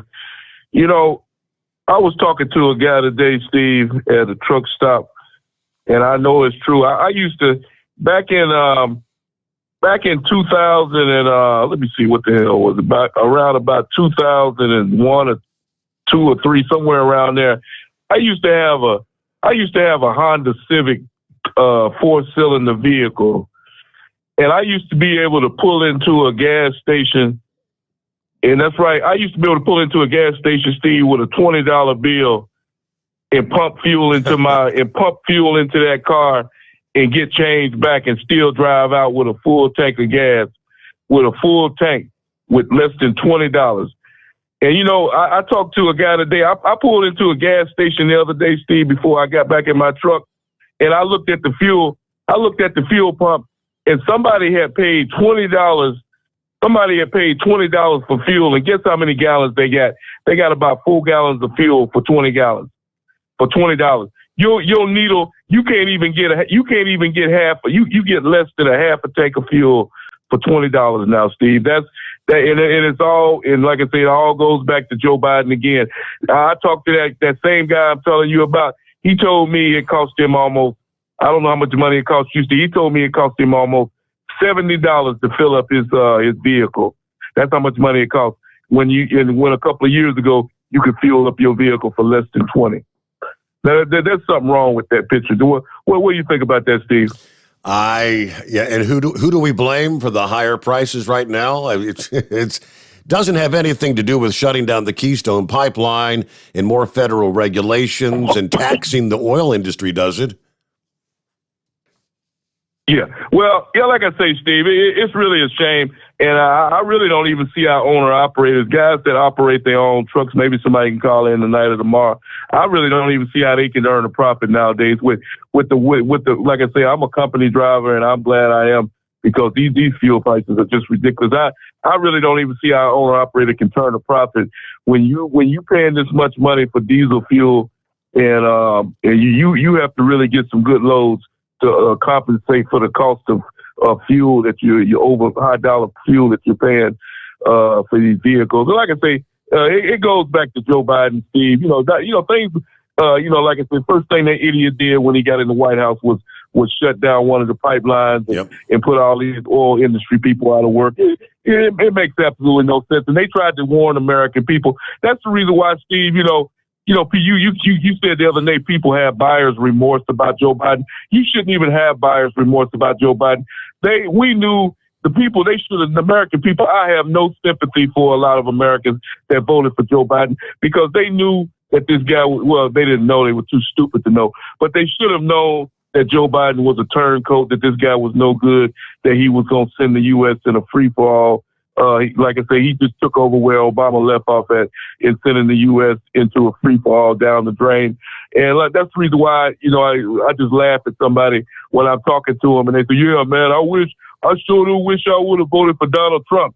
I go, do you know how stupid you sound when you say that? There was no comparison between Biden and Donald Trump. You should have automatically known to vote for Donald Trump. Should be sitting in the White House right now, and I'm willing to make a bet with every dollar I got in my pocket right now, Steve, the U.S. would not be in the situation that we're in right now. Things would be a whole lot better in the United States of America if Trump was still running things. And I'm not going to waste my time arguing with people who say Joe Biden is doing a better job than Trump, because he's not. As simple as that. And but it's just frustrating to me, Steve. When the fuel prices, when you go into a grocery store, everything is overpriced. I went into a dollar store, Steve. You said this a couple of months ago, and I had to see for myself. I had been shopping at a store called Dollar Tree, and everything in that store was $1. I went into that store yesterday, and everything, they have raised the price up to $1.25 now. It's a 25 cent, and everything is $1.25 or more, because they're making more. They need to make more of a profit off of these goods, and everything is going up except the wages of American people. You're spending out more money, but you're not making more money. And in the long run, that's why you have so many American people that are struggling right now, Steve. It's really a shame. Like I said before, I don't want to hear this garbage. Come 3 years from now, you shouldn't. Anybody who in their right mind that votes for if you vote for a Democrat, if we make it 3 more years, I don't even know if we're going to make it 3 more years at the rate we going, Steve. But if anybody who's dumb enough to vote for a Democrat in 2024, you ought to have your voting rights taken away from you for life. You should never be allowed to vote in this country again. Oh boy, that's how bad it is. That's how bad it is right now. What you say? I'm just kind of laughing. I'm just laughing at you, Eagle. Yeah. It's just frustrating, Steve. You know, when I talk to other truck drivers in these truck stops and they say, "Well, boy, I sure do wish I would have voted for Donald Trump," and I just look at him, with an amazed look in my face. So why would you have even put your trust in Joe Biden? But yeah, let me say this one last thing, Steve, about this other situation with the Central. Like I said, I don't know the reason why these people went out of business, but a lot of these companies, Steve, you can look at the equipment, with the yellow freight that they was out there running Central and some of these other companies, the trucks that they drive are old and wore out. A lot of these companies pull doubles, and you're seeing less and less of these companies out there on the road. Like one caller said, the bigger companies are slowly but surely. I've been driving trucks since 1998, Steve, and there definitely is not as many truck companies out there as there was when I started. And they're slowly but surely disappearing every year. And eventually, like you say, you're going to end up with about 5 to 10 mega carriers, a Swift, a Schneider, Amazon, JB Hunt, people like that. They're gonna manipulate and take over all the freight, and they're going to monopolize it to where they're gonna take control. And the little people, you're not going to have no choice but to go out of business. And like I say, but you're going to see, I believe in 2024, 2022, Steve, you're going to see even more trucking companies go under, because like I say, these fuel prices, I don't see how any company at this point can even make a profit with the amount of money that they're paying for fuel now. It's just embarrassing what we got going on in America. And Joe Biden has the nerve last week to say that he wants to open up some of the reserves that we have. That's a waste of time. We should have every available pipeline in the United States should be open, and in Canada, Steve, we should be pumping this fuel. We shouldn't have to beg Saudi Arabia or any other country for fuel. Like I say, Joe Biden, he should be escorted out of the White House is immediate, not 3 years from now. He should be escorted out of the White House for the better of the United States of America, and as simple as that. And I thank you for taking my call. All right, Eagle. Thank you very much. Yeah. Well, yeah. What can you say? Yeah, we're paying more at the pump. Yeah, and I think the first release from the reserve is going to be taking place this Friday. Thought I saw somewhere that ExxonMobil is going to be taking the first withdrawal. But real quick, from the Carolina Ghost Writer, asking for prayers. Today is the day. My son is having that kidney transplant that we talked about previously. The surgeries start at 5:30 this morning, 5:30 a.m. for his girlfriend, which is the donor, and 6:30 a.m. for him at UNC Chapel Hill Hospital. I'm about to start heading that way myself shortly. All the thoughts and the prayers that you and the listeners could send up would be certainly appreciated this morning from the Carolina Ghost Writer. So a little over an hour from now, they'll begin that whole procedure. Hope all goes well. Back into the Steve Sommers Overnight Drive, live from the Hot Shot Secret Studios. Live from the Hot Shot Secret Studios, the Steve Sommers Overnight Drive. You work hard. You deserve a seat that works just as hard as you do. The Bostrom T-Series seat has provided drivers with comfort for millions of miles over the past 3 decades.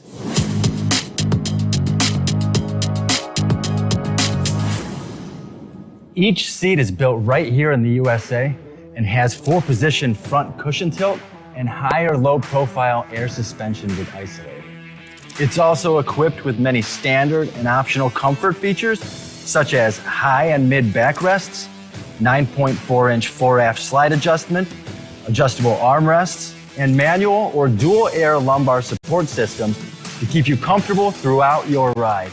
Build your T-Series seat today at BostromSeating.com and ensure your ultimate comfort for wherever the road takes you. Bostrom Seating, the ultimate comfort for the open road. After a long winter road trip, there's nothing like coming home to a warm, comfortable home. Hi, I'm Steve with USA Insulation. When we put our foam in your walls, it's like putting a coat around your entire home. It keeps the cold air out and the warm air in. We're getting homes ready right now for winter, and we have $1,000 savings for everyone. But because we love our truckers, we're going to give you an additional $250 discount for mentioning the show. 1-800-USA-FOAM or USAinsulation.net. My mother was always very active and independent, and she was familiar with her neighborhood. But one day, she stopped at the stop sign for much longer than usual. She wasn't even really sure where she was at. It's important for you to talk to someone about it. I felt so much better after my son told me, Mom, we'll figure it out. When something feels different, it could be Alzheimer's. Now is the time to talk. Visit alz.org/ourstories to learn more. A message from the Alzheimer's Association and the Ad Council. Because Channel 19's a little congested. Call Steve now at 844-844-3388. The Overnight Drive. Fascinating story here.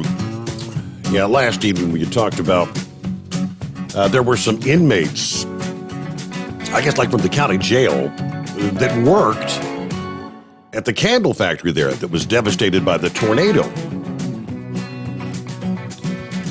Some who were unaccounted for, were they alive, are they dead? Yeah, that sort of thing, right? How about this? One of those inmates who was working at the candle factory has turned himself in after walking out of the hospital where he was treated for his injuries. 44-year-old Francisco Starks was working at the candle factory, part of the work release program, when the tornado tore through, according to state police. He had survived the destruction, was treated at the nearby Jackson Purchase Medical Center. When he was released from the hospital, he walked out. In an online update posted on their website this past day, the Kentucky State Police said Starks went down and turned himself in at the Callaway County Jail. Reached by telephone this past evening, state police declined to comment further on whether Starks was lost in the post-disaster chaos or whether he had attempted to escape. But, he turned himself in, right? So, obviously he didn't have to do that. Starks was serving time for third-degree burglary, theft by unlawful taking of an automobile, and receiving stolen property. I don't know. How about that? He could have tried to run. He could have disappeared, right?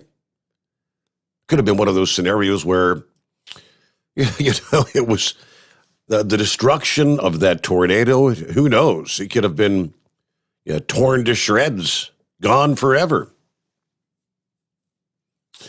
All right, we're going to get our news break. Hey, we've got clear lines wide open at 844-844-3388. The Steve Sommers Overnight Drive live from the Hotshot Secret Studios. USA Radio News. I'm Brad Bernards. Residents of Kentucky counties where tornadoes killed dozens of people could be without heat, water, or electricity as the toll of damage and deaths came into clearer focus in 5 states. One of the hardest hit was Mayfield, Kentucky. Mayfield, we'd never been through anything like this. We weren't ready for it. We weren't prepared for it. Everything's gone. Our city is dead. Mayfield's dead. And we're just trying to bring it back to life. America has never before seen a year like 2021 in the House of Representatives, and not only because of the January 6th incident. Early in February, Republicans warned Democrats that dire consequences would follow their unprecedented decision to remove newly elected Representative Marjorie Taylor Greene, Republican of Georgia, from 2 committee assignments as punishment for statements she made in years past. This is USA Radio News. The old way of living with diabetes is a pain. You've got to remember to do your testing, and you always need to be sticking your fingers. The new way to live your life with diabetes is with a continuous glucose monitor. You simply apply a discreet, easy-to-use sensor on your body, and it continuously monitors your glucose levels, helping you spend more time in range and freeing you from painful finger pricks. If you test your blood sugar at least 4 times per day and inject insulin at least 3 times per day, or use an insulin pump and have private insurance or Medicare, you might be eligible for a CGM with little or no cost to you. Call U.S. Medical Supply today for a free benefits check. We offer free shipping, 90-day supplies, and we bill Medicare or your insurance directly. Call now and say goodbye to finger pricks. 800-763-1954. 800-763-1954. 800-763-1954. That's 800-763-1954. You're listening to the Overnight Drive with Steve Sommers. Drivers, you demand that your equipment's reliable and dependable, and that also applies to your headset for communication. Well, our friends at Stellar Electronic have you covered. The Pluto Duo headset bundle is the best communication headset you can find in the industry. No matter the challenging environment you're driving in, the Pluto headset will make you sound crystal clear all the time thanks to their 99% noise cancellation. And the Duo's not only a stereo converter for the headset, but also a power bank so you can charge as you go. Learn more at StellarElectronic.com or visit them on Facebook. Do you have a Dodge pickup and hate your automatic transmission? Of course you do. LaVon Miller at Firepunk Diesel here, and we specialize in heavy-duty and performance transmissions for your 3-quarter or 1-ton Cummins-powered truck. So if you're interested in turning your stock slush box into a towing monster, call us today at 614-733-3744 or visit us online at shop.firepunk.com. It's coming. Crisp fall mornings turn bitter cold. As you fire up your diesel, you can see your breath on the inside of a cab.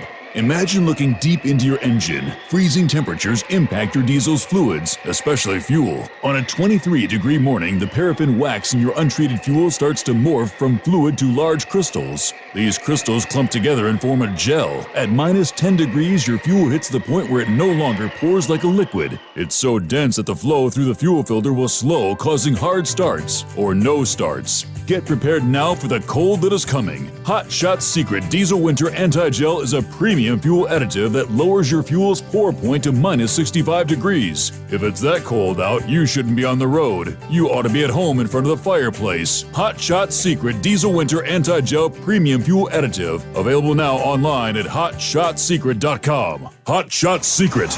Powered by science. Attention all truckers, Dean Michael, the tax doctor here. I want to talk to you about those dreaded tax problems. I know you want to keep on trucking and not even think about them. Well, let's face it, they're not going away all on their own. You need professional help. I've been helping truckers put their tax problems in the rearview mirror for years. I can help you too. Call me for a free consultation at 888-632-4506 or go to mytaxhelpmd.com. It's like I always say, keep your eyes on the road, I'll keep mine on the IRS. 888-632-4506. After a long winter road trip, there's nothing like coming home to a warm, comfortable home. Hi, I'm Steve with USA Insulation. When we put our foam in your walls, it's like putting a coat around your entire home. It keeps the cold air out and the warm air in. We're getting homes ready right now for winter, and we have $1,000 savings for everyone. But because we love our truckers, we're going to give you an additional $250 discount for mentioning the show. 1-800-USA-FOAM or USAinsulation.net. Hey, Dad, your prescription will be ready in just a minute. Hey, Dad, your laundry will be ready in just a minute. Dad, your lunch will be ready in just a minute. Hey, honey, why don't you take a minute? When you help care for a loved one, you give them as much time as you can, making sure they're safe and comfortable.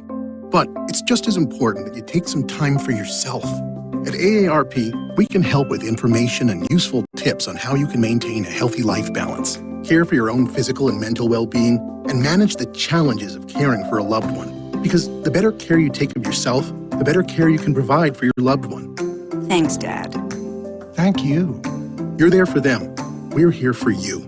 Find free care guides to support you and your loved one at aarp.org/caregiving. That's aarp.org/caregiving. a public service announcement brought to you by AARP and the Ad Council. And now, back to the Steve Sommers Overnight Drive, live from the Hot Shot Secret Studios.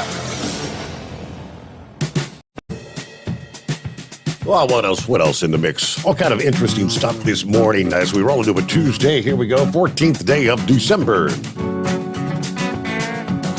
And our number, 844-3388. The Kellogg's workers, the striking workers. Yeah, strike that's been ongoing since October the 5th. The online Reddit is the site, Reddit users bombarding Kellogg with fake job applications. Attempts by the food manufacturer to replace the striking union workers. In a post, users are being encouraged to submit fabricated applications amid the company's attempt to bring in 1,400 new workers. Of course, the cereal plant workers striking for fair pay, they say. Kellogg just announced they will hire 1,400 permanent replacement scabs to break the strike. And they're accepting applications online.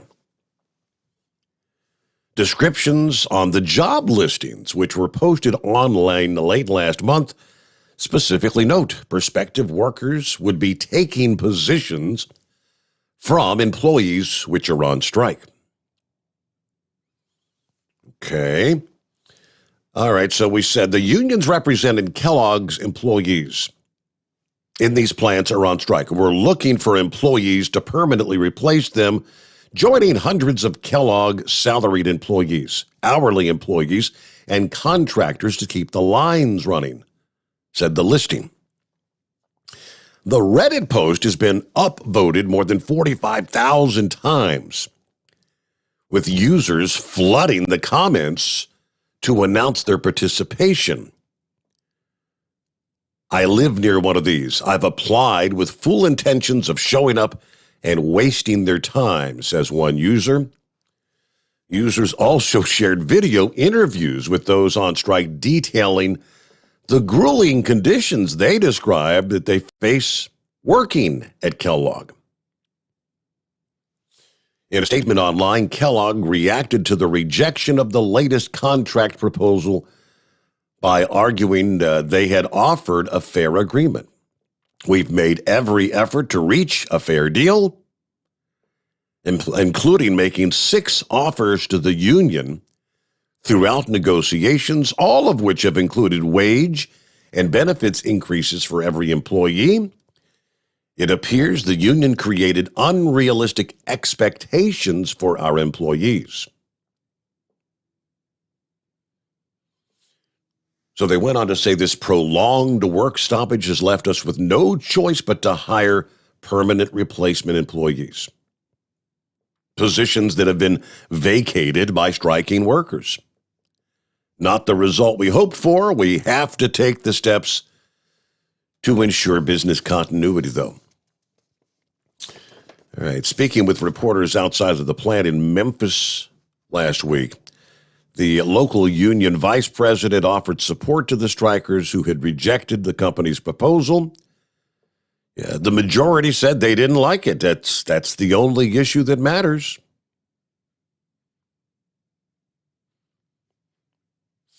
All right, on another interesting tidbit, how many times over the years have we talked about going to Washington, D.C., right? Okay, you get elected to the House. And you go up there as, the everyday individual. You've got a bank account. You're going to be salaried at, what is the ongoing salary? $150,000, $170,000 a year, whatever it is for a representative. I'm not sure. But then 4 years later, they're worth millions of dollars. And how's that work out? Yeah, how do they all somehow they make the perfect investments every time. And the more years they spend, the more millions they're worth. Well, I think this might just be a bit of an explanation. It's described as a bipartisan phenomenon that is taking place and it is thriving in Congress. It doesn't matter if you're liberal or conservative. It crosses the aisle. It appears they're united in their demonstrated indifference towards a law designed to quash corruption and curb conflicts of interest. The Business Insider, they've got this investigative report project called Conflicted Congress. And they uncovered the myriad of ways that members of the House and Senate have eviscerated their own ethical standards, avoided any consequences, and blinded the American people to the many moments when lawmakers' personal finances clash with their public duties. Business Insider spent hundreds of hours over 5 months' time reviewing nearly 9,000 financial disclosure reports for every sitting lawmaker and their top-ranking staffers. Hundreds of interviews, including those with some of the nation's most powerful leaders, they say.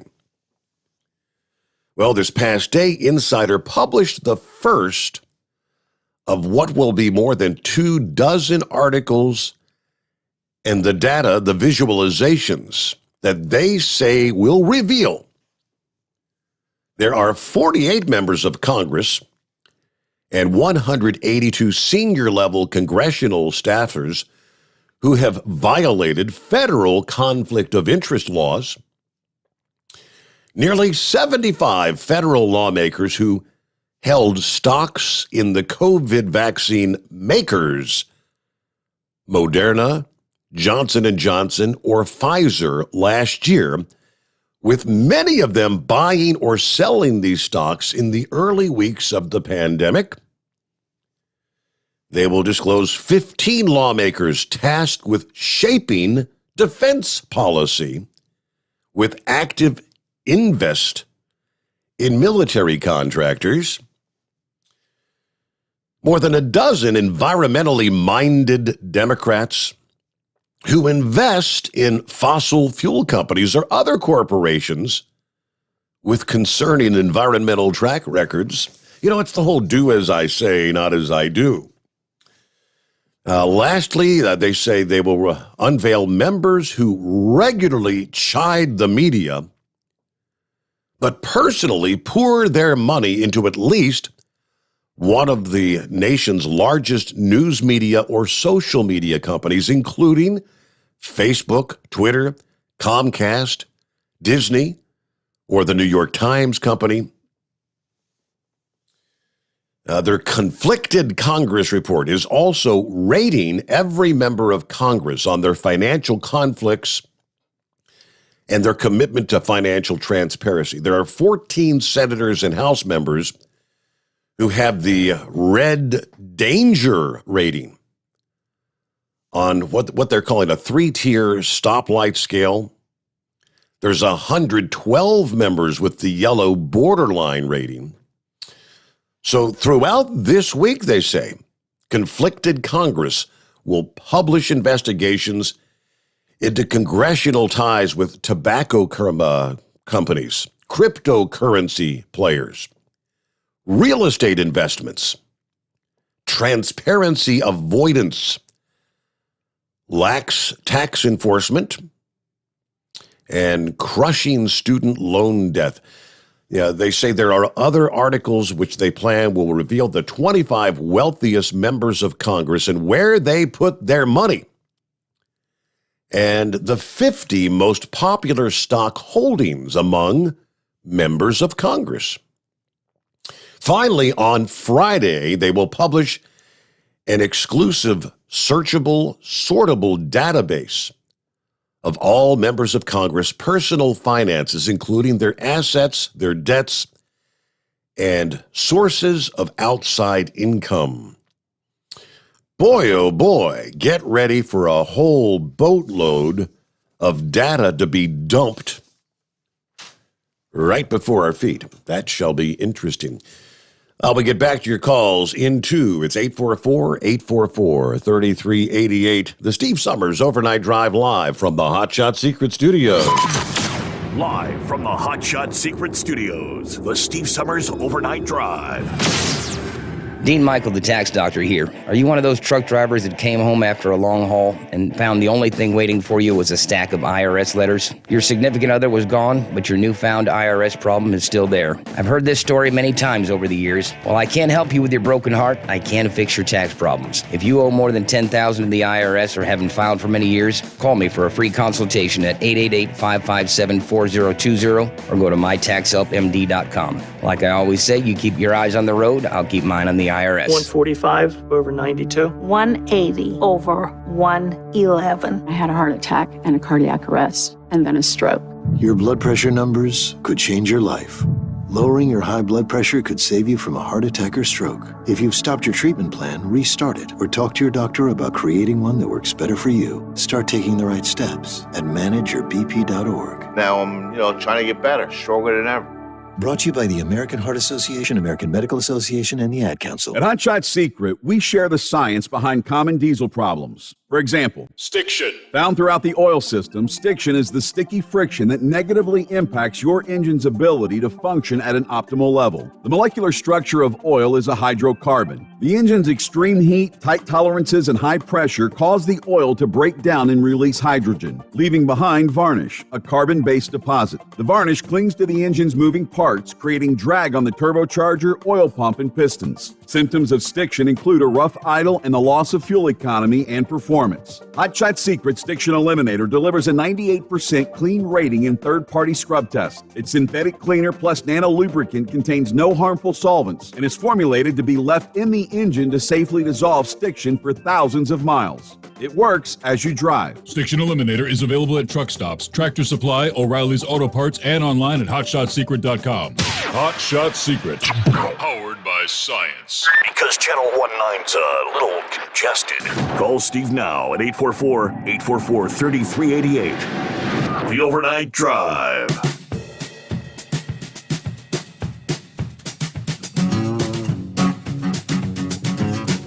All righty then. Hello to Truck and Phil out there. Semper Fi. Morning, Steve Sommers and the Hotshot Secret Nation. Happy Taco Tuesday. Coffee's up. Ready to head out to Sterling Heights, Michigan. Flip back to Fort Wayne. There you go. Only 11 days till Christmas. Good to have you on board there, Truck and Phil. Thanks for being a listener to the program. All right, got an update here from David. Steve, I-65 south in Indiana closed at the 218 mile marker. Again, South 65 at the 218. Two big trucks got together, and from what I hear, one of the trucks lost their load on the road. So it looks like the best bet will be get off at the 230, go east to 231 and go south, and that'll connect back to I-65. All right, there's your heads up. I-65 there in the Hoosier. Hey there, Vic. Hello, Vic. Did we lose Vic?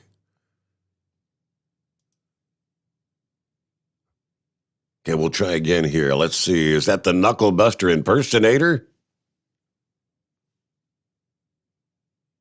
Or maybe the phone stopped working. That could be the case.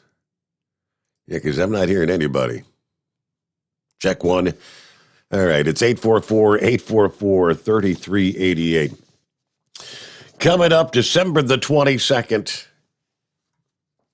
It's just around the corner. It may become known as the day the universe changed. That will be a Wednesday. That's the day NASA is going to launch the James Webb Space Telescope. We've been talking about this for some time now. It is the largest, most expensive instrument ever flown. If you could imagine, 100 times more powerful than the Hubble telescope, which is difficult to imagine. So we'll actually be able to see back in time all the way to the let there be light moment. The instant when a cold, dark universe ignited into stars. That's what they tell us we'll be able to see. Scott Pelley was interviewing one of those engineers, the system engineers that works on the team, and Scott said, wow, somehow that's a lot bigger than I imagined. And Amy said, yep, she's the big one. A year ago, we were among the last humans to see the telescope much as it will appear in space. After our visit, it was packed away for its journey of 1 million miles, far beyond the moon, to lie forever in the grasp of the sun. How long is the operating life? Pelley asks. Well, it's designed for 5.5 years with the goal of maybe 10 years. That means we carry enough stuff on there to last for 10 years. You know, we had to invent it, we had to design it, build it, and put it together. At the bottom of the spacecraft, that silver shroud is what they call a parasol, big as a tennis court, that will shield the Webb from the sun. Above, there are 21 feet of gold-plated mirrors, 6 times bigger than the Hubble's mirror, to catch the earliest starlight in creation. And Pelley said there's 18 of these hexagonal mirrors, but when you fold them out, they all work in concert as one mirror. Amy said that's correct. All 18 images will form one very nice solid image. An image that would be invisible to the human eye, like a night vision camera. This telescope is designed to see heat, infrared light, because that's the only signature left from the stars at the edge of time. Even that glow will be so dim that the mirrors will have to squint for hours to be able to expose an image. So how confident are we that this thing's going to work? Amy said, yeah, well, my job is, of course, to worry. I feel confident we've thought everything through here. I mean, thinking of everything took more than 25 years, $10 billion. The biggest engineering challenge was to build a sun shield that could shield the optics, the mirrors, and the instrument on Webb. How do you build something big, but at the same time, lightweight? That was the question they asked. Now, the sun shield keeps the telescope cold and dark. Any infrared heat from the sun or the earth would blind the telescope.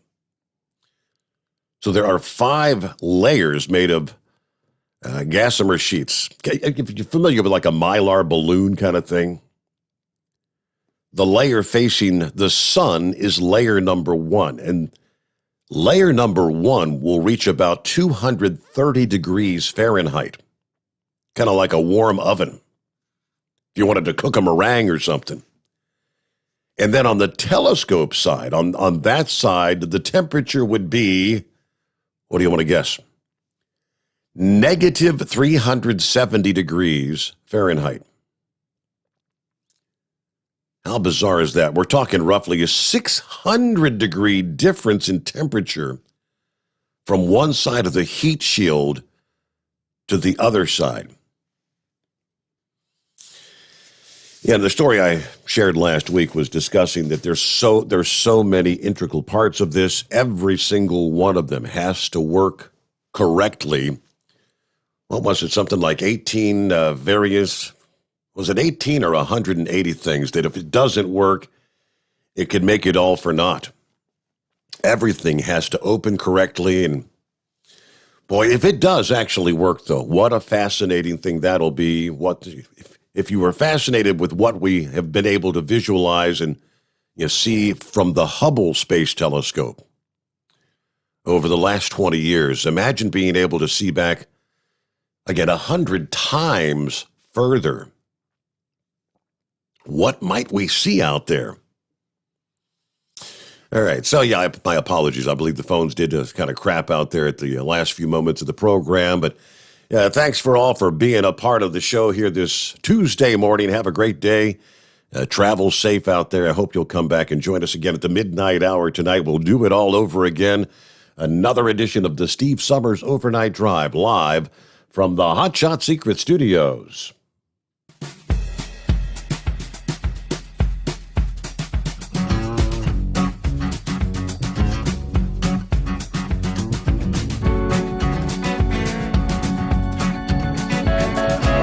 You'll never guess the places that I've been. You never guess the places that I've been. 'Cause everything is like a dream, yeah, but only in that dream that I live in. I'm never gonna let the day begin. Never gonna let the day begin. 'Cause everything is like a dream, yeah, but only in that dream that I live in. Oh, don't wake me up before you go, and I'll just make this bed my home. Oh, darling, please just let me sleep. Give me my dreams.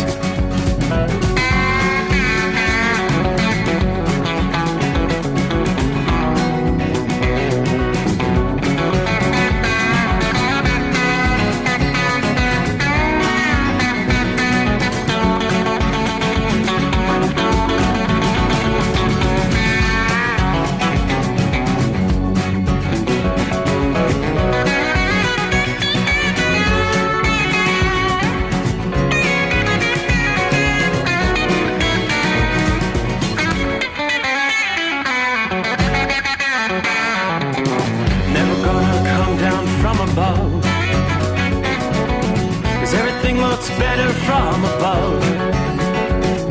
Nothing's ever as it seems, yeah, except in that world that I dream of. Never gonna lose the ones I love. Never gonna lose the ones I love. 'Cause everything is like a dream, yeah, but only in that world that I dream of. Oh, don't up before you go, 'cause I can't face this day alone. Oh, darling, please just let me sleep. Give me my dreams. Give me my dreams.